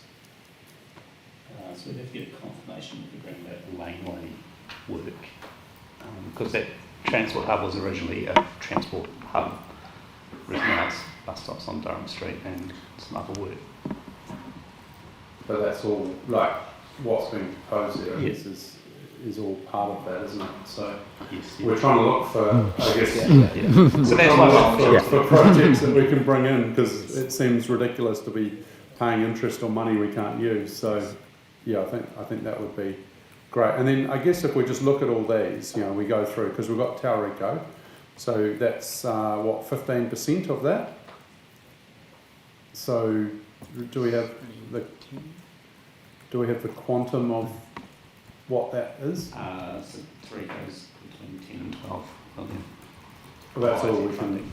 Yeah.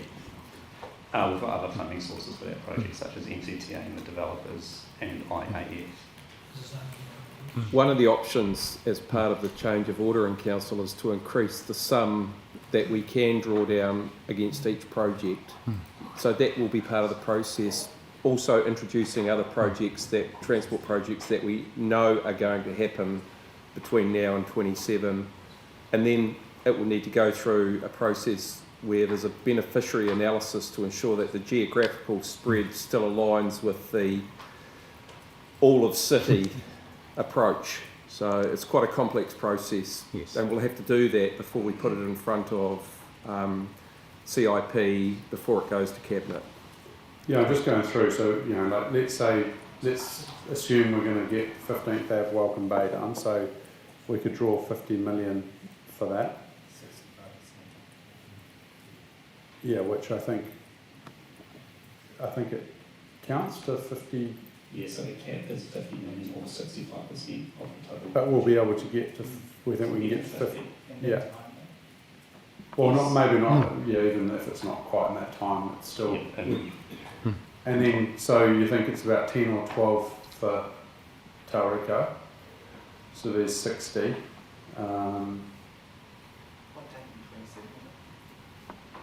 And then we've already got Cameron Road Stage 1. How much did we draw down of that? We've got 50 million to Cameron Road Stage 1. Okay, so there's 110. That's been drawn down. Yeah, so I'm just trying to think. We're trying to get to 178.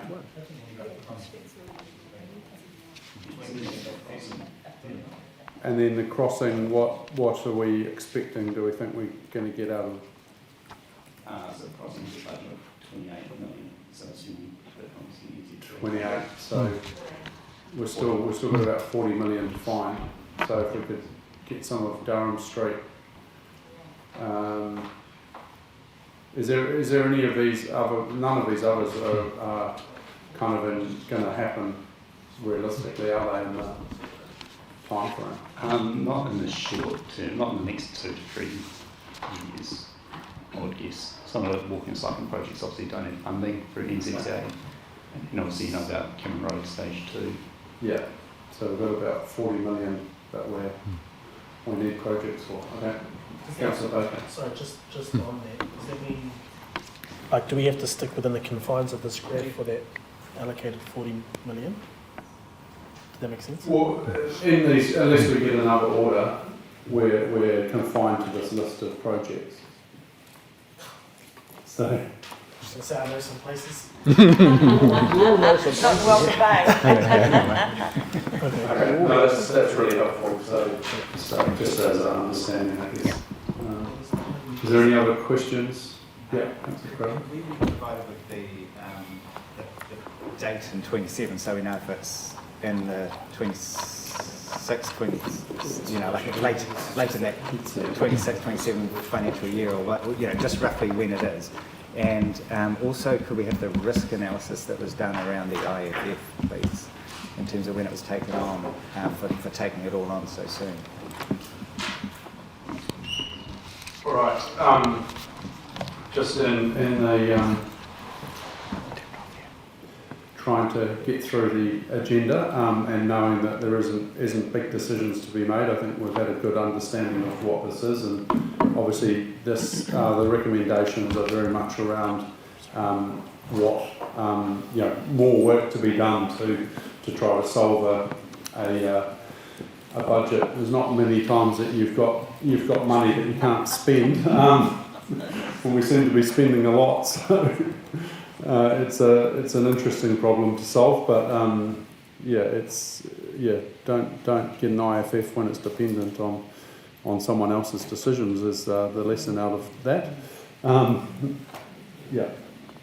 Councillor Scholar. So my only suggestion, we've got D as a recommendation report the preferred optimisation by 30th of June, but in light of some of this discussion, just in light of some of this discussion, as soon as we should, can we have a little spreadsheet as soon as we can on that last one you just added, Mahe, and even if A and B, I know they're not approved, but the cycleways in Papamoa and Altamultai, it would be good to just know what we might be able to put in there. Yeah. Before June. Just be updated. Yeah, be updated as soon as we can, please. Okay. Thank you. Have we got a mover and seconder of that recommendation? Thank you, Councillor Taylor. Thank you, Councillor Roseboom. Any discussion? Councillor Baker. Yeah, support recommendations obviously pretty easy, just as read.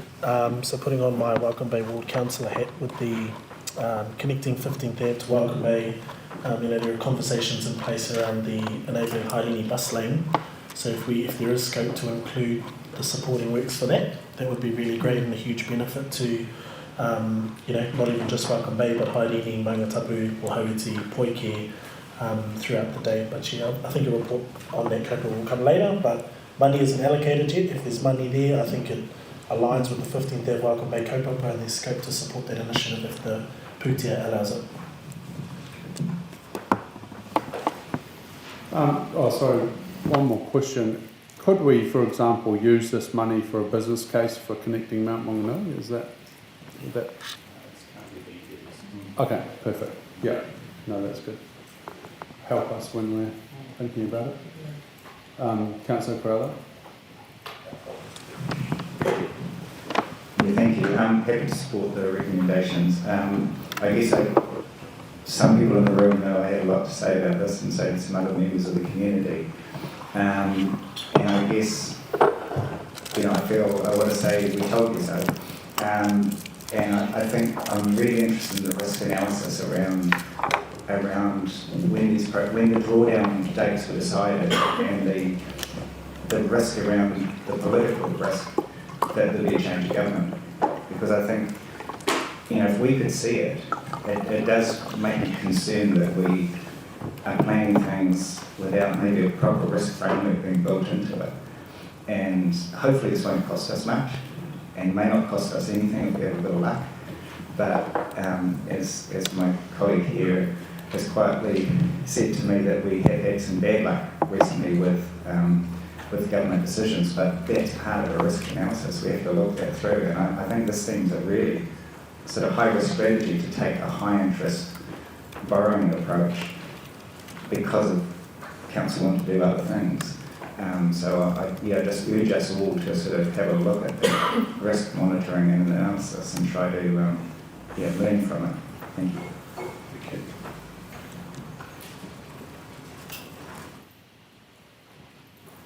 Right, I'll now put that motion to the vote. All those in favour? Aye. Those against? That is carried. Thank you very much. So we'll move on to 11.3, Harrington Street car park variation of encumbrance. Do we just want to have a very brief, if we've got Sam or Phil's going to talk about it. You just very brief, probably just let us know why we're here and what's going on. Thank you, Mr. Mayor. I do propose to be brief in the introduction to this report. This report you have read relates to an encumbrance. It's registered over the titles of the former Harrington Street Transport Hub, and it requires the developer who owns that site now to provide a certain number of publicly accessible car parks by a specified date. That developer's now asked for an extension on that date for the delivery of those car parks from the 1st of December 2024 through to the 30th of June 2025. If I can take the report as read, but I just would like to note that staff do support the extension on the basis that this development will deliver a number of good outcomes for the CBD. Those reasons are set out in full in the report, but just noting particularly that there will be the provision of a minimum 200 additional car parks available for public use in the CBD, and also the addition of a new commercial office building for the city, which will further activate the CBD and provide some significant professional services to the area through the anchor tenant. Happy to elaborate further, but otherwise happy to take any questions on the report. Thank you. Councillor Taylor. Presume this is a commercial contract, but one of the conditions hasn't been met. Sorry. Commercial contract that we entered into with the developers, I presume. Condition hasn't been met. One of the penalties that we may have been able to put in place.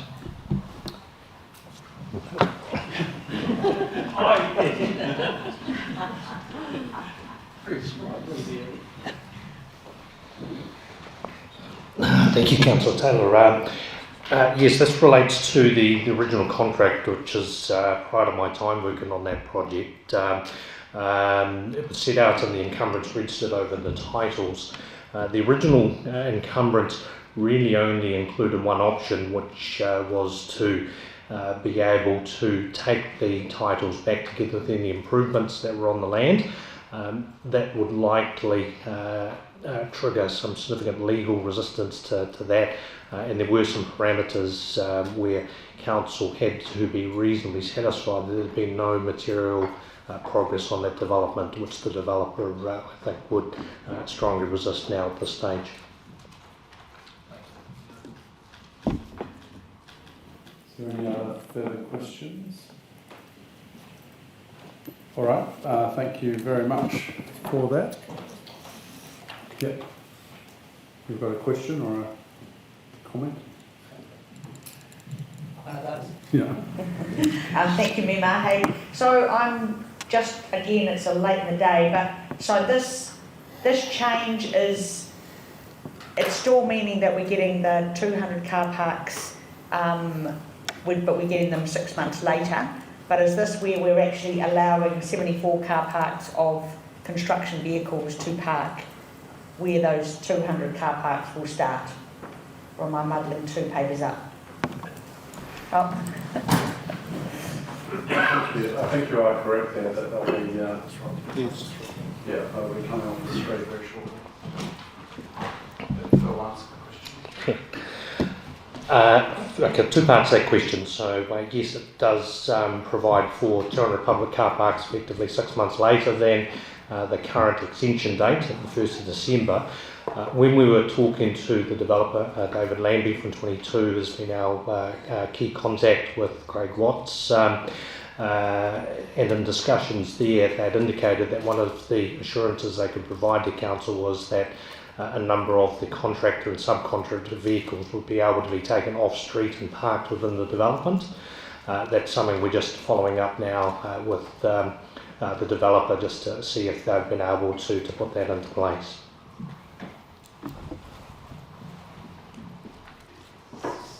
Thank you. What do you call it? Supplementary.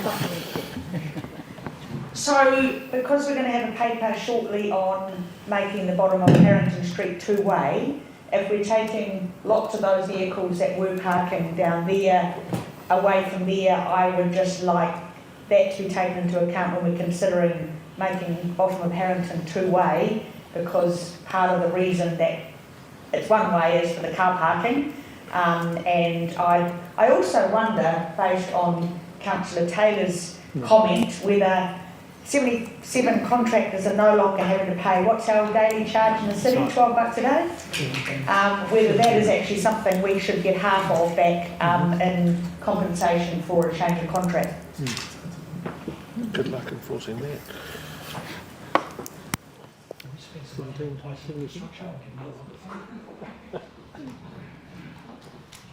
Just had that discussion with.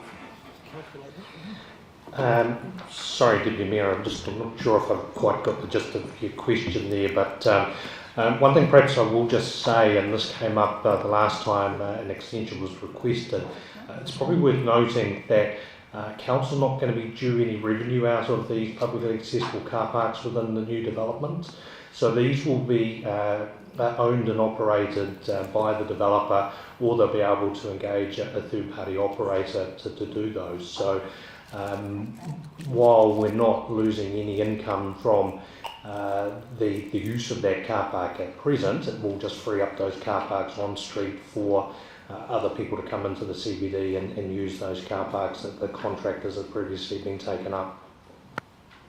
And understand that, but while the 77 cars are being parked in that building that should actually be open for the public, they are making $1,300 a day, saving $1,300 a day in car park fees, and it's just one of those things that where a commercial contract, the conditions aren't being met, we actually need to start saying, well, what's a commercial solution? And to me, it's saying, well, let's actually talk about, okay, irrespective of what they become in 6 months' time, at the moment, it's a saving for the contractor, and they're getting away, they are allowing to change the date of their commitment to those 200 car parks. So it's just could we please have that as a suggestion from council that we have a look at that? A consideration. A consideration. Yeah. Just to respond to that, I think to note that those public car parks would not be available from 1st of December. But just to say that the only reason those contract and subcontractor cars will be able to park on site is because they'll be able to adhere to the safety plan for the development. They're not paying for car parks. Okay. We'll leave it there. I understand. Consolation. Yeah, I understand. Consolation prize. Yeah. At 4 o'clock in the afternoon. Yeah. It's noted. Yeah. We'll Thank you, Marty. have that conversation with Mr. Watts. Yeah. Is there any further questions? Okay, otherwise, thank you very much, Phil. So now have we got a mover and seconder for the recommendation? Councillor Taylor, Councillor Kurak, thank you. Any discussion? Yeah. Councillor Morris, yep. I can use Papa voice. I'll use this. It's getting late. There might have been some disagreement with you and I on one of the last agenda items, Councillor Schooler, but there's no daylight between us on this one, I can assure you. No, I thank the Chief Executive for his comments that it's noted. If we are allowing a variation of encumbrance, there should be some consideration to Council for doing that, because we know that if it was the other way around and Council was wanting to partner with somebody, to act in good faith for somebody, they would demand a consideration from the ratepayer, that's for sure. I agree. Yeah. Right, thank you. Is there any other comments on this? Otherwise, I'll put the motion as on the screen to the council, and I ask all those in favour. Those against. That motion is carried. Thank you very much.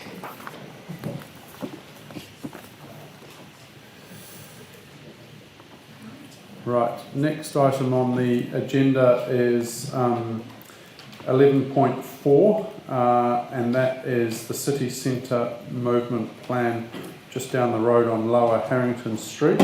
I think we've got Nick and Sean we've got Mike and Sean to talk to this. Thank you. Sorry, I'll sit down this side so that I can pass the microphone along. First of all, I'd like to thank the community and stakeholders that have provided feedback on this, noting that the petition presented by Lisa on the 12th of November, and the community have been able to provide a significant amount of feedback since that petition was received by yourselves. And we have received a large variety of that feedback. The movement pilot, and noting that the wider movement pilot will be part of the workshop in March. The movement pilot was implemented because part of the reasons was a year ago we had heard from Cameron Road that variability of travel with those works was a significant issue to the community. So the one-way pilot was also aiming to address that variability. And I think it's really good that the community have been able to provide their feedback over the period of 6 months or 8 months since it was implemented. Engagement has resulted in a majority of feedback supporting Harrington Street going back to two-way, with the insight being that, and definitely noting the majority was two-way, that regular city centre users were more supportive of the one-way than those who are infrequent users and those who serve those infrequent users through retail and other such activities. We've also noted that car parking has been an issue for them, and car parking as part of this engagement was actually less of an issue than previously expected, and a chunk of that was the perception that contractors are just parking in those car parks anyway, so they wouldn't see anything back. We are getting paid for those on-street car parks, to the Deputy Mayor's point before, and they are actually quite a good revenue stream at the moment, as after 2 hours it goes up to $5 an hour for those parking on street, so it's a fairly significant cost to them. We did fall short of, in the paper, in the agenda, of making a recommendation on one-way versus two-way, and that was due to community engagement still ongoing at the time of publishing the report, and Councillor Taylor attended a drop-in session on Friday. So after that, I would be making the recommendation that we revert back to two-way, as it does seem to be what the community would want. I would like to make note that in the report we noted early 25 for the change. I would be suggesting that we are, I'll redo that.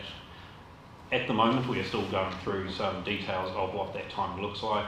It's looking like there could be some benefit of doing that for Easter weekend, being that we will then be able to use our contractors to move planters to also support Jazz Festival happening over Easter, really trying to drive that optimal benefit for the value that we are putting in, or for the cost that we're putting in.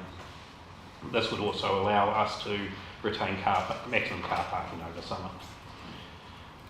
So happy otherwise to take the report as read. Sorry, also just noting the bus stop we're recommending to stay on Harrington Street. We did look at options as per the report.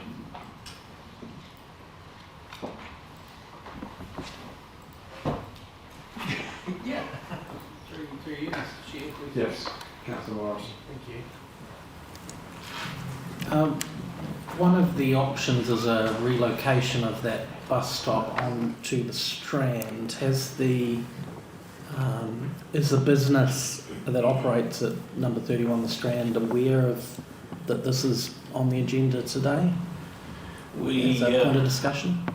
We did drop a letter to them. We haven't received any. We did drop it. We did do some letter drop, but I'm not aware of any specific conversation with that business. As per the reference in the report, based on the yardscape in front of that business, in between that business and the road, would be recommending against it based on the issues that we generally experience in residential suburban areas with bus stops in front of a grass lawn. Supplementary?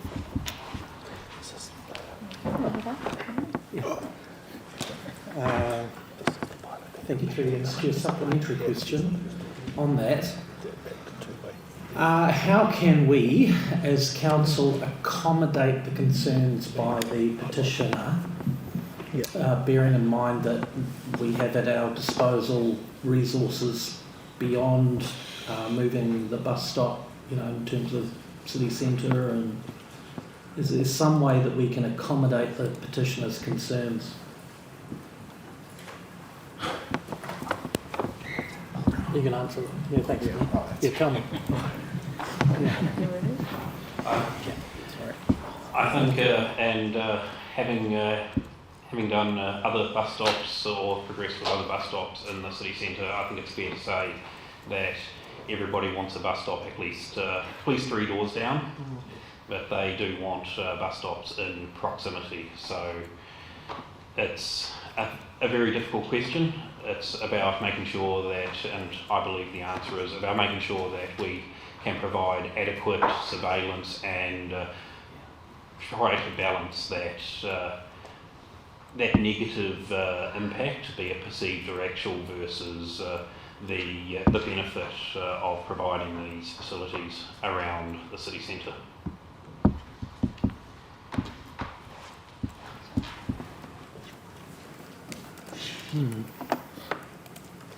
Thank you. So just in terms of the timing, my understanding was that the trial of one way was done as a trial and that it was a quick switch if it didn't work. So to be waiting to say, yes, turn it back, but let's wait till April, doesn't suggest it's, what I understood was a quick trial and it's just planter boxes that were put in the way and there'll be some sign writing on the road. But and if from a parking perspective, if we've got 77 people that were using those parks now in Harrington Street paying nothing, then to me I just don't understand why we have to wait till April if we're making the decision today. Shocking. That's good, thanks. No, I've got it down. Councillors, good question. Really it's about rationalising our resources. And so we're going to go and move those planters and do the work, particularly associated with that event coming on. But we can do it earlier. And I guess if that's an intent from this room and you'd like us and desire us to do it quicker, then it is absolutely something that we can consider. There's some costs in the paper that show you the costs there, and we're trying to keep those down, I guess is the main reason for that. And just to roll back a little bit around that principle around the car parks and contractors and whatnot, just note in this report we're removing 10 in the two-way proposal if that's the one that gets endorsed. So the competition for those spaces will be higher, and removing contractors from them actually realises car parks for other uses. And I think there's a trade-off to be thought about when we talk about those sorts of uses there. So yes, they are sort of dominated by the people in the construction sort of side of things right now, but they do get, if they are not there, they will still get filled. But the bus stop could, if the bus stop's not there, there could be 3 spaces put in there instead. Yes, but it Sorry, would remove at least 3 somewhere else. Yeah. But not near liquor lane. So where, I haven't seen these costs. Can you just see that? Yeah, sorry, that was missing. We're expecting a cost of approximately 10 to 15,000 to do the works, including all the line marking, traffic management. With that is just part of doing a pilot to the point of we do need to be flexible around that, and we are working on options to reduce that, such as do city ops have some of the resources to be able to do that work.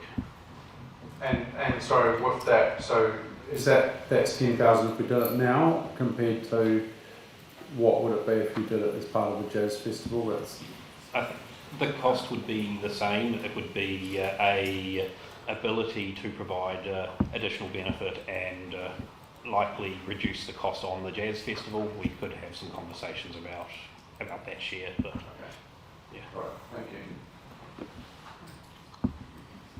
Yeah, Councillor Taylor.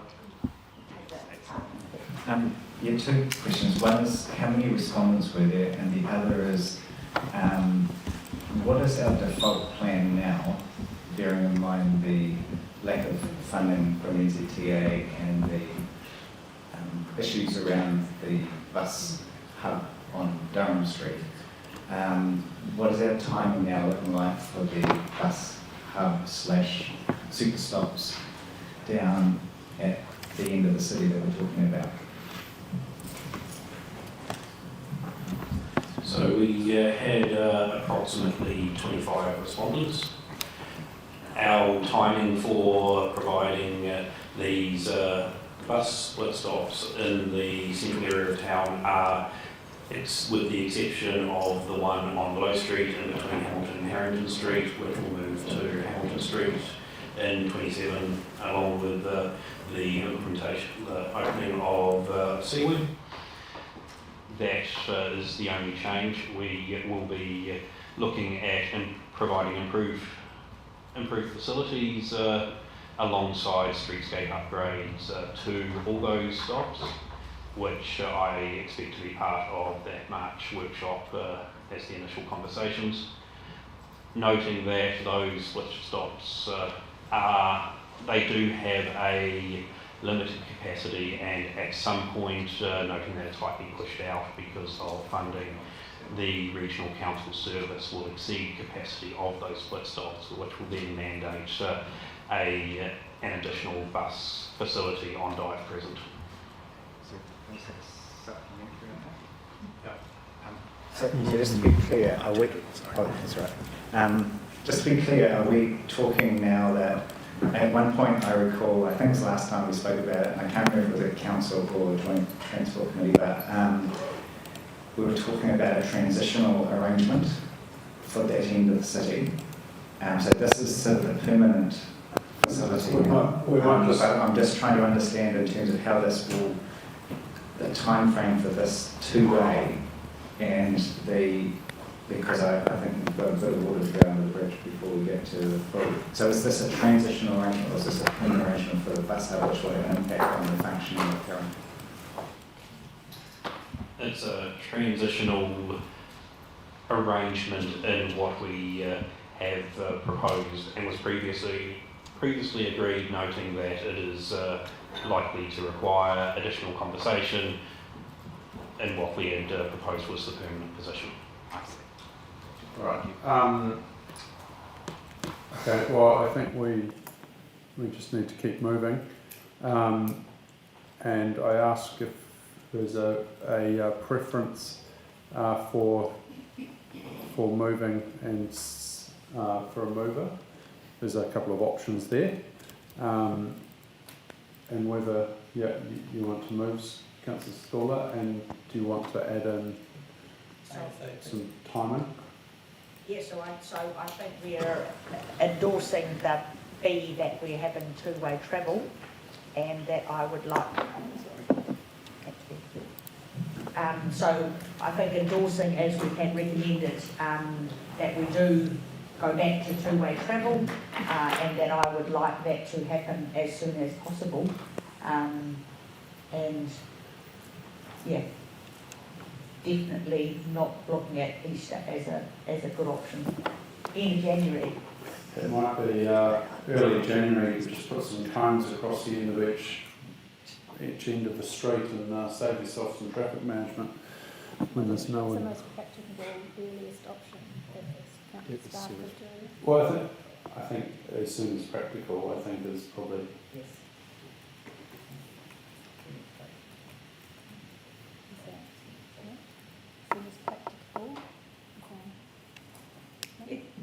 I think taking into account that this is real people that have been impacted by this, and real consultation that's happened that says we need to reverse it, I think possible is better than practical.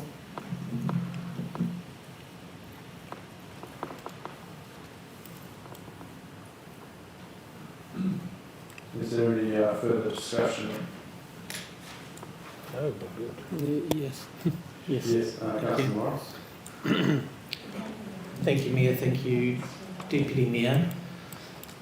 I know I'm diving into the detail here, but having a bus stop outside a licensed premises is not the best idea, and I note that the licensed premise came first and the bus stop came second.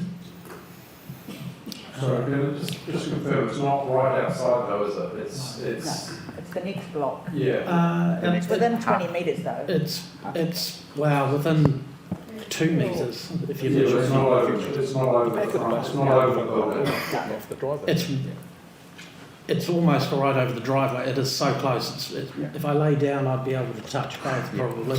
But you definitely, Mr. Mayor. That's not a good outcome for our community. And before supporting D, I would like some assurance from officials that we are able to, with the resource that we currently have, assist in a public safety perspective, because there have been reports of issues down there, and whilst we don't have a private police force in order to deal with issues in our city, that matter belongs with the police. We've had it raised with us that there is an issue as a result of the bus stop. Now entering into our health and safety duties, it's been raised. I think we need to address it somehow. Okay, maybe as part of the C, that could potentially form part of that workshop. Sean, you mentioned having a workshop. Was that? Yes, so that was city centre streetscapes as a whole, noting that transport is a very key component of it. Yeah, so maybe that would be an appropriate time that we can bring in that, but we take your point.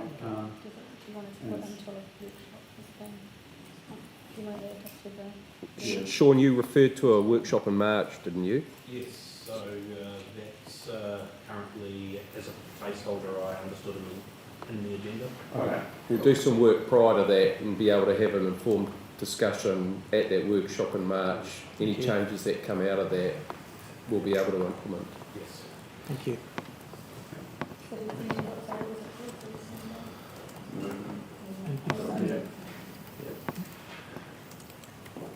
All right, so I don't actually, we've got Deputy Mayor moved that. I don't know if there was there a seconder?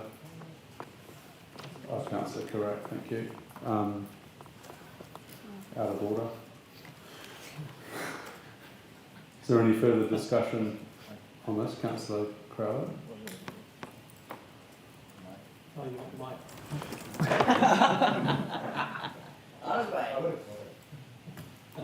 More cricket. I do want to sort of stress the importance when we have a workshop with around that public transport solution in that part of the city and have an integrated approach to it. I think we need to really think through the way we engage with the community around it. And I actually personally have enjoyed and have seen huge benefits under Councillor Curry, a workshop that took place with the Transport Committee where stakeholders were invited to the workshop to participate in a workshop. And I thought that was one of the best pieces of work that Tony City Council did in that particular year. And I can see some real benefits to actually get more inclusive engagement directly from the community, directly with councillors as well as with staff. And obviously limited according to the size of the room and all that, but I don't think a huge number would want to attend anyway, so that might be a naturally limiting thing. But that would be my suggestion, if I can show that into the mix, but happy to support the motion. Okay, thank you, Councillor Crowder. I think we're going to make a note of that. We'll figure out the details at a later point. Is there any further discussion? Therefore, I put the motion as on the screen. I ask all those in favour.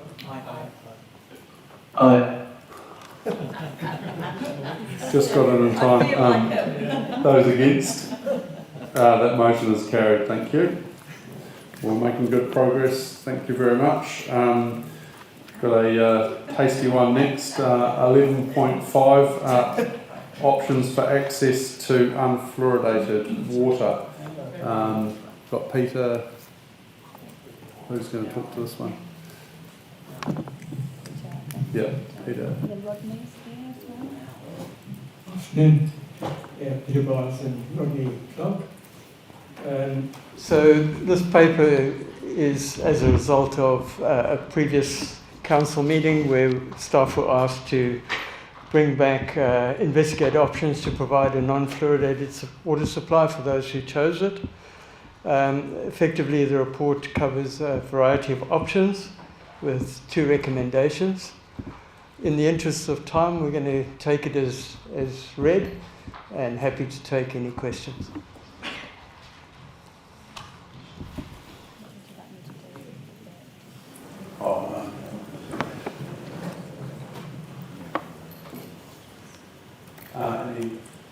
Any questions? Yeah, Councillor Crowley. Did you do an analysis of various locations around the boundary of Tauranga City? And if so, I presume the objects would look similar, but is the capital cost the same as what is in the paper to do more of these supply points? Effectively, the cost in the paper for looking at outside of the city boundary is for a single installation. It could be replicated, but obviously there would be some additional costs. Yeah, what would it be? Your best estimate is that it would be 30,000 per supply point? Approximately that amount.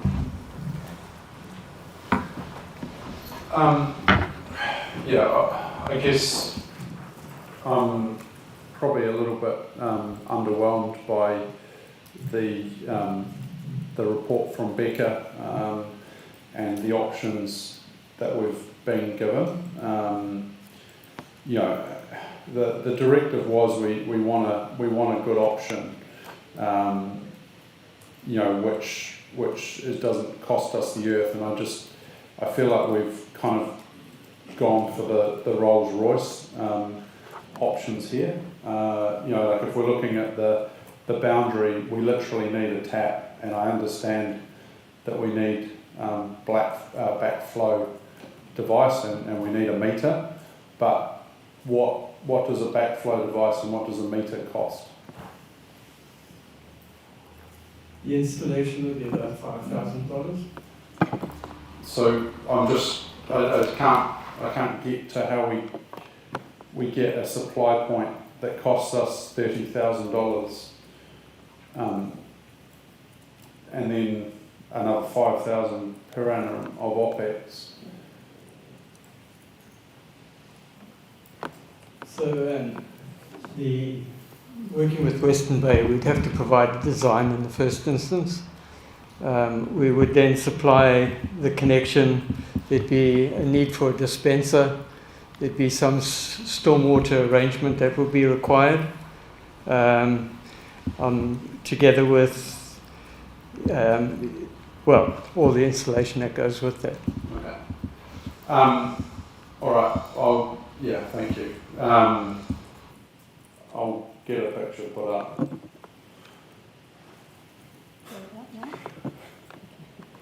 And this is I guess an example of being practical. So, I agree that you guys identified the site. This is on the corner of Wairau Road and State Highway 2. Wairau Road and State Highway 2. And that is sitting there in Western Bay. It's a tap, it's got the concrete, there's parking right by it, it's there. And I think it's a very good option because there's a couple of things. Firstly, Western Bay also has a directive to fluoridate at some point. So we're talking maximum of 6 months, but I guess my directive is that there is an option there. I've spoken to the Mayor, who, while doesn't want to encourage everyone to be going and using a public tap, has also agreed that that if people were to go there and fill up, it wouldn't be a huge issue for them. And that to me seems like a very practical solution. If there's a lot of people and we use a lot of water, then I'm happy to donate to Western Bay, but I think you know, for the services we provide them, I think the $2,000 odd we probably we're probably going to cost them in water charges is probably a pretty good option. So, but what I would like is you know, looking at a long-term option that is actually reasonable. And I'm interested. Sorry, that was more a comment, but question-wise. You know, we heard yesterday as part of Te Manawa we've got Spring Street, we've got apparently a whole lot of natural springs in our CBD. Is there one that we get water out of, or we could get water out of? Yeah, through the chair, so it's around making the water safe is where a lot of the costs come in. So yes, there may be a water resource, but it's the sampling of that resource, then undertaking analysis on how you treat it to be potable water, because it's public health at the end of the day. And that's what we have to put our names onto, that it is safe to drink, every drop, and that's where the cost comes in. So Palmerston North have an aquifer that they go through their CBD and they take the water straight out, they don't treat it, they just have a tap. Is that not possible? Like if the spring water's coming out and we test it to be safe, is that a possibility? It wouldn't be for us to say as a public water supply. No. Without taking it, registering it as a water supply with Te Mata Arawai and then doing the required sampling analysis on it, no, it would not be a safe water supply. Okay, could we have an unsafe water supply? Not with my name on it. So how often do you need to test it? If we had it tested and it was fine, how often do you need to test it? So you have to do initial testing to understand what treatment was required, and then you'd have none required. There will always be treatment required. You'd have to have an acceptable solution in place, which would require a degree of filtration, and then depending also on how many people are served. So if it's a small number of people, then the number of barriers that you have to contamination are lower. If it serves a bigger population, then you have to have more treatment barriers. So it would depend on the volume served and the people served. Can we find out what Palmerston North, how often they test their water, please? And what they do So that's based on just population served. There are 3 levels of requirement from a regulator point of view. So less than 500 people, and then 500, there's a threshold, there's 3 levels of treatment. I think it's just we're trying to be practical and not super expensive, and I think the Mayor is making some great suggestions, and we would love you to take them on and say, okay, well, let's test those and see what we can do with those, if you don't mind, please. And hence the suggestion for utilising the Western Bay. Certainly, if we can broker an arrangement with them without having to do additional work, that would be the first prize. Yeah, and I think, again, it's a practical solution. So, you know, like if we put a tap on the side of a public toilets, you know, which obviously the equipment, the backflow and the meter obviously need to be protected inside the toilets or wherever, but you know, just that if there's concrete outside, I don't see an issue. You know, that was a push tap, but you know, I don't think there's going to be a huge stormwater overflow, you know, no more than rain coming off the roof. So I guess, you know, those are the sort of practical solutions that we'd like to look at, knowing that potentially it's only a temporary source. But what I would love to look at, and you know, I see people filling up at the top of the kaimais all the time. You know, that's people go and fill up, they take a risk. That I'm sure that's not a potable supply that has been tested and that sort of thing. So that's ultimately what we're looking for.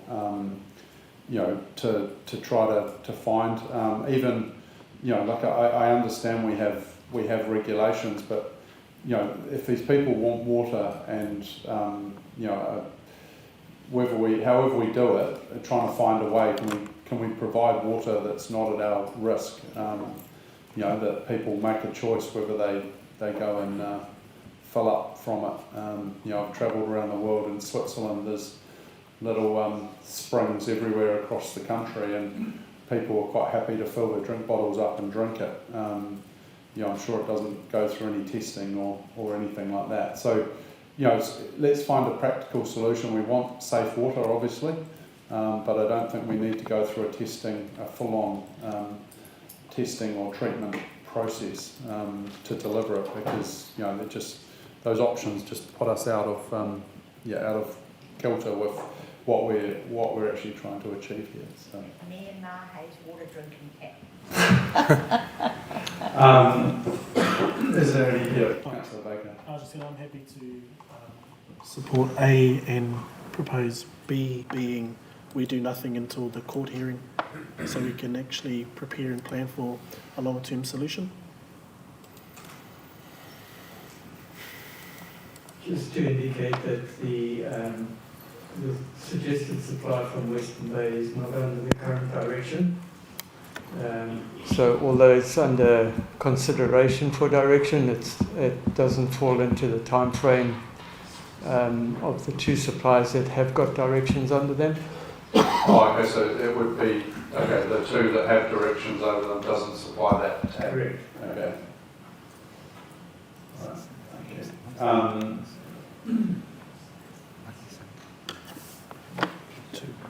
Sorry, make your own B. Yeah, so that just move the B. But and I guess that's the other option for us potentially is, if someone out there has a way to provide water, send us your solution, and we may give you a grant to provide it, and then that takes it away from council because we're not providing anything. But at home I drink my water out of a tap, which is it's gone off my roof into a tank. It goes through a filtration system. It goes through a UV filter. It's a pretty safe supply. And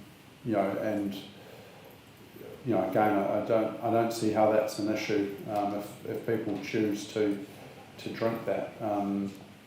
So is that possible? Like if someone provided a water supply?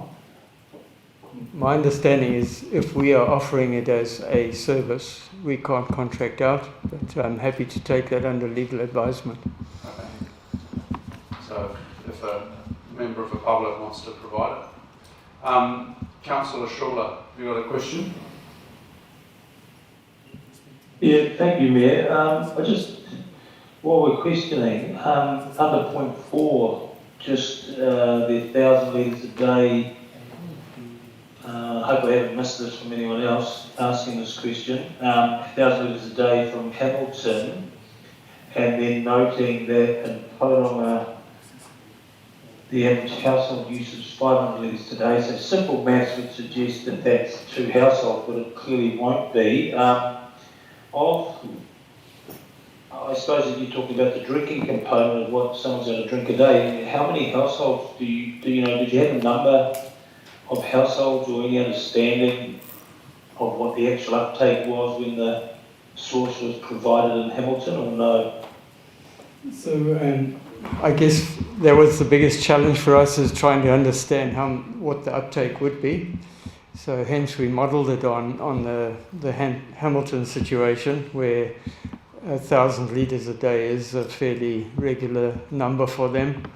They've found that it's been pretty consistent over the time period. So yeah, for us it was really just modelling it on their system. We understood that the petition that was raised had attracted about 1,300 signatures, so it would be, and not everyone would collect water every day. They would typically, again, on the Hamilton situation, people would come with containers, fill up, and then come on an infrequent basis on that bit. Okay, thank you. Is there any other questions? Okay.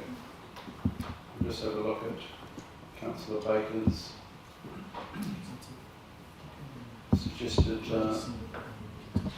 resolution.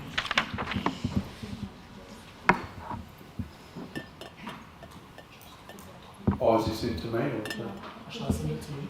Oh, it's Coral.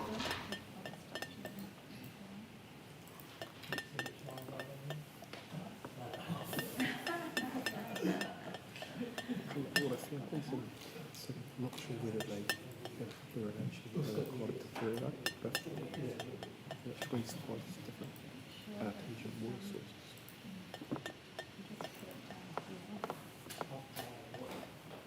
So, Your Worship, if I may make a little additional comment that may be helpful for the members.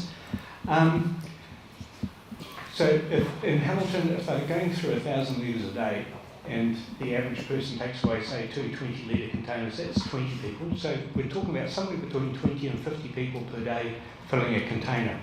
They take that container home and they let it sit and they use it for drinking water. The rest of the household, obviously, they're just using town supply for bathing and the rest, and clothes washing, etc. If that water is not disinfected, it's just sitting there in a bucket somewhere. If that is not treated to a very high quality, that water can become dangerous.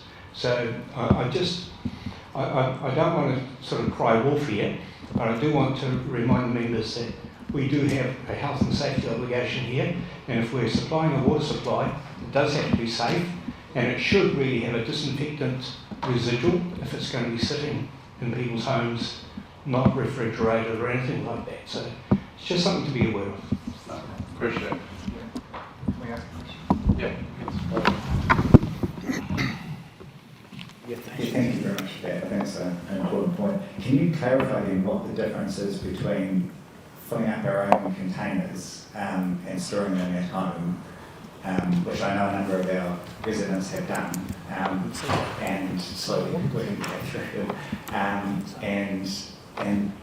then filling up from a tap, as we saw in another district, and buying a bulk amount of water that is in a bottle or container, say 10 litre or whatever, which according to the research I've seen is, quote, tap water, unquote, from a number of sources. As consumer has written something about that, and so have others. So I'm just trying to understand what the inherent health and safety difference is between those three sources.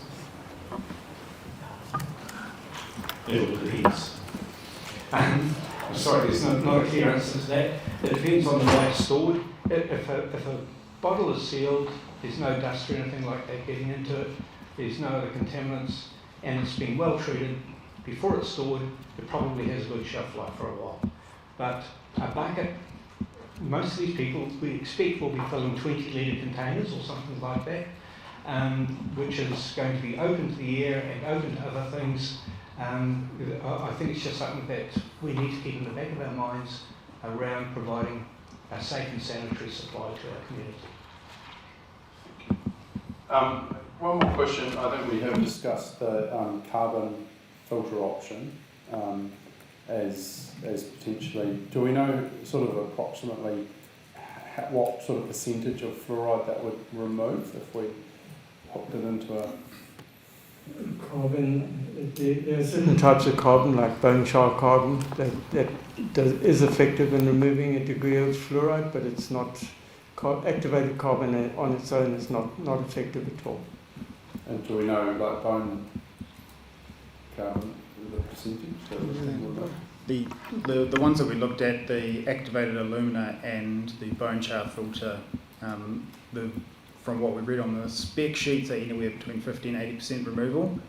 If you went with the activated alumina, it also bleeds aluminium into the water, so you have to follow it up with a carbon filtration system as well. So 50 to 80%, that's a reduction. And, so. Yeah, and that was when it's dosed with the water at 1 milligram per litre. Yeah. And so what's our current dosing approximately? We're currently dosing at 0.8. Okay. So that's sort of throughout the. So we get down to 0.4 potentially or less. and there is an absorption filter, so it will do that to start with, and then it will slowly get less and less effective, and then the risk that it starts to not take on any and potentially leach it back. Okay, no, thank you. All right, no, thank you very much for answering those questions. I think we're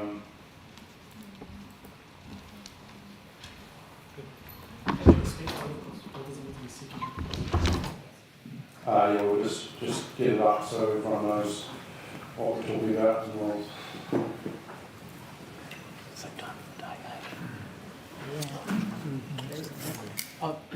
I'll second for discussion.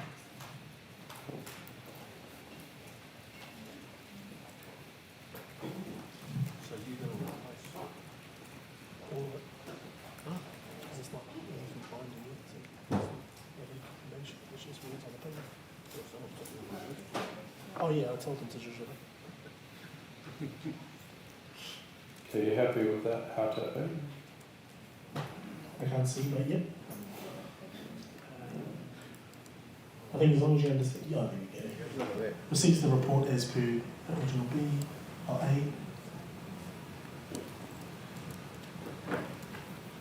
So we've got the proper received report from yeah.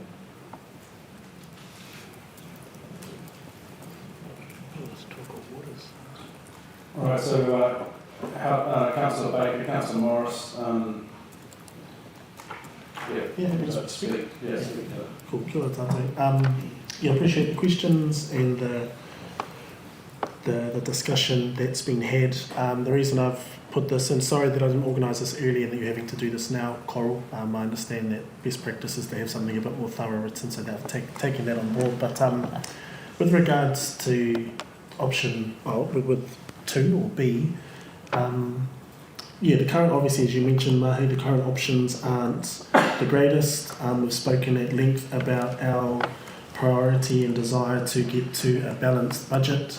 And quite frankly, and according to the opinions of members of our community, the decisions that are there at the moment can be perceived as a little bit patronising to some. And yeah, considering that the Western Bay have an accessible water supply, I think until we've got direction from the court that's either going to affirm the Director General of Health's thing that she sent out or contradict it, we'll have a lot more clarity at that time, which we can then have far more considered, robust, transparent, honest, all those types of things, conversations with our community. But until then, I don't think it's responsible of us to be allocating unallocated fund money to provide the supply. And speaking with an advocate of fluoride-free New Zealand, he thinks that the ship has already sailed, and those wanting unfluoridated water have found means in which to acquire it. Although his option is still to turn off the thing altogether, I think the best, most practical thing to do is wait until that court decision is made before we commit to making a long-term decision. Just on the note on health and safety, I think it is a massive priority, and I wouldn't be comfortable providing a water supply that carries the risk that we're alluded to by the staff. But yeah, that's kind of the rationale behind the proposed recommendations, and obviously 3 is to explore some of those options that you were speaking to. It doesn't have to be flash, it can be straightforward, but affordable and accessible, I think, are important, again, depending on what comes out of the hearing from the court, I suppose. But yeah, in haste, that was kind of my thinking, and I think the best practical steps moving forward on this matter. Thank you, Councillor Baker. Councillor Morris.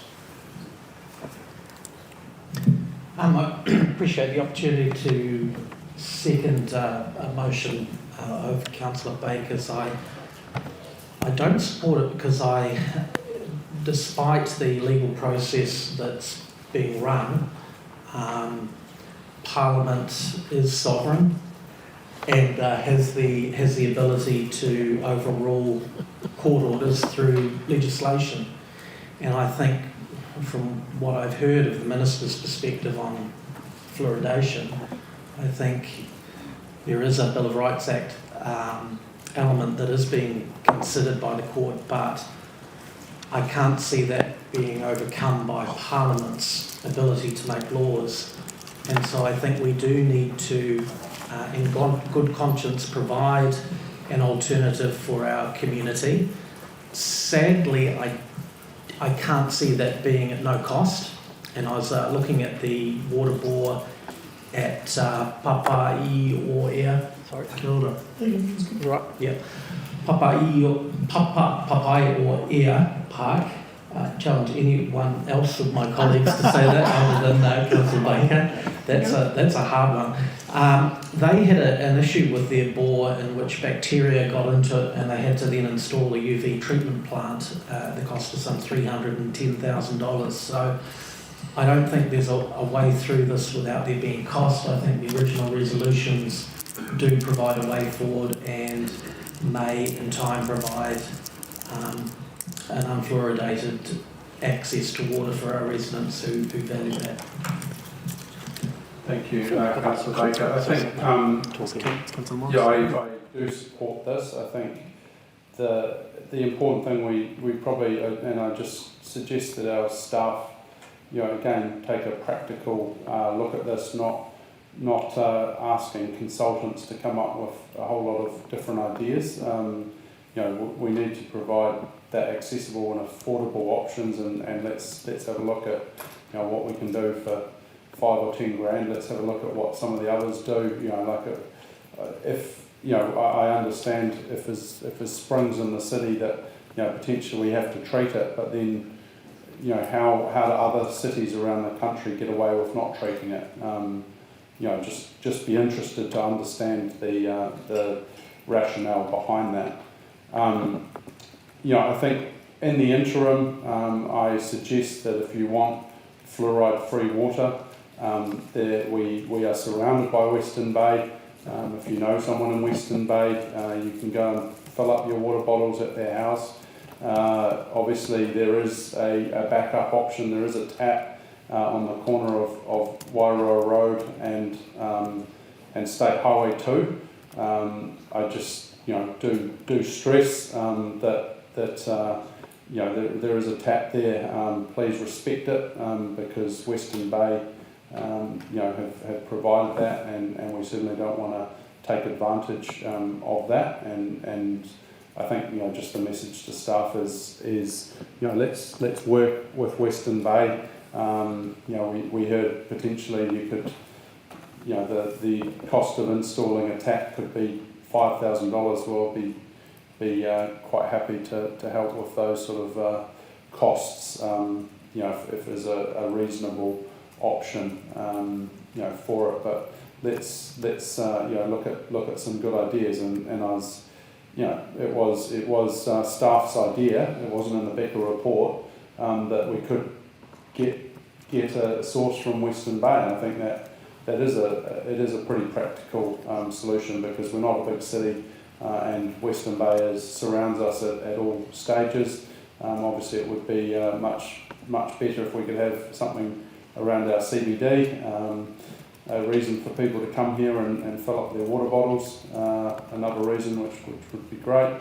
But so if the worst case scenario, and we're looking at Western Bay, obviously we've got one possible, a sort of a site somewhere around Te Puke or around that area, and any others that maybe make sense, would be good to look at those options. I think we want to give people an option. As I understand it, there's a lot of people already driving up to the top of the Kaimai, so if we can give them a better option than that, we very much support that. Councillor Crowder. Yeah, thank you. I appreciate the intention of this amendment, but I don't support it because I think a number of councillors in whatever it was, September and then October, certainly either said directly or implied that we would, in a timely way, offer some options for people. And I don't think we're offering options in terms of subsidised filtration for obvious reasons. We're not offering practical options for people who don't have friends in Western Bay, but there are potential options there, as we've heard and as we've seen from the Mayor's photo. So I'm also really uncertain about the timing. Having talked to legal people who know more than I do, I'm not sure we'll know the result of that current judicial review, and if there is an appeal, and if Councillor Morris is correct in his intel, which is what I've also heard, then I think there's all sorts of potentials there, and we will be running the risk of sitting on our hands and not doing anything around this when there are some potentially practical options there. If health and safety is an issue, I think we have to react to that. But I think we should take the approach of trying to get more options. And I'll foreshadow, if this is not successful, foreshadow that I've put forward an amendment to look at a minimum of 3 and ideally 4 supply points near Bethlehem, Tariko Paispa, Aotearoa, Welcome Bay and Papamoa, and to try to actually make it an accessible range of options. And we're not committing staff to doing anything, we're not asking to do the impossible, we're saying to works further with Western Bay Hindi District Council regarding the potential.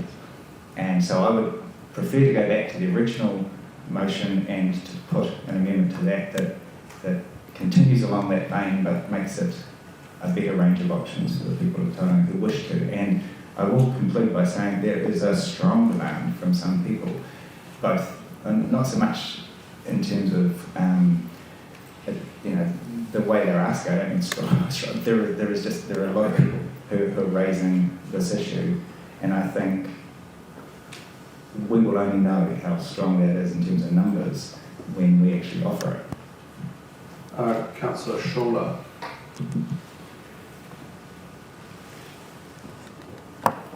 Just reconnecting my volume. Thank you very much. I struggle with the amendment as well. I suppose just looking at point 10 in the background, where we've asked staff to come back to investigate options on the assumption there, fairly simply, I think that we were intending to provide something and not just wait. And and also we don't know how long a wait that will be, and also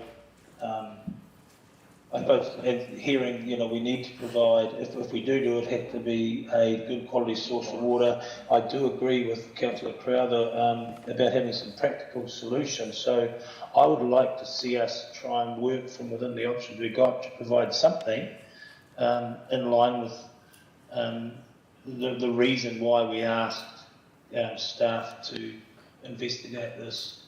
Thank you. Thank you, Councillor Schuller. I guess just responding to that, it's not a great option, but there is an option in Western Bay, and we're sort of pointed to that, and I think we just need to look at other options, because it's, as you say, Councillor Crowther, if we're taking these options and we want to provide 4 of them, we're looking at hundreds of thousands of dollars,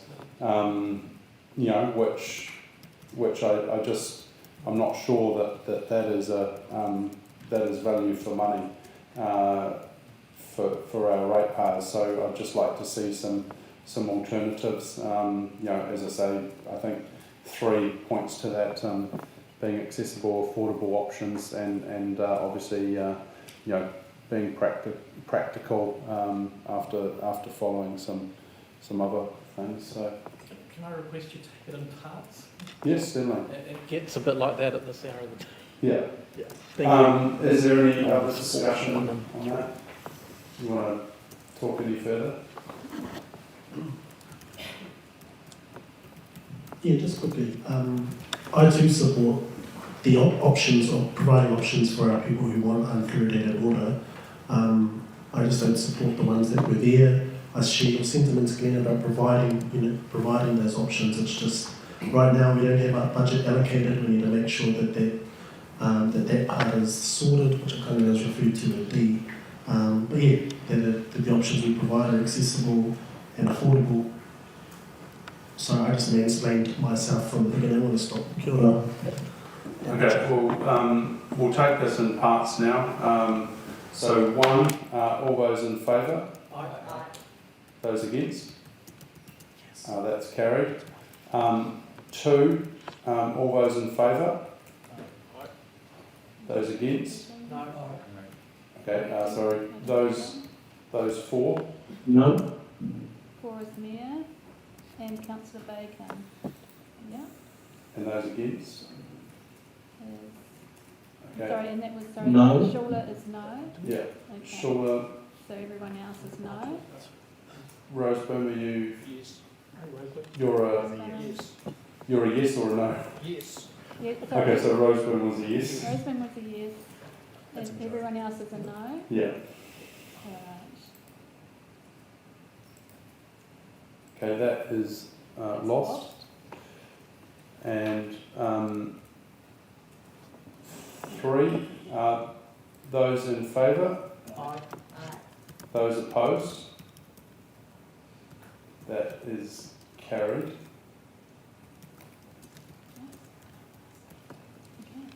Okay.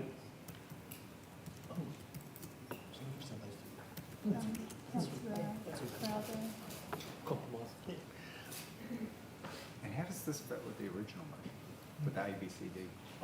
Re-explaining it. 50,000. You had affordable. That's what the other one's gone.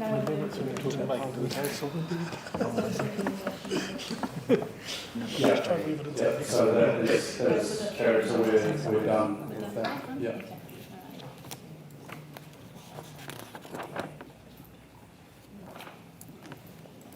All right, thank you for that. We now move on to 11.6, which is the Speed Management Plan and Transport Resolutions, report number 53.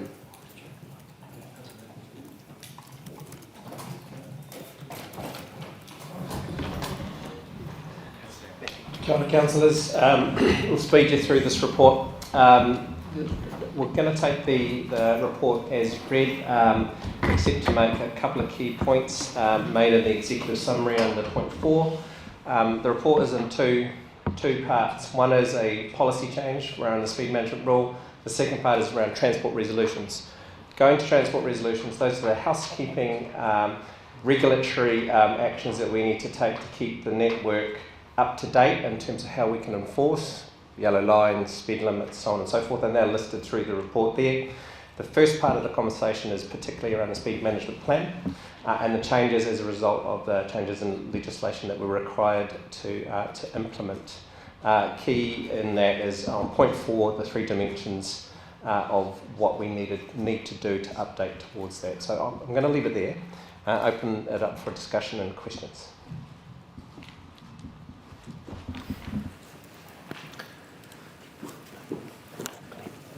Is there any questions?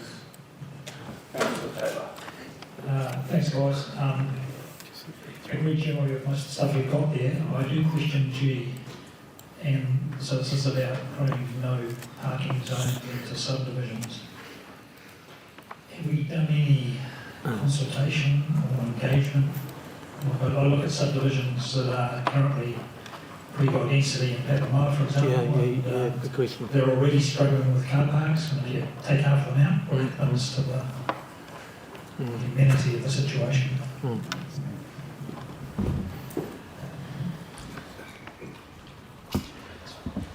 So these are referring to attachment 3, which includes the subdivisions that are there. So this is talking about what was agreed during the subdivision approvals, and this is then now that it's becoming a public asset, getting it noted into the public bylaw so it can be enforced as such. So happy to say that going forward we do obviously need to be pushing as much car parking as possible. However, noting that we are very limited under what we can require developers to provide as far as car parking. Question clarification. Was that a mic? Yep. Yeah, thank you, Councillor Taylor. You and I are doing a great job for this evening, more this afternoon. Appreciate it. Just so for clarification, there are yellow lines there already, but they're not able to be enforced because there's no bylaw, is that right? But there are actually yellow lines there now. Okay, thank you. Councillor Schuler, do you have a question or is your hand still up?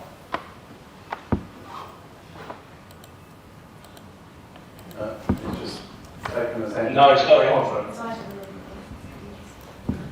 Yeah, we're up to item 11.6. Councillor Schuler, if you're getting lost there.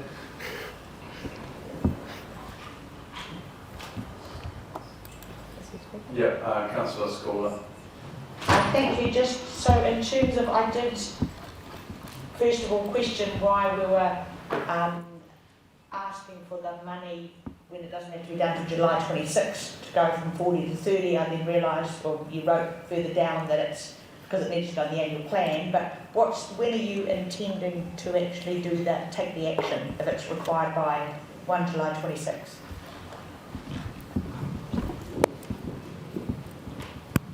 So I'll cover the first little bit. So just making sure, in May 2024, the Commissioners approved our speed management plan to go to 40 for a significant number of schools. So we were able to use funding from NZTA and budget from last financial year to do that work. Those signs are predominantly digital, so it's just practically a flip of the switch to make those to go from 40 to 30. The remaining schools, and sorry, I did have the number there. Yeah, there's 14 that do require new infrastructure. And just as a note, there's a table in here around the new schools, and that's on attachment 1. That's currently in the annual plan process, but those schools at the bottom there are yet unfunded. So there's a certain amount on that list there, which is right at the bottom there, the new schools. They're in the balance of program. So you saw today some of the financial implications of the capital program. They're in the next tranche of projects that would be prioritised if headroom or money became available for us to deliver on. So the next step for the team is to plan those changes in terms of the infrastructure changes and how long they take. So we've been waiting for the capital program to be confirmed, but it'll be in early next year, and then make sure that we have done the right amount of understanding where our program is at in sort of January and February to see if we can't also deliver on those. So we may be coming back to you through the new committee structure to say that we'd like to include those extra new schools in it because we've created a headroom in the program. But at this stage, they are outside the annual plan budget. This year's? Next year's? And financial year 26. Okay. So this and next. Okay, but so in terms of changing from 40 down to 30, you'll do that just before the requirement date of 1st of July 26? So the recommendation would be that those schools that it is easy to change from 40 to 30, we would change sooner rather than later, noting that it was always prioritised based on risk, and to address that risk, if acceptable to council, we'd like to reduce those to 30 as soon as practical. So any further questions? Just a quick one. Just out of interest, any idea what they cost, the electronic first year? I couldn't tell you the exact number. We've budgeted about 75k per school.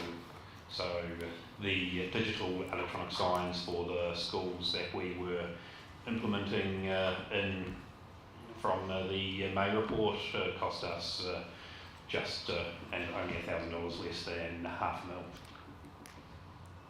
They are quite expensive. Thank you. That's all the questions. Thank you very much for answering those. Just before we look at that motion, I just note that we are at 8 hours, and so to continue on, we just need a resolution to go over 8 hours. Councillor Morris, Councillor Kurak, all those in favour? Those against? Motion carried, thank you. So now we'll just put this resolution.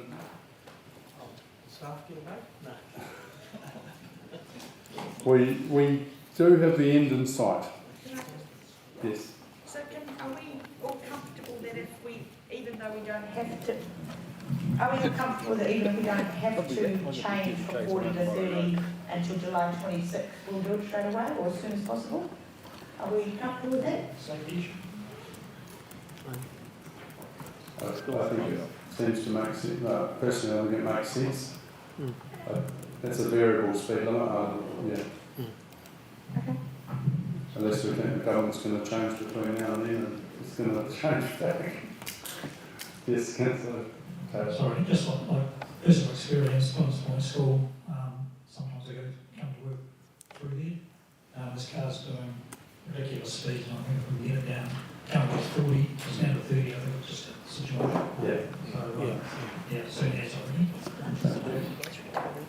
I need. So we got a mover and seconder of that recommended motion. Councillor Crowther, Councillor Roseburn, thank you. Is there any discussion, any further discussion on that? I want to say. Yes, Councillor Crowther.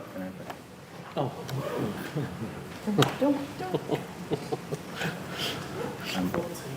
I know it takes time, but I just want to thank staff for including the Queen Road area due to popular demand over a number of years.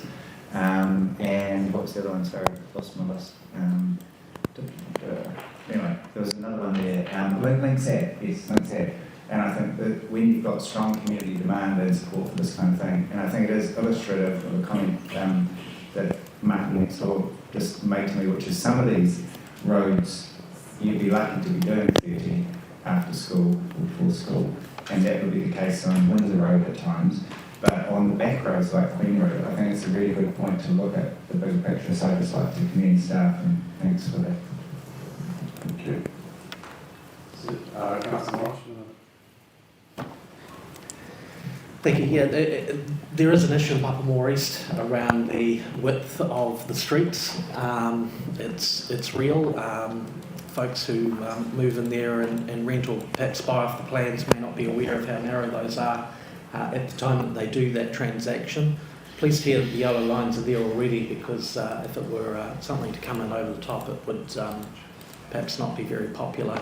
I've come up with a new habit of writing down what people say for some reason, and I just want to say I think it's a really clear, enhancing move of one of our transport team to say we need to do as much as we can to provide car parking. I think that is fantastic. I'd like to congratulate the team. That has made my day. Thank you very, very much.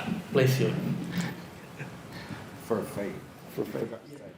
All right, if that ends the discussion, I'd like to now put the motion that's ahead of you, and I ask all those in favour? Aye. Those against? That is carried. Thank you very much. I see, is Andy sitting patiently, but then I don't see, is he going to present? Are you going to present? Andy and Brad, is it? So 11.7, proposed plan change 39, Upper Ohauiti land rezoning, adoption and notification of decisions. So I thank you for your patience waiting around today.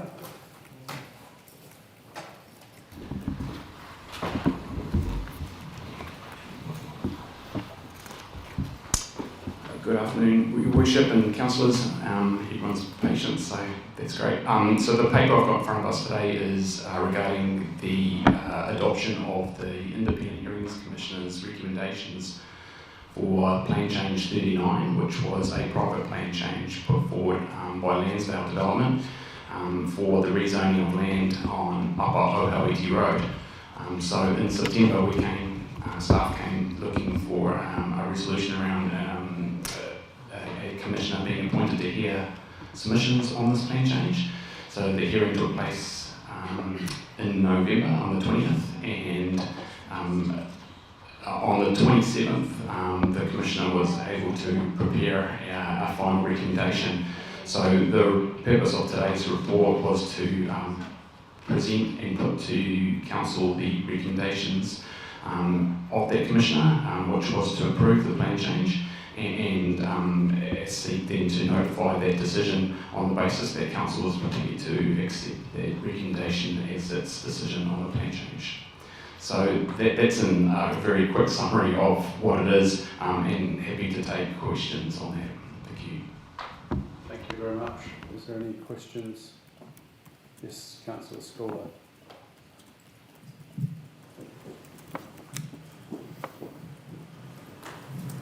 Thank you for this. Just on financial considerations, it says there are no financial considerations because it's part of plan change and all costs incurred are recoverable, but staff are working on the developer agreement. So obviously some staff time has been used to date, so there's been some costs incurred to date. So even if all of those are charged eventually, there's still a cash flow issue that we are paying now and charging later. And then the question is, if this all happens and then we have the number of properties or only one part goes ahead or changes are made, how do you still suggest that there's no cost to ratepayers?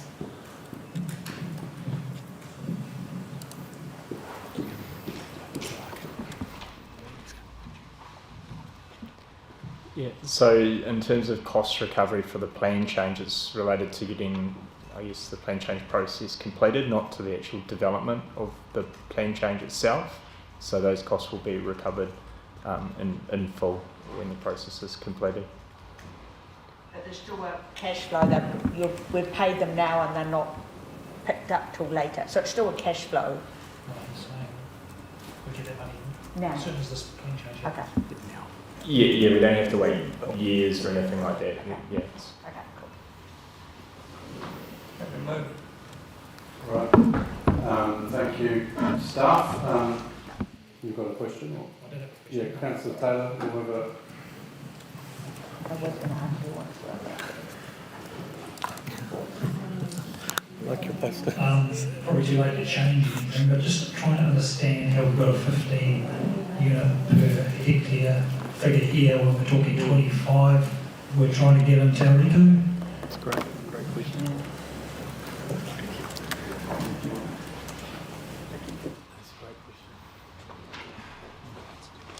Is it on? Yeah.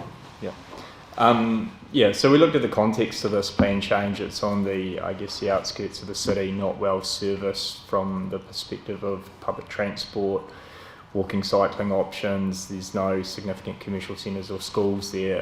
From our perspective, it wasn't well suited to supporting medium or high density development relative to an area like Tauriko West or Te Tumu, where we're planning a much more, I guess, master plan community with proper, the types of amenities and facilities you probably expect these days. So we think that those sorts of areas are more suited to high density development.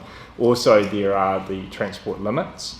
So requiring high density wouldn't necessarily result in any more housing happening more immediately, because it's only sort of those first, there's at about 150 homes that are more suited for delivery. Sorry, I can just yell. It's easier. Just a quick question.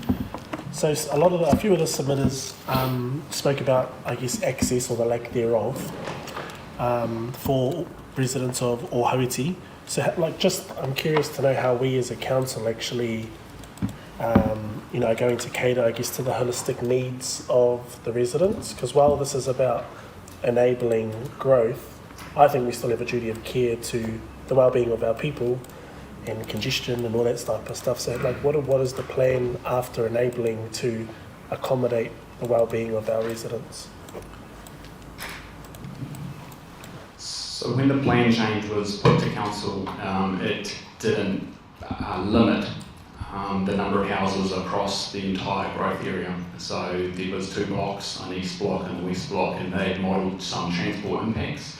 And on review by staff, it was concluded, and part of our recommendation to the Commissioner was that there should be some limits put in place, because we didn't feel that opening up this whole growth area without there being an appropriate transportation response was appropriate. So that wasn't part of what the private plan change came in as, and so we looked to introduce that.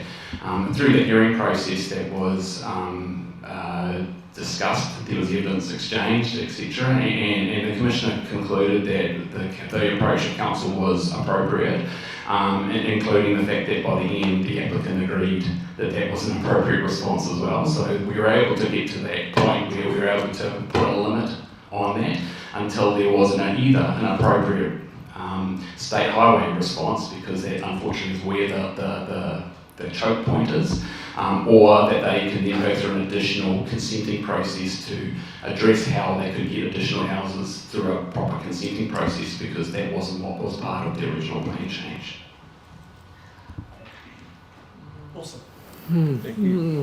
Yeah, so question, yeah, I'll make my voice carry.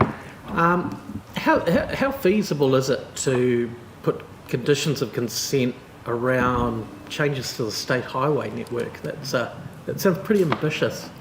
Yeah, that's a great point, except this isn't a resource consent, so what we're dealing with is a plan change. So yeah, so being able to do this through a plan change is entirely common, actually, in terms of placing triggers, where triggers are required.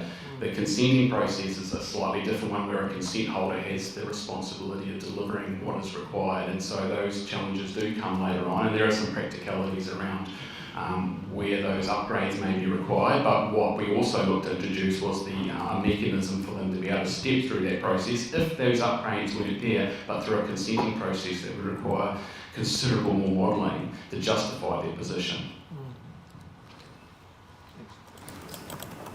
Thank you. All right, Councillor Kurak, happy to move the motion. Thank you, staff. And if we've got a seconder, Councillor Roseburn, thank you. Any discussion around this? Therefore, I put the recommendations, that's the recommendations up on screen. I ask all those in favour? Aye. Those against? That is carried, thank you.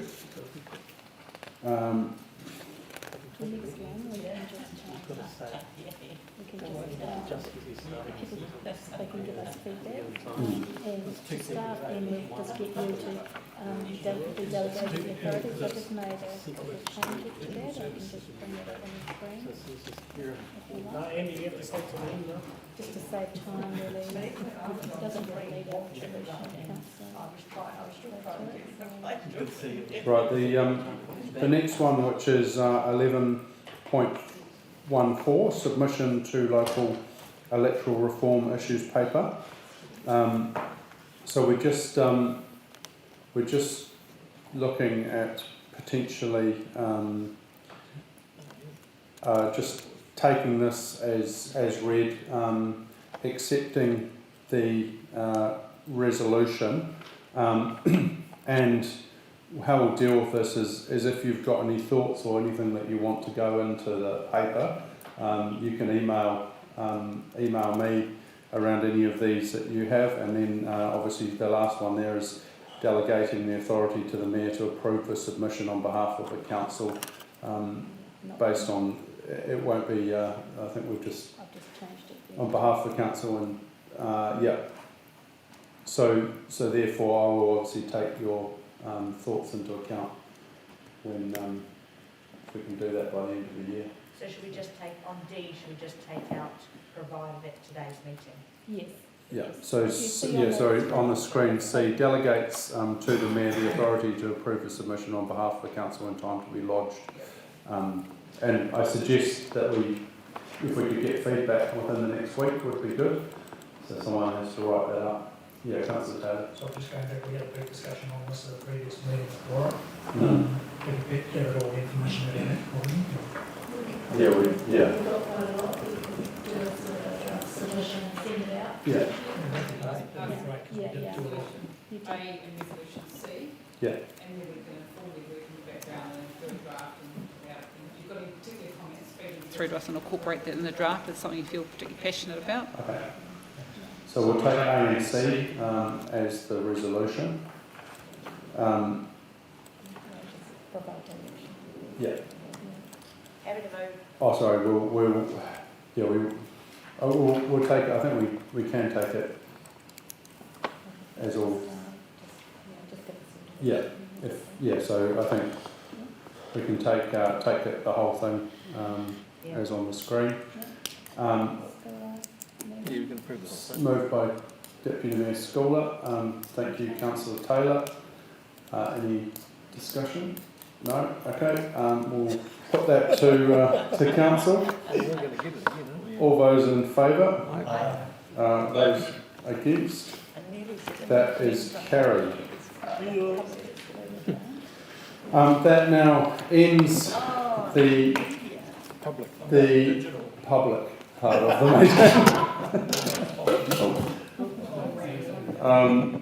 Now we just have a few matters to finish off in publicly excluded, so I just call for a mover and seconder, Councillor Taylor, Councillor Baker, thank you. A call, to go into public excluded, and I ask all those in favour, those against. That is carried, and we are now in publicly excluded. It has a bit of time.